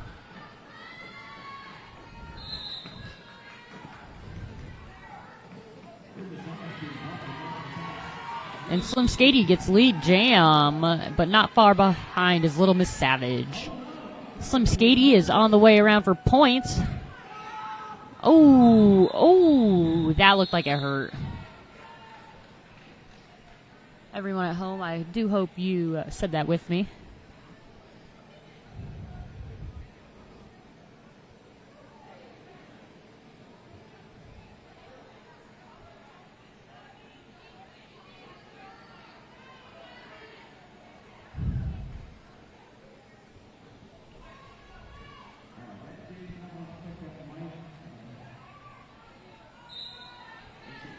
All right, we do have Seek and Destroy and Rubik's Dude. Rubik's Dude gets out almost instantaneously, leaving Seek and Destroy in the dust, while Rubik's Dude is coming around for points.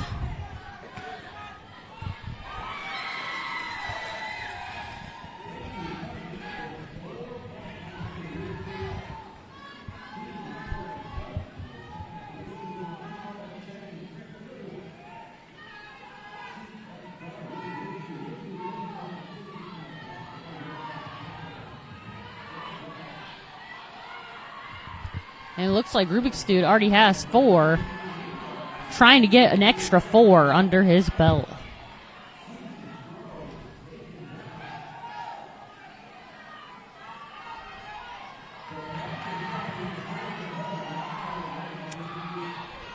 These jammers are tired.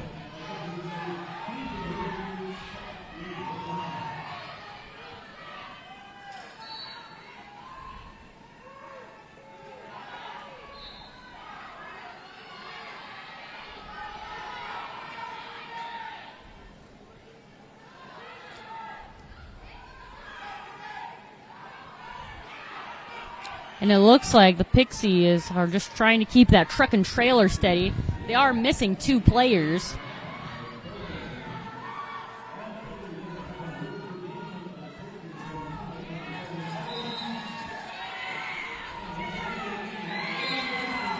And Rubik's Dude makes it around. Oh, Rubik's Dude is going to the box. Not long before a Seek and Destroy comes out with 10 seconds left in the jam.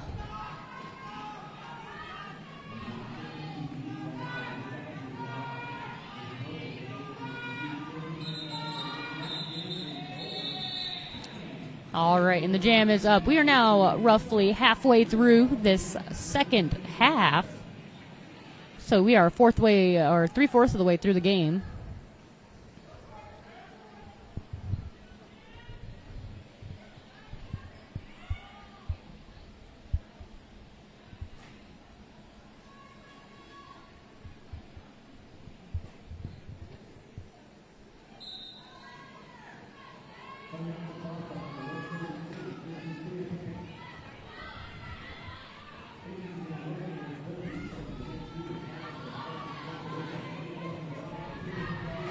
All right, we do have Peter Pants and Rubik's Dude.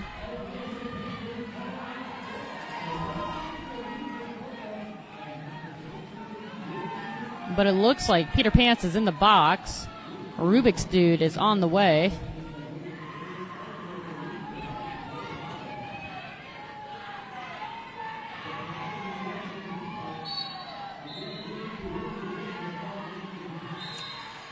Rubik's Dude is really doing the spins. 360s are everywhere. And it looks like Peter Pants is on the way out. Oh, Rubik's Dude is in the box, though. And Peter Pants makes it out.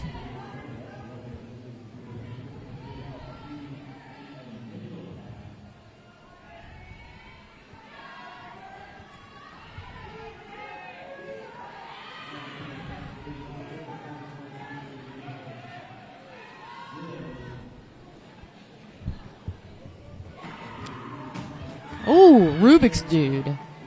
That was some insane agility needed to complete that. Peter Pants is on the way, getting that 4, but so is Rubik's Dude. Bob and Weave are to be his best friends.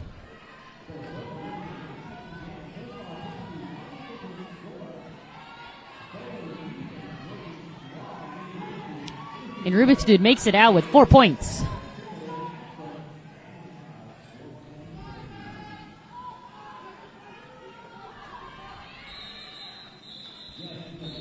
That was an amazing jam to watch.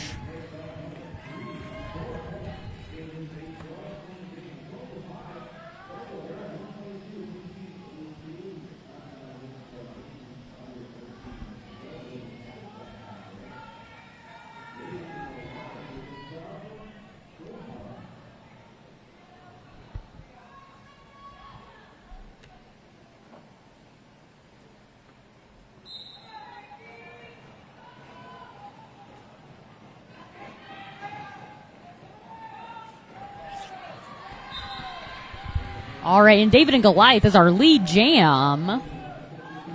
Coming around for points. Little Miss Savage is still stuck behind the wall. However, there's enough chaos going around that Little Miss Savage can make it through the pack. David and Goliath is coming around for another one.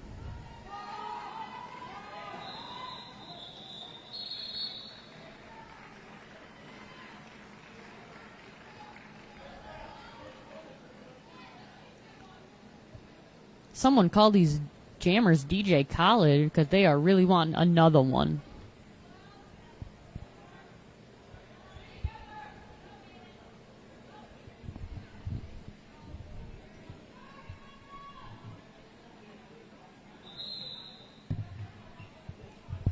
All right, and we are taking a team timeout to the Pixies.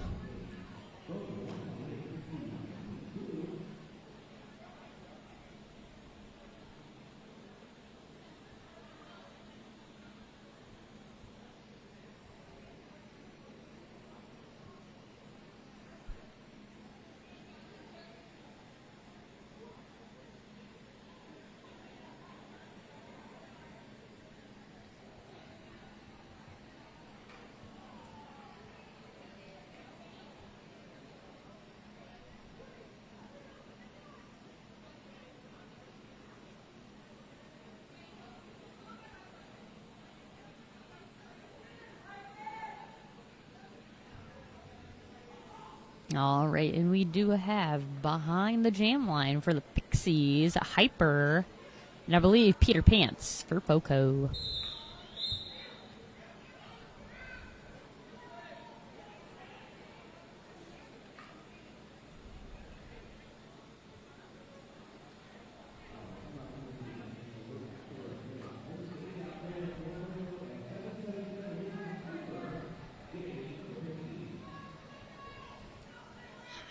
It was 999 for Foco, Slim, Skatey, and Hyper.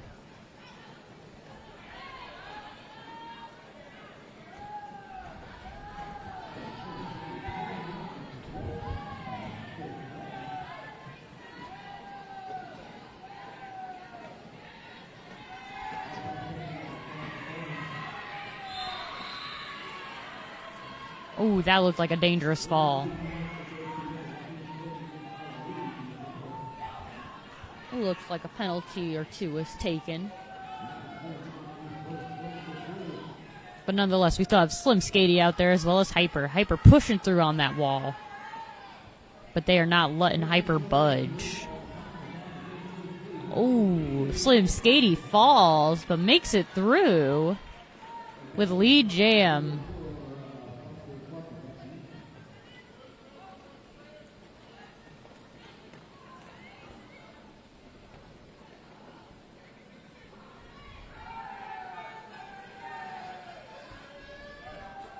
These blockers are not letting these jammers through. They have made it their only mission to stop these jammers. It looks like there was a cat pass to Nacho Friend.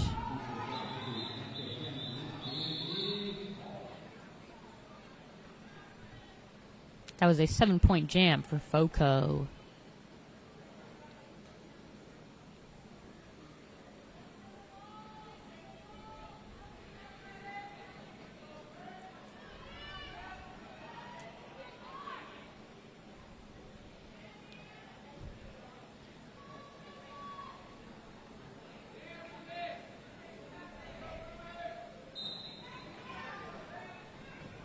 All right, we have Peter Pants and Rubik's Dude.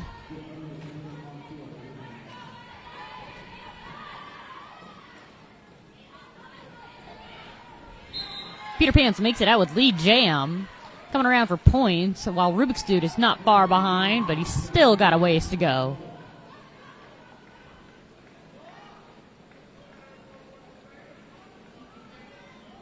And it looks like they're trying to create a moving pack.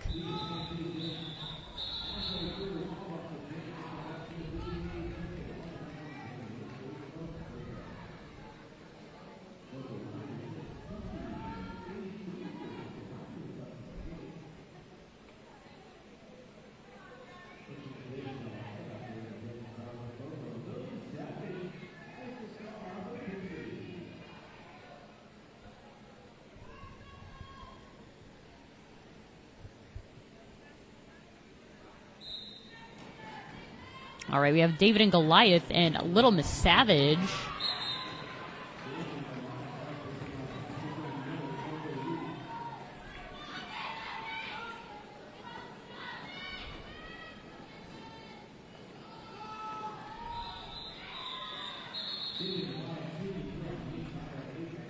David and Goliath got a 4 points on that jam for Foco, making it 140 to 82.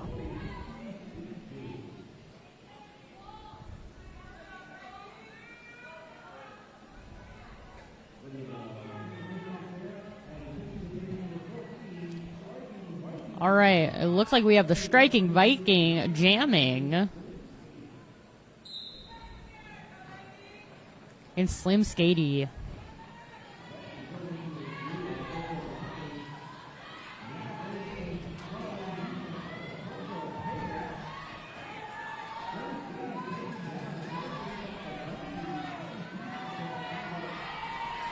The Striking Viking is really not afraid to keep pushing those walls.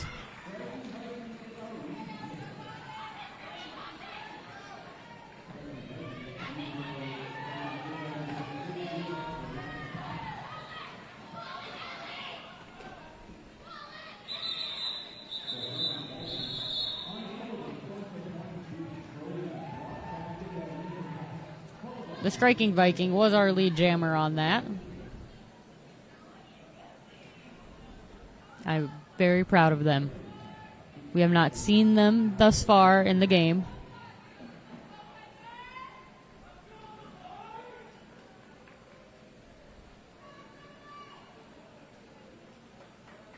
We have a Little Miss Savage and Seek and Destroy.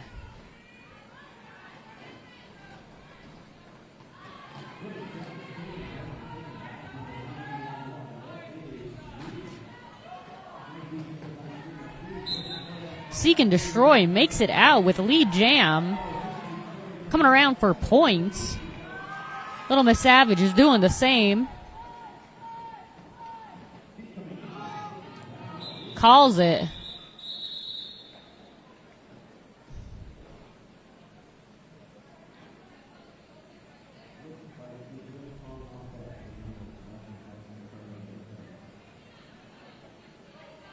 All right, there are 5 minutes, roughly 5-ish minutes, left in this half. And once again, you guys, this is the final game for a Saturday, so make sure you guys tune in tomorrow for some more Derby. Like I said, this sport is very interesting to watch.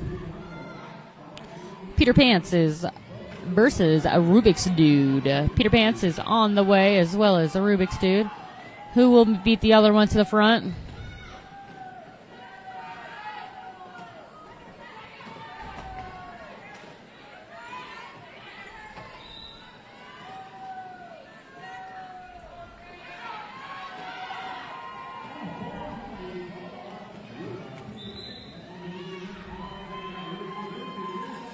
And Rubik's Dude is our lead jammer. Peter Pants is in the box.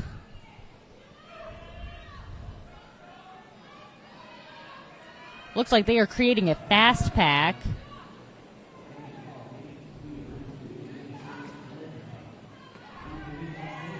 $17.76 did not let that slide from the Pixies. Ooh, that looked like that hurt. Rubik's Dude and Peter Pants, neck and neck. Rubik's Dude gets the 4.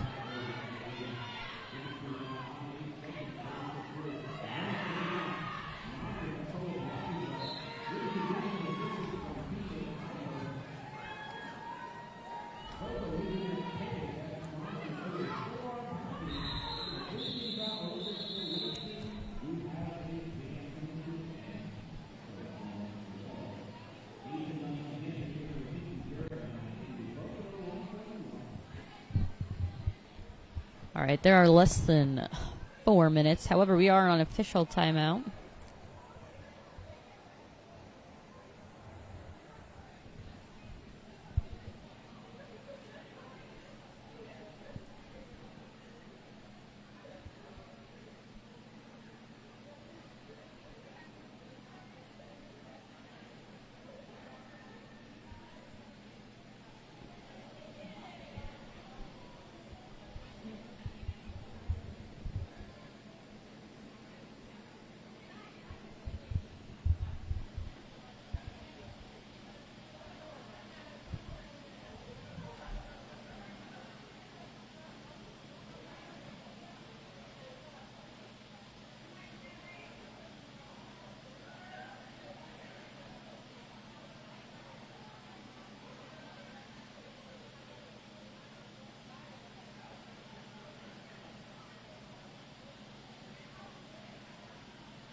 All right, and welcome back.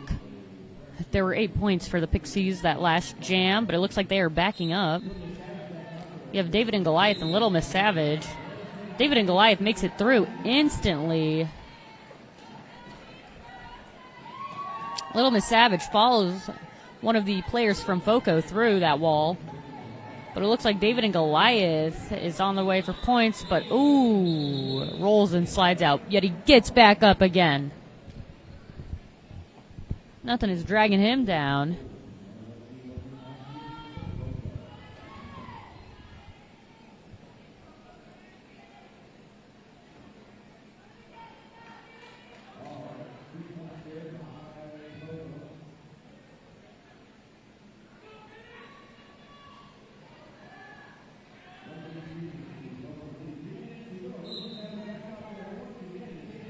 All right, we have Slim Skady and Little Miss Savage.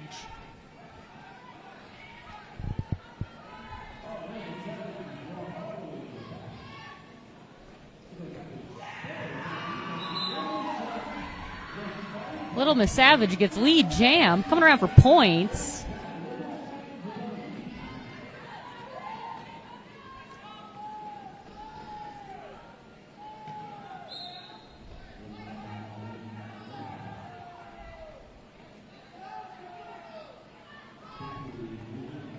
These jammers are tired. They are trying to push.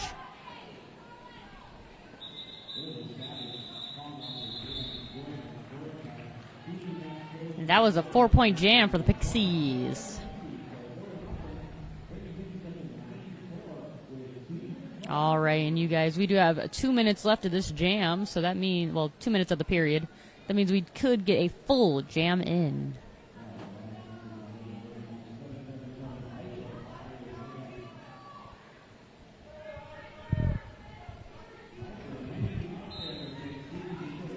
All right, we have Seek and Destroy and Hyper. Seek and Destroy makes it out with lead jam. Coming around for points. Hyper stuck behind the wall still. That's not going to stop Hyper.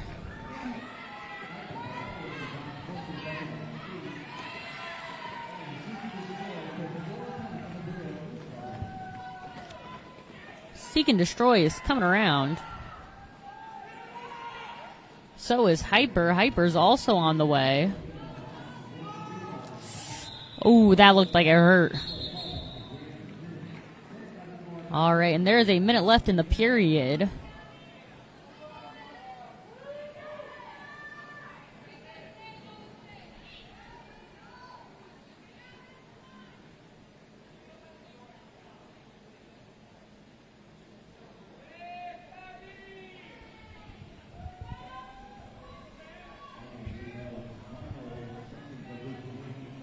We have Little Miss Savage with Peter Pants.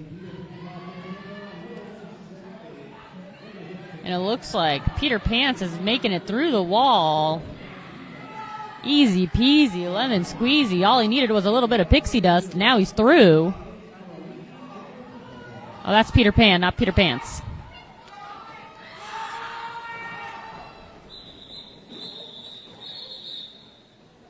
Oh. That was a noggin.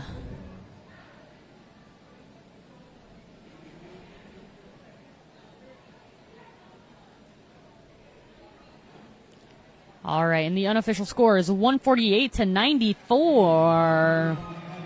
Big round of applause to these kids. Once again, everyone, these kids do fantastic work, and they practice ever so hard to be where they are today. It is no joke being first in the nation. First through third in the nation, seated. These kids do amazing work daily. So don't be afraid. Show your love. Show your support. Buy some of these teams as merch, like FOCO, the Pixies. Find their website. Find their Facebook. And support them. They need the support. They need to know that they are loved and cherished throughout the world. All right, and the final score is 148-94. FOCO moving on against Philly, and the Pixies facing Des Moines. Make sure you guys tune in tomorrow for these games. These games are absolutely fantastic, and they are not afraid to show their stuff. But once again, good night, everyone. This has been Storm, your announcer for this evening's game and this morning's game, and one in the afternoon, too. Peace.